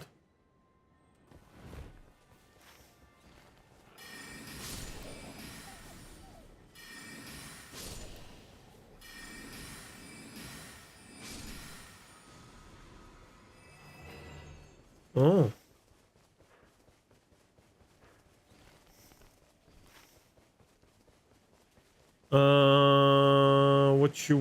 Where, oh my god, there's nothing to do here. For keys. Dude, we're fucking surrounded by Everjails.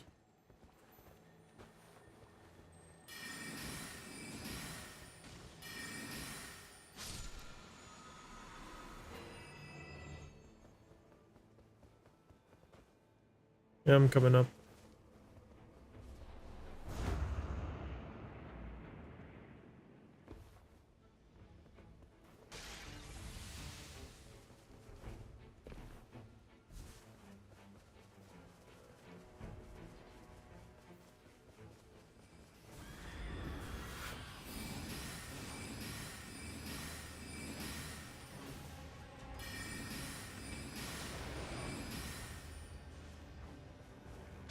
Bam. I thought he's dead.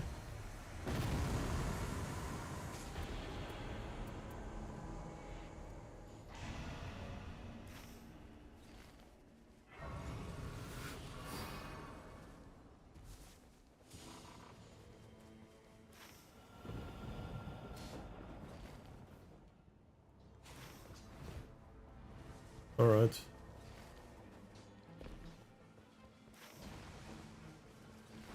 You want to go to the sorcery tower real quick?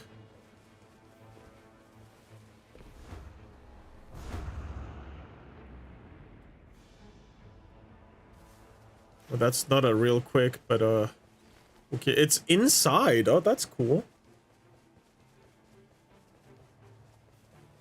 Is it the fucking lamp behind us? Oh, yeah.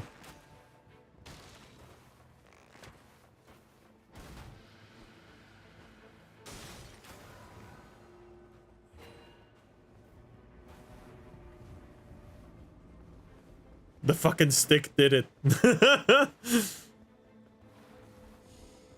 Oh, it's not that good of a spell assortment. Whatever. I got a 10% boost to magic damage, so that's fine. And holy. And fire. And lightning.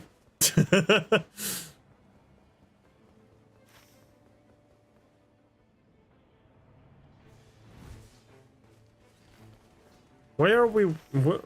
What do you want to do with the bird? Like, where exactly do we want to go? Want to go to the castle here? Oh, okay.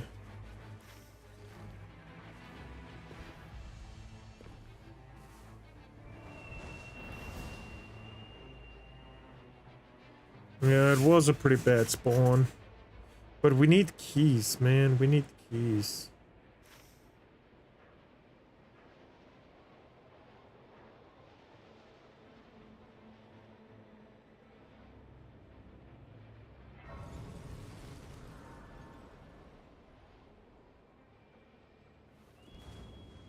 Wow.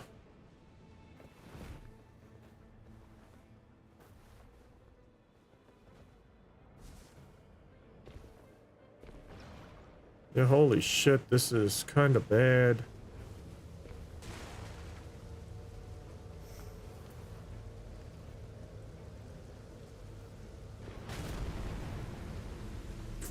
Man.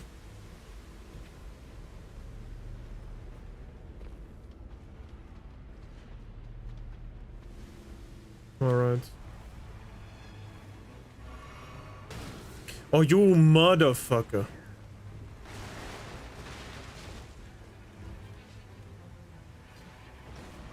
The Creeping Doom is hoofing it. The Creeping Doom?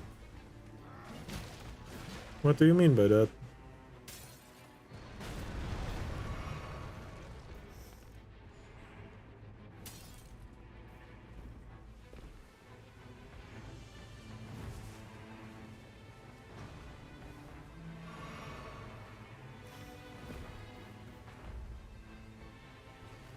Oh shit, I'm probably gonna die.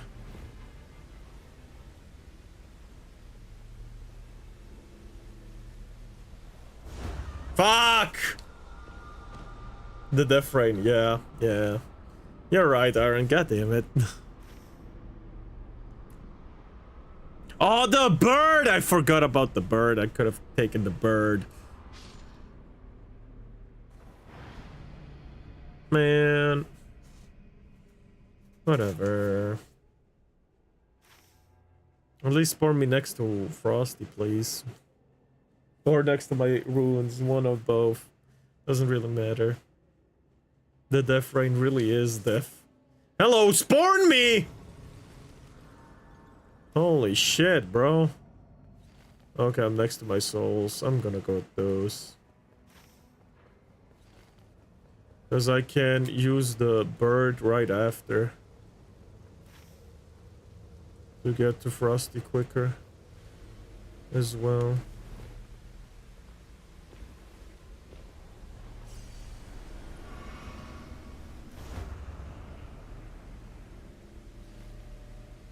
Wait, where is the bird?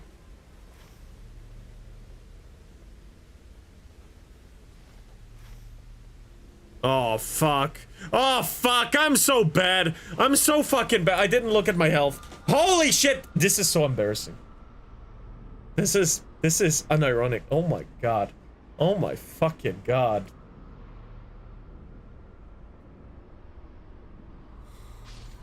Ah! Snake? Snake? Answer me, Snake! Snake!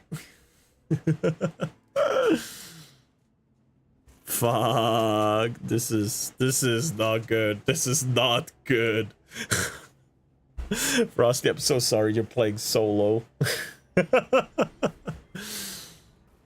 Oh my god. At the same location too. This is just not healthy for my mind, bro. Got a concussion at a whole nother level. Coming through my mind. Got a concussion at a whole nother level. Coming through my mind.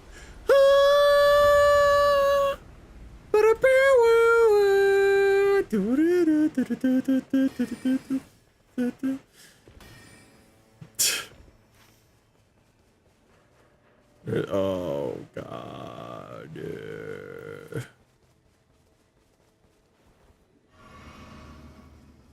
Alright. I got holy fire, so it's fine. No, it's really not, but you know, cope. What did I get for spells? Kinda terrible shit, not gonna lie.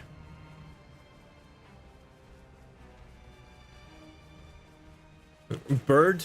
Do we try to kill the bird, or...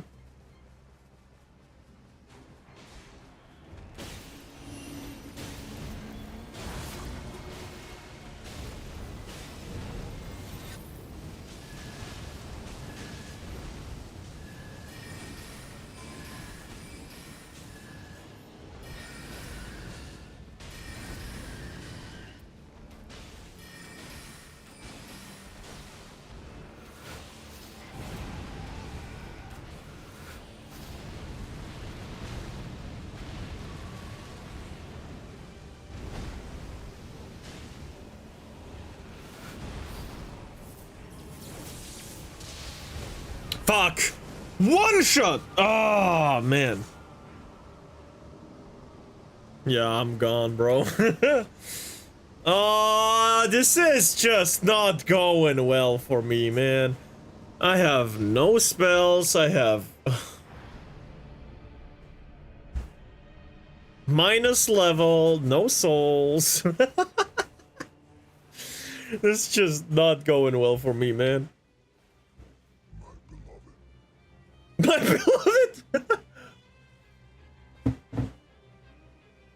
I still have a black screen. There we go.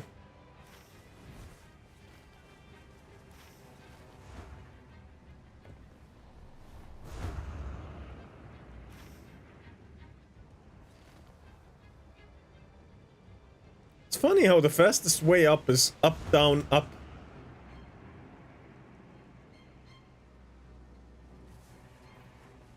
Kinda funny.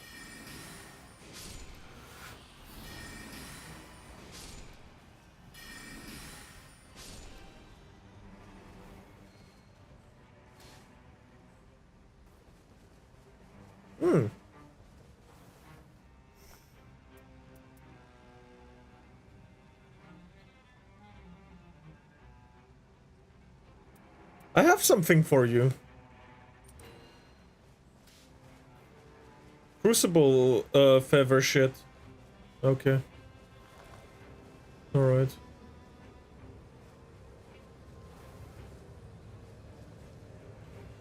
You got to know when to hold them and know when to fold them. It's folding time.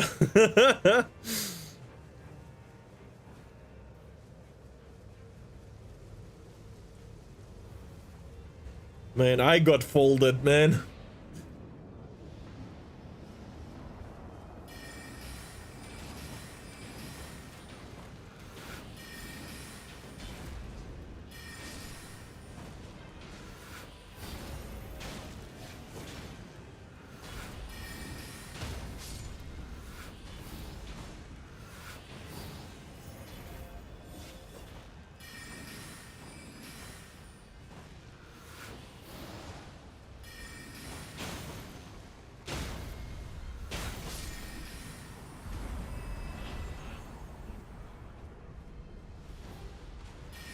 Rumbling, rumbling.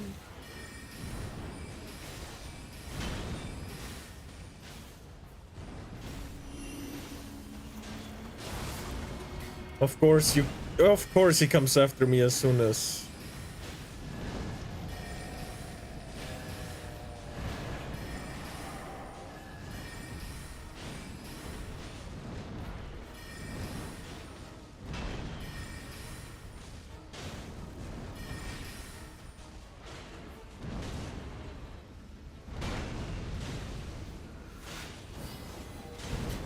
No, no, no, no, okay. Fire against fire, bitch! Okay.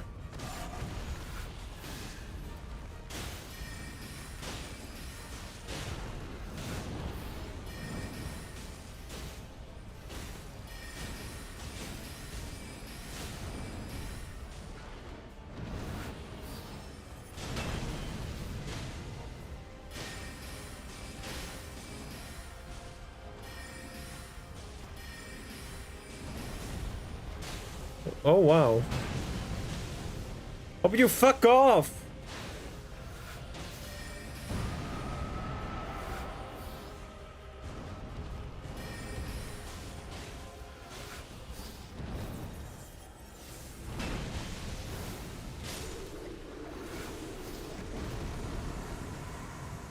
Not bad at all.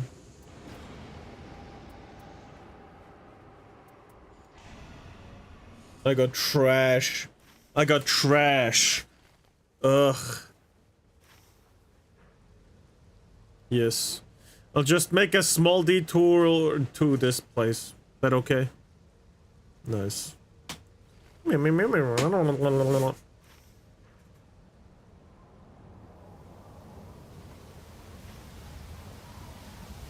Rumbling, rumbling. There's the rumbling.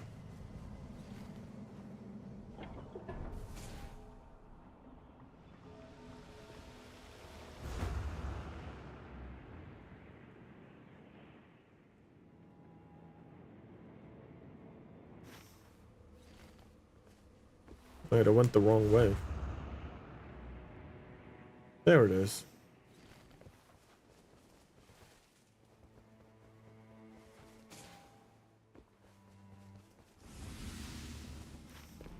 Is it the ancient dragon? I see.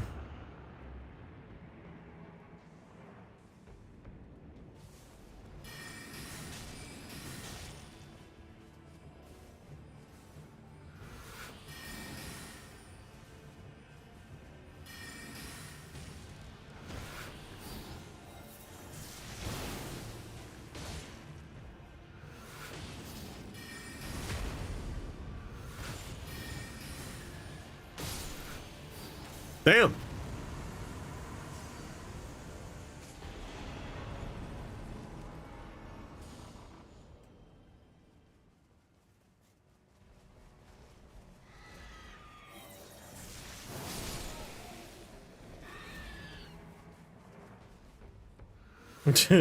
Never killed this guy before. What the fuck? What is this?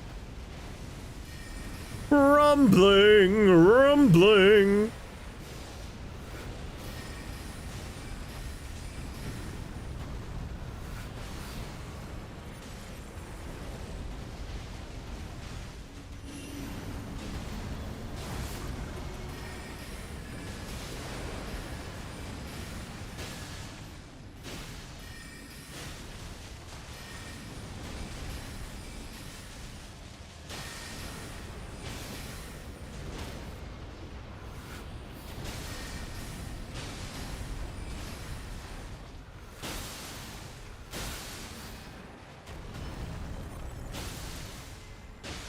Infinite mana.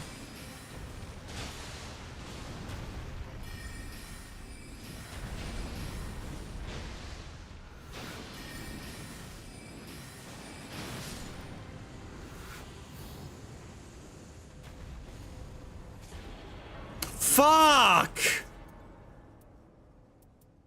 Whatever. It's a bitter stuff. It's a bitter stuff.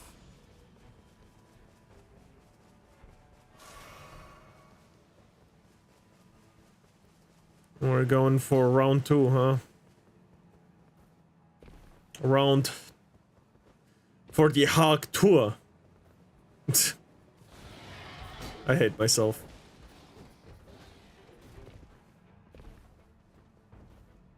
The fuck did you just say? Incredible?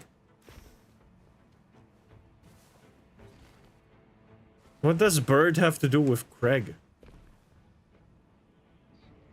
Ex-Craig? What? Oh, because eggs Craig, but... My guy, that is a bit far-fetched, don't you think?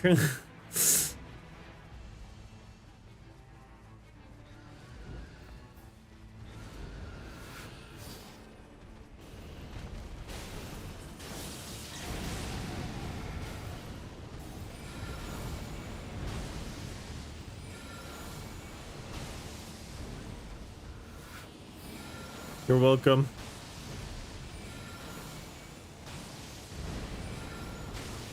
Yes, yes I did. I killed him.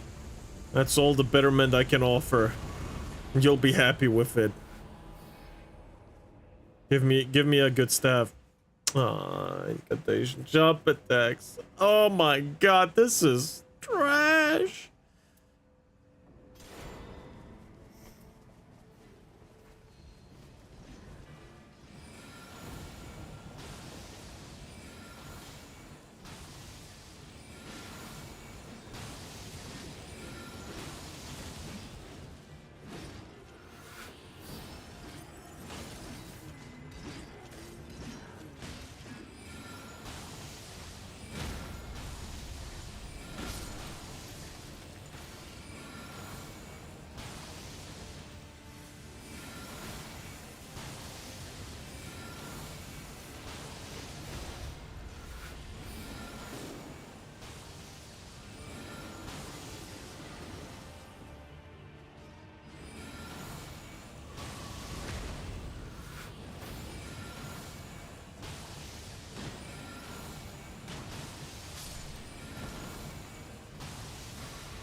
Wow.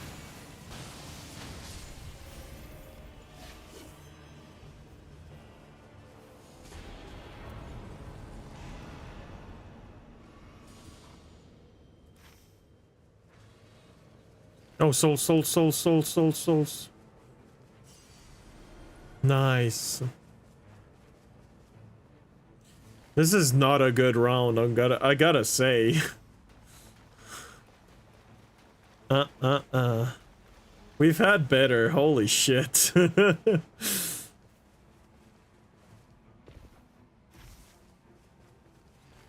Rumbling.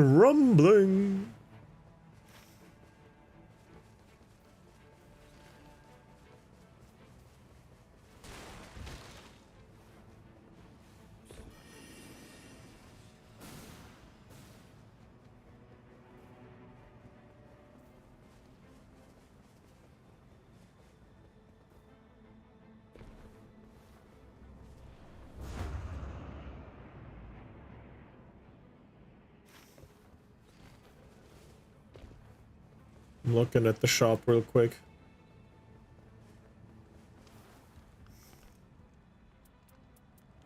You know what? He does have some good shit. Okay.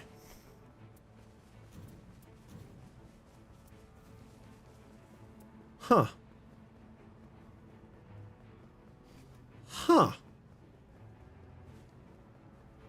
Okay. Sometimes you gotta know when to hold them, when to fold them. Right now, it's folding time.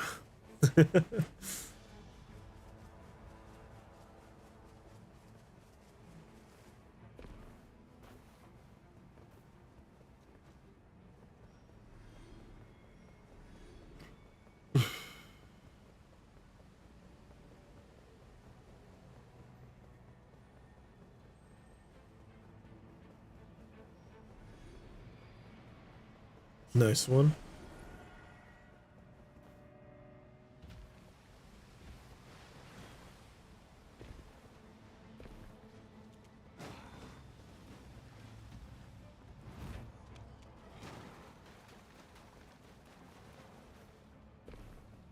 Oh, you're watching Kaiju later? Hell yeah.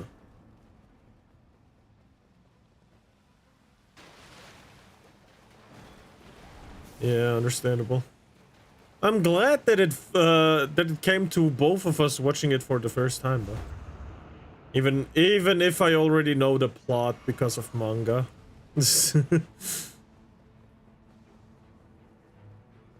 That's true. I don't know the animation.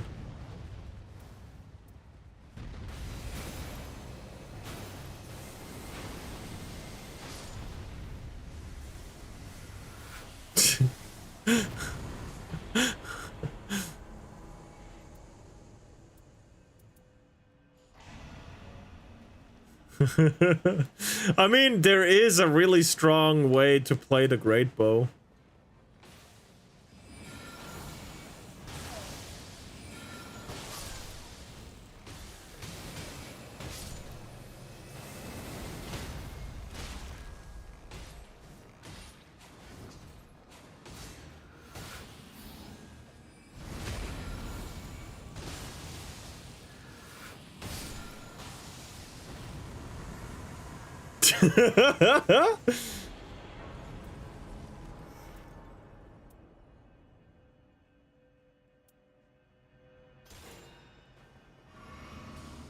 Yeah, hell yeah, it was a tiny little ball.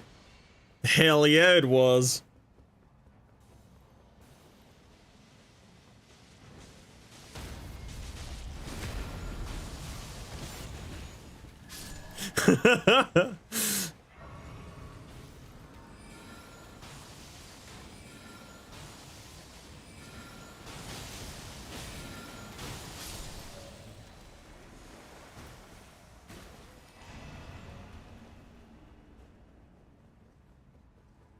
Rumbling, rumbling.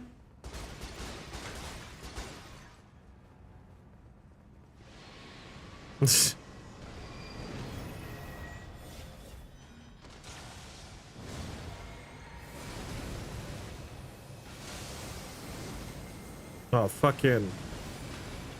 Stop moving it.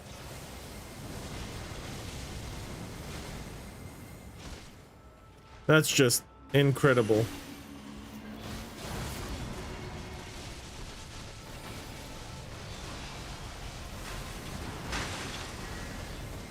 Okay, this is pretty good. This is pretty good. Damn.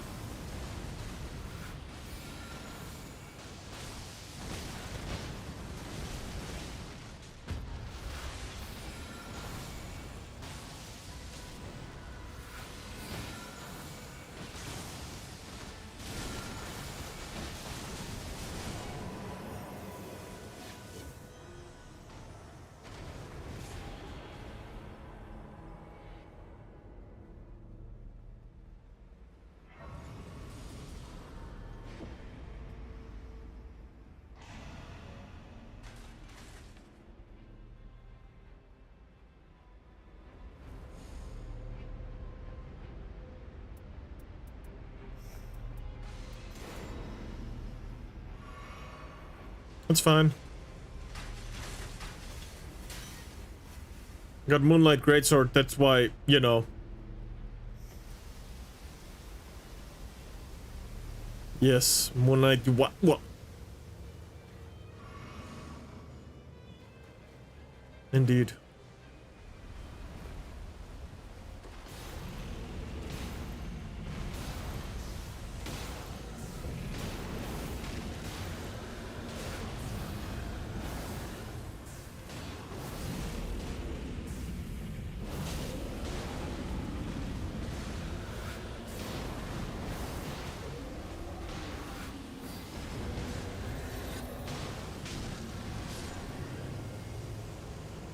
This was not just a try. Gold, gold, gold, gold, gold, gold, gold, gold! No. This is pretty good, though.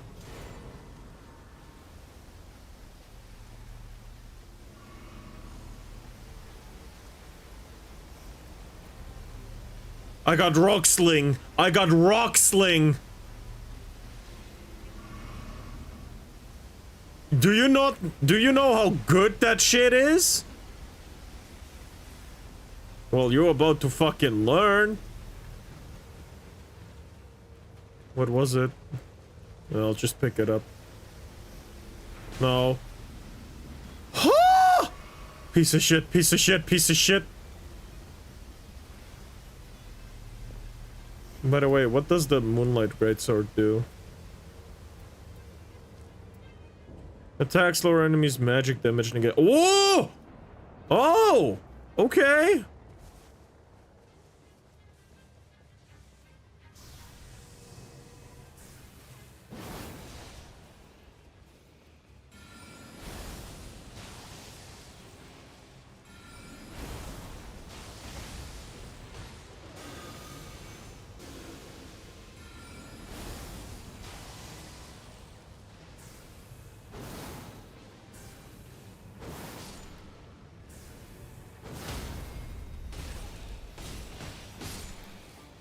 Asshole.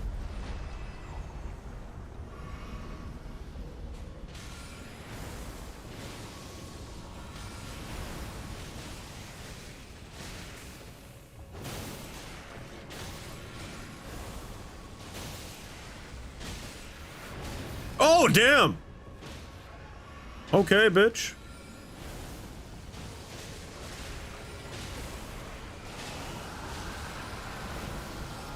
Stance break, stance break. Oh. Oh, oh, oh, oh, oh, oh! Oh, oh, oh! Okay, okay, I see how it is.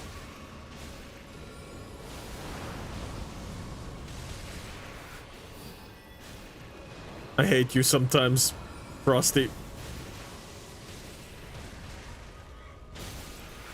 Oh my fucking god.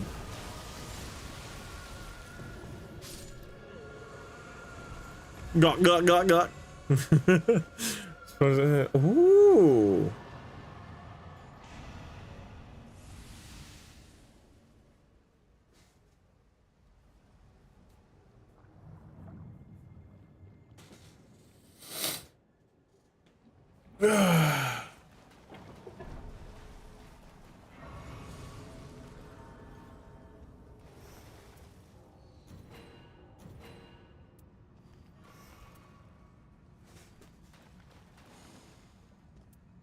Do you want to make one of your weapons purple?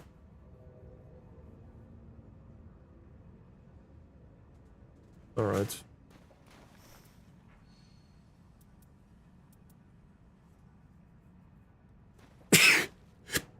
Yeah, do you need charge attacks bonus? I have a spike cracked here.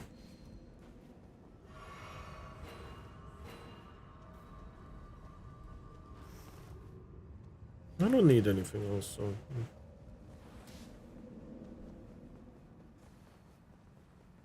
I had to mark it so you could see it, you blind motherfucker.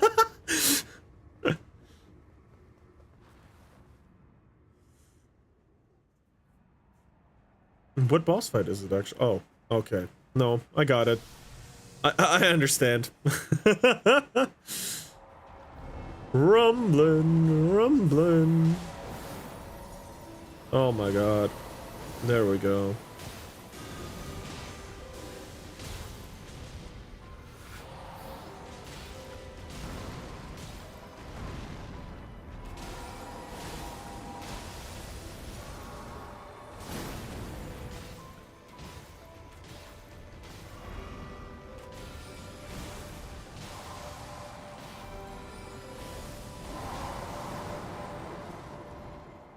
Piece of shit bastard.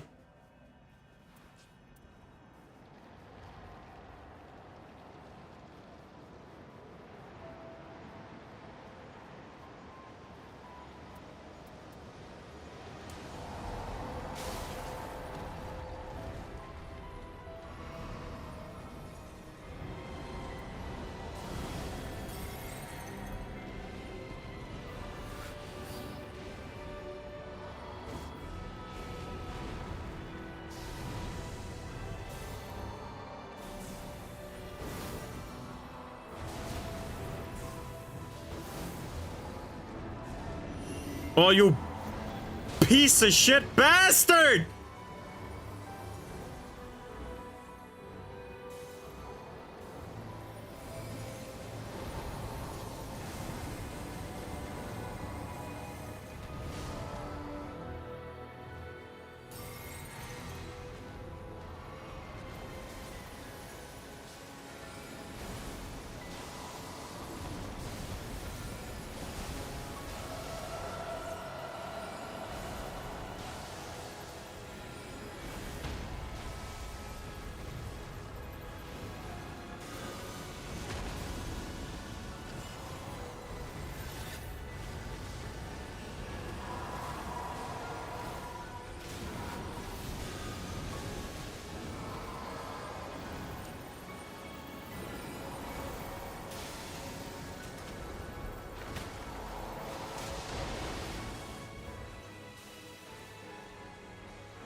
Oh my god.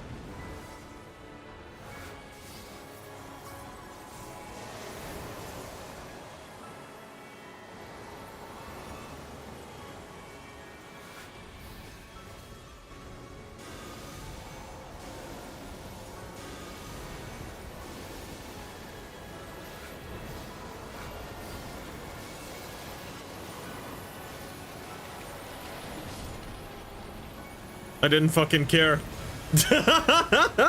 Did you notice how I didn't give a fuck?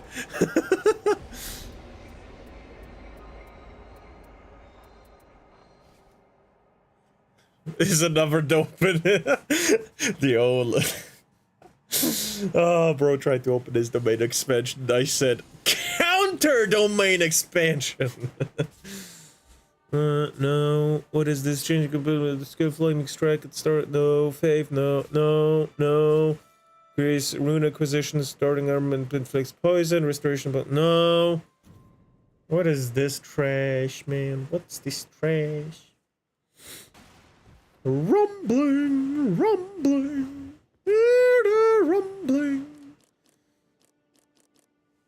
Hold on. I can probably do something here.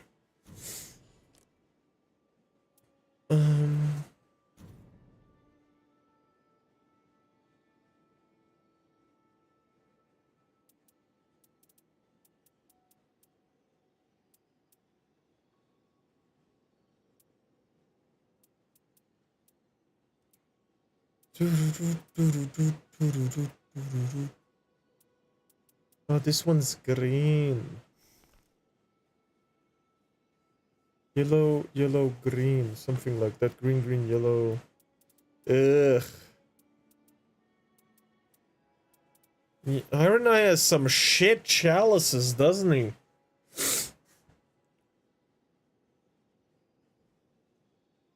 Wait.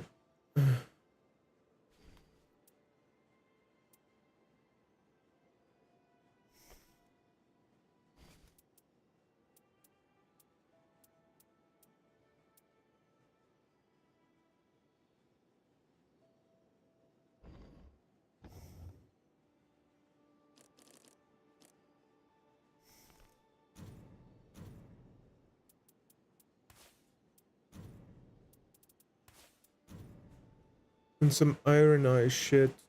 What else do we have for Iron Eye?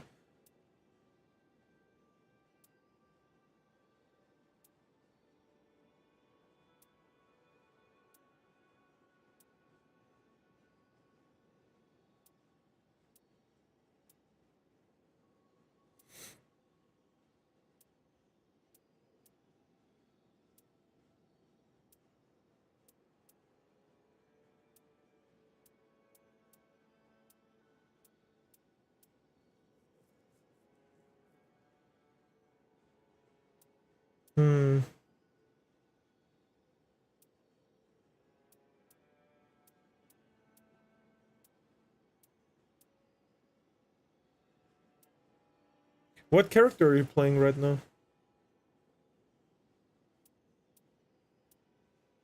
Frosty. What character are you playing next?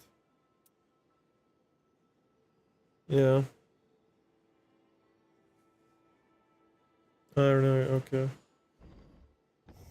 Who else do I want to play?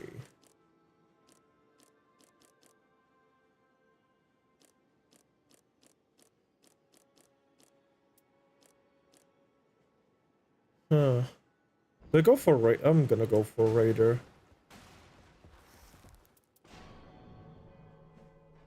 What is my build with him again? I think dual handing and shit, right? Or increase for each ever goal prison. Yeah, that's for sure. Power increase for every goal. Oh god, no, it's this one.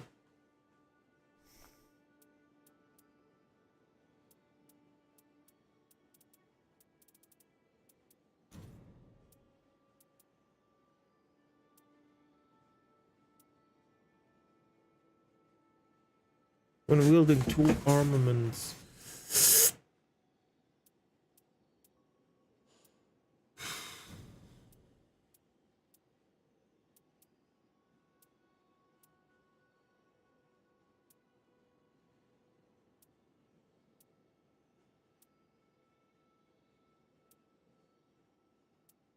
Hmm.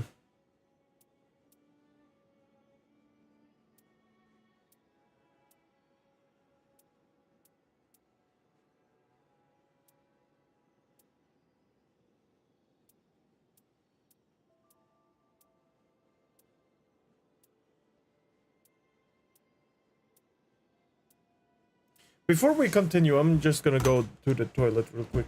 I'll be right back. I'll be right back.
Alright, I'm back.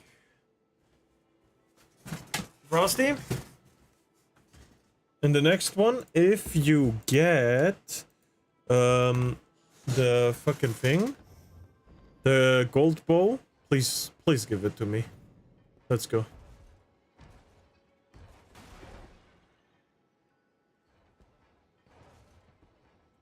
You know, the heavy bow.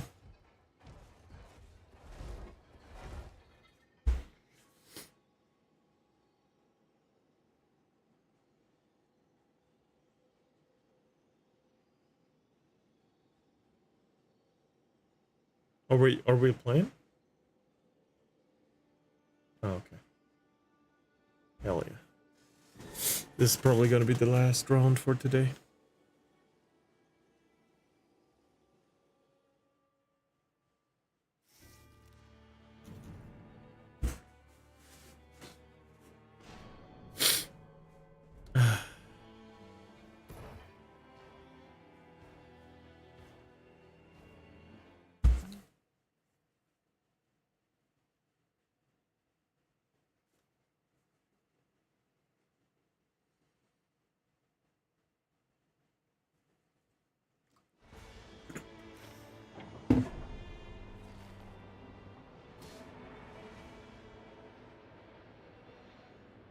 So let's go castle first. Oh, it's an easy castle.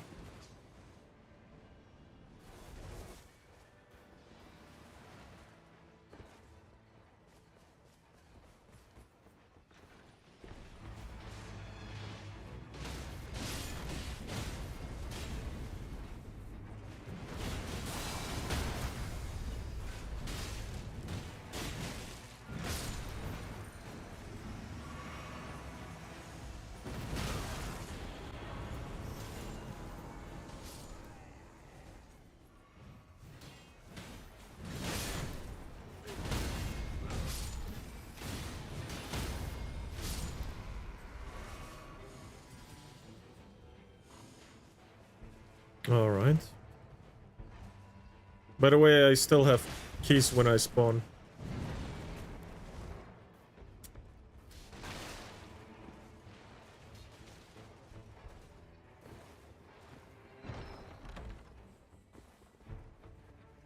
Yeah.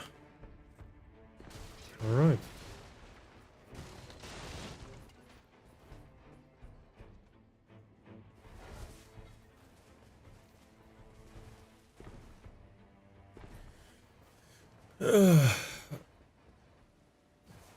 Oh, yeah. Alright. Let's go.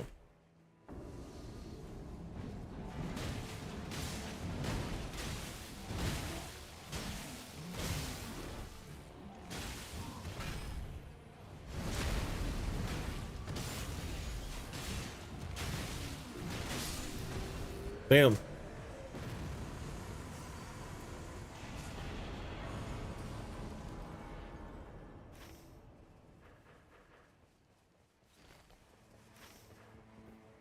Oh shit, I missed something. Nah, it's fine. Probably fine. I'll go get it. Where you gonna go next?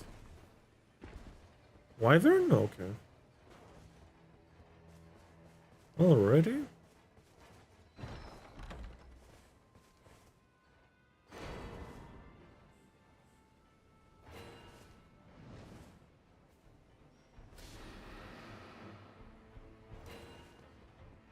I don't know if I should keep this one actually.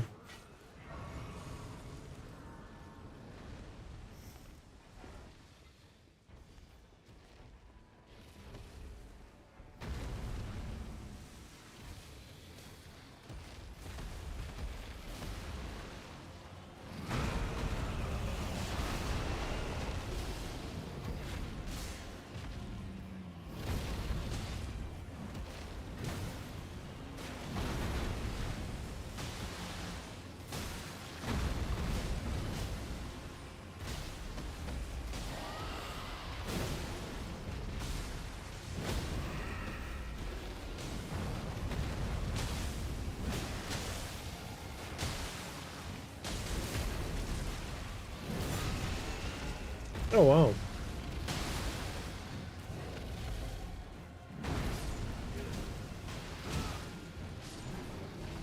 Nice.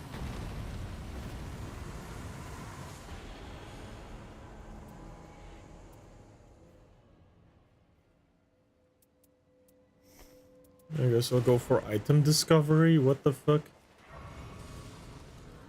Don't want to give me anything else? Okay.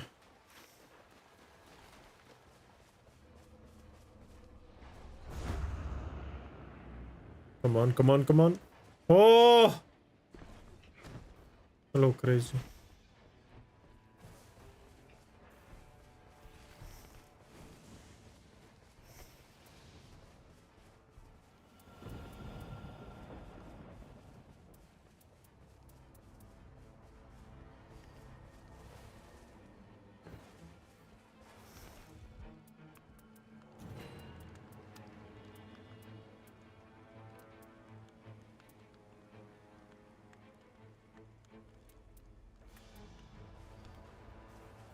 I'm coming back to you, motherfucker.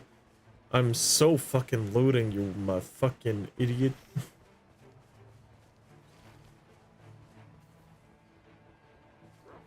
What's down there on you? Oh.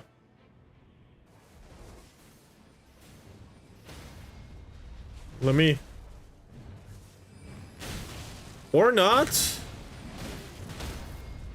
There we go.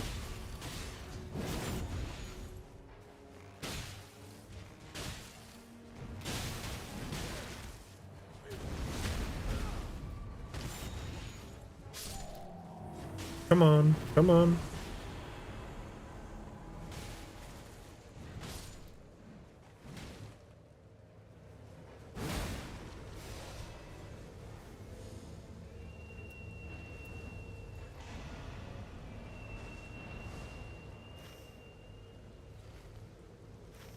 We loot in the cathedral on the way?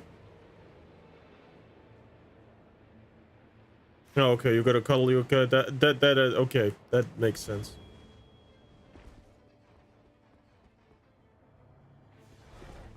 Good owner. Good, good, good, good. Not abuvis. She's hungry.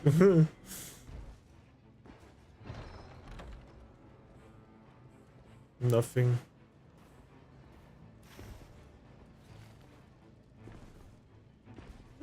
I can, however, I can activate this thing on the way. In case we get a Margaret.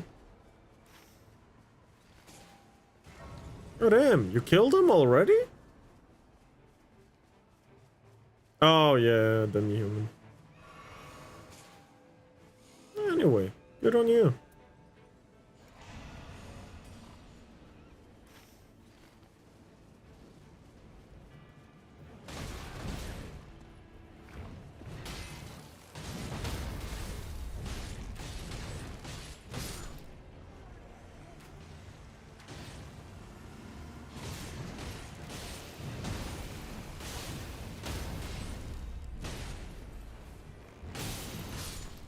Damn.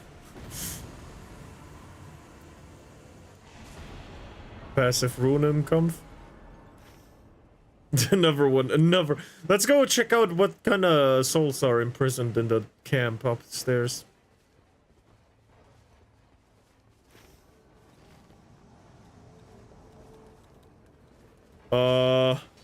Fuck no. Oh my god, bro! The fucking douche is still behind you! Both of them are! What the fuck? I can still hear them behind me.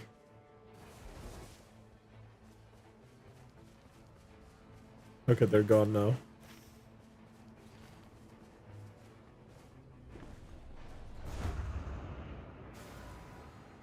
Thank you. And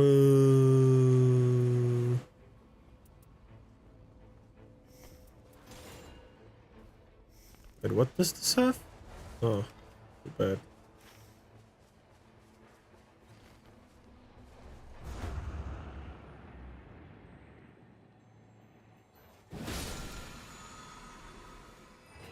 Nice. Ooh. Do I have the souls? Rumbling, rumbling. Wait, this guy has different shit offered. Fuck!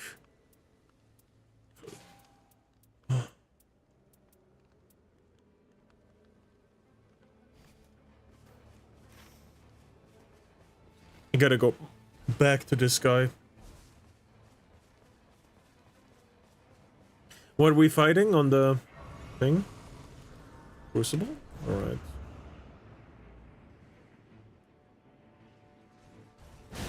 Oh, fuck.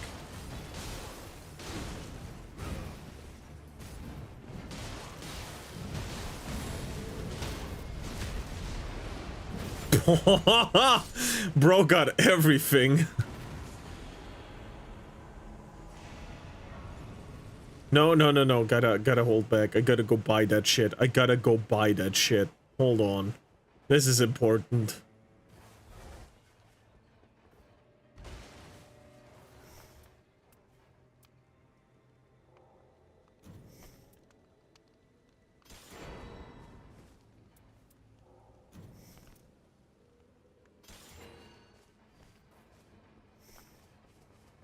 Now, I just need a second great axe thing, or whatever. Where are you at, Frosty? Frosty?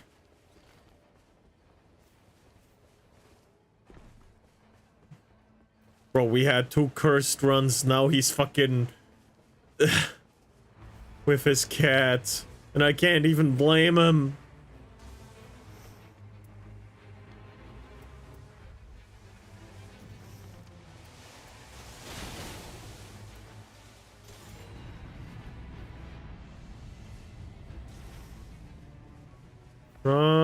Frosty.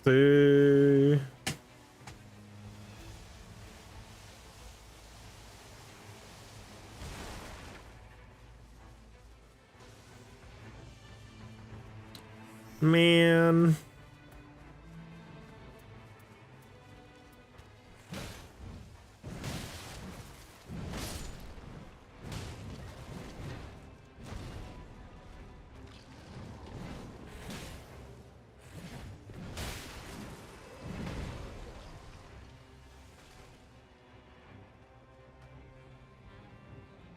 Alright, alright, alright.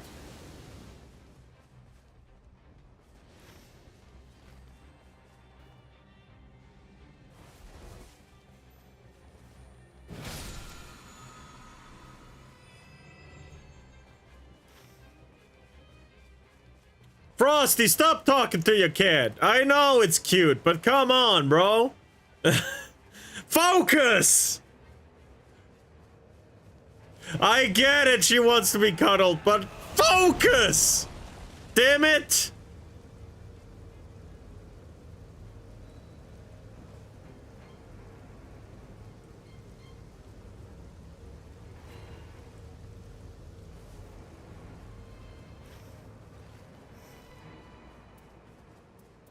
Yeah, it's actually better to play this thing.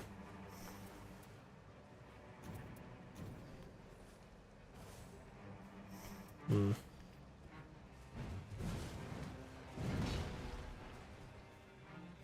Yeah. Hmm. Do you have a great axe or anything? No, man.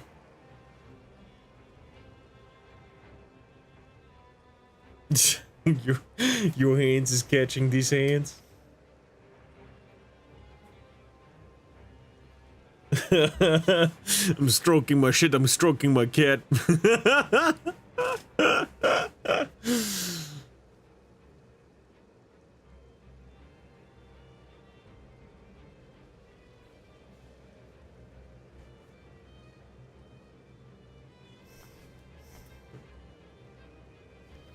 Wait, oh, okay.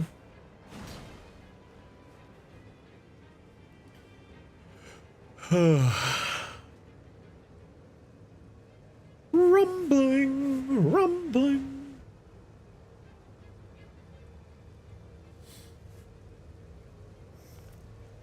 Royal Knight's Resolve even, not even Knight's Resolve.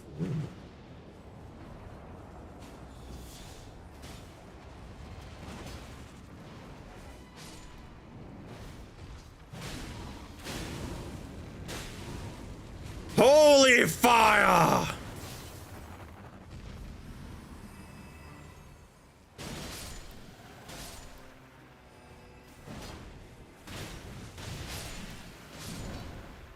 Oh, wow.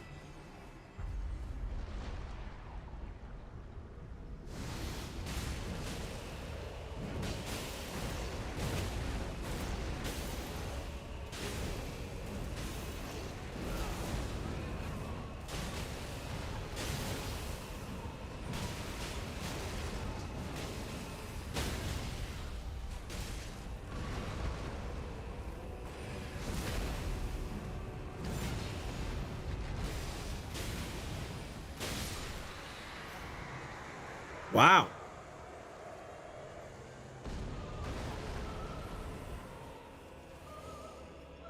Critical hits increase damage inflicted on the same enemy.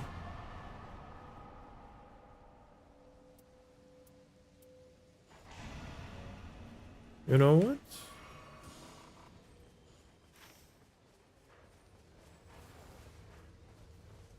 Where are we going next?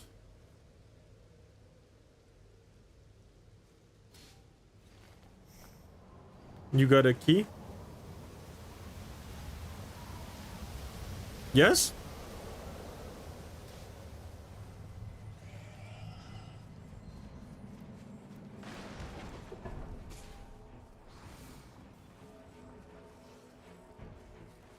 Over here, stroking my dick, stroking my shit.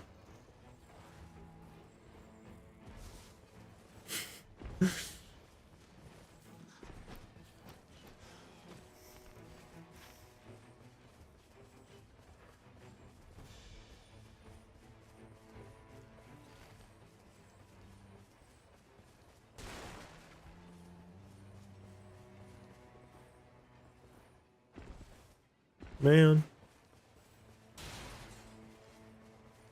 This game's so much fun, but sometimes it just really fucking sucks when it's unlucky.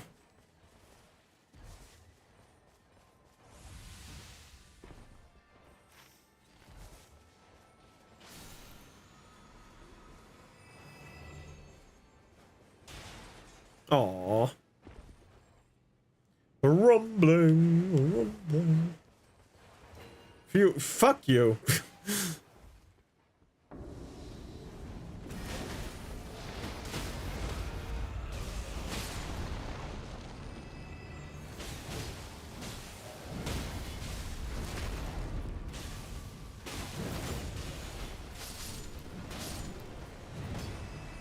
Wow.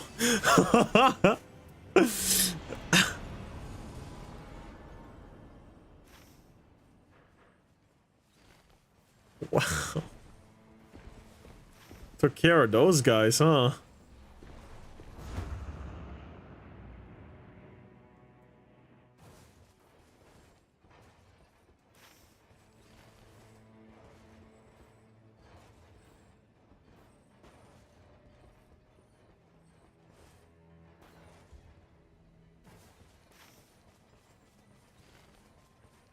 Aw. This sucks.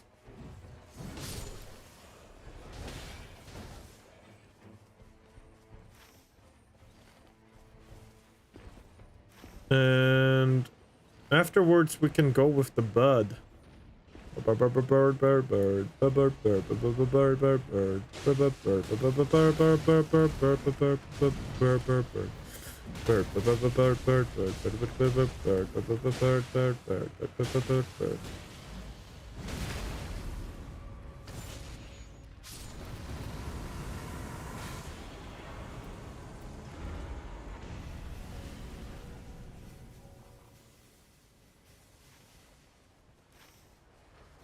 Oh, he's on the way.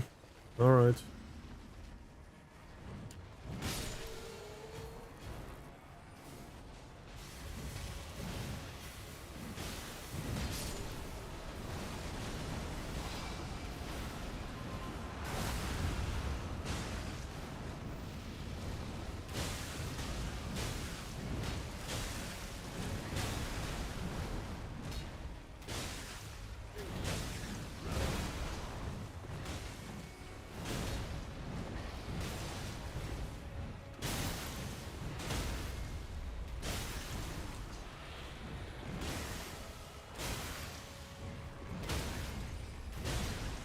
Yeah, I tried to.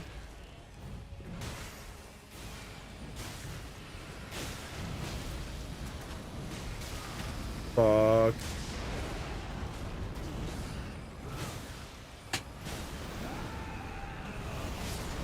Fuck this dude. Perfect spawn.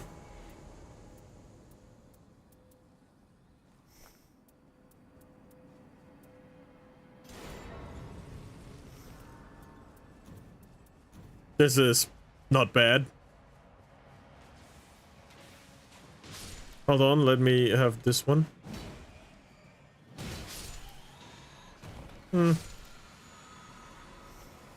Oh, hell no. Okay, go. You got a key? What is this exactly? No, let's fuck no. Let's just go.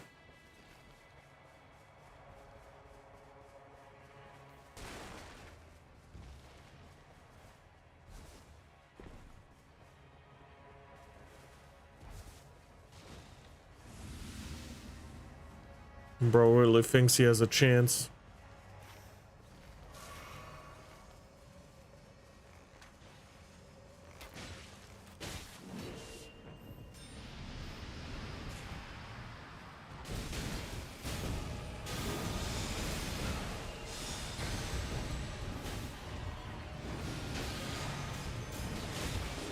Holy shit! The less HP really fucks with me, not gonna lie.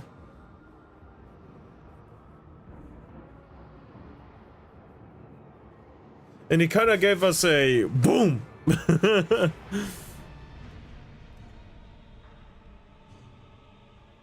Man. But let's kill him for real now.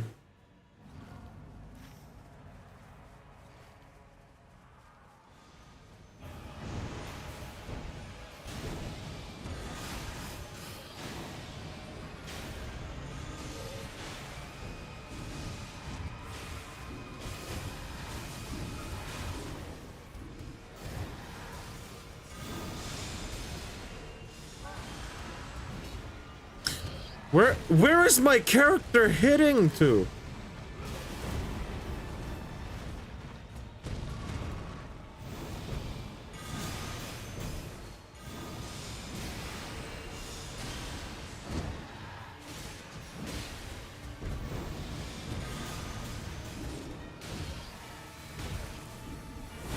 Holy fuck!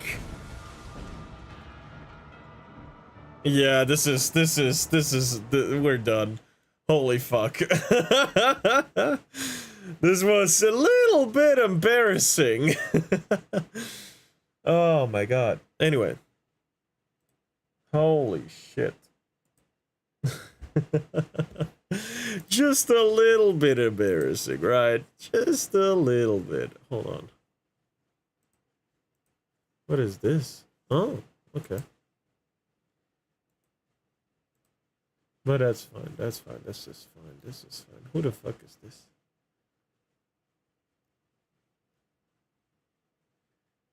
Yes, yes. Yeah, let's go into this person. Ah, but Kirsch is on one. Ah, it's fine, let's go to this person. Yeah, let's go. Where I know this person from, they raided Kirsch once. That's it. Anyway, with this, thank you guys for getting educated on communism with me. Looking at cheater proof and watching some Night Rain gameplay that was very embarrassing, mind you. But yeah, with this, I wish everyone a good morning, good day, good evening, good night, sweet dreams, and goodbye. Bye-bye.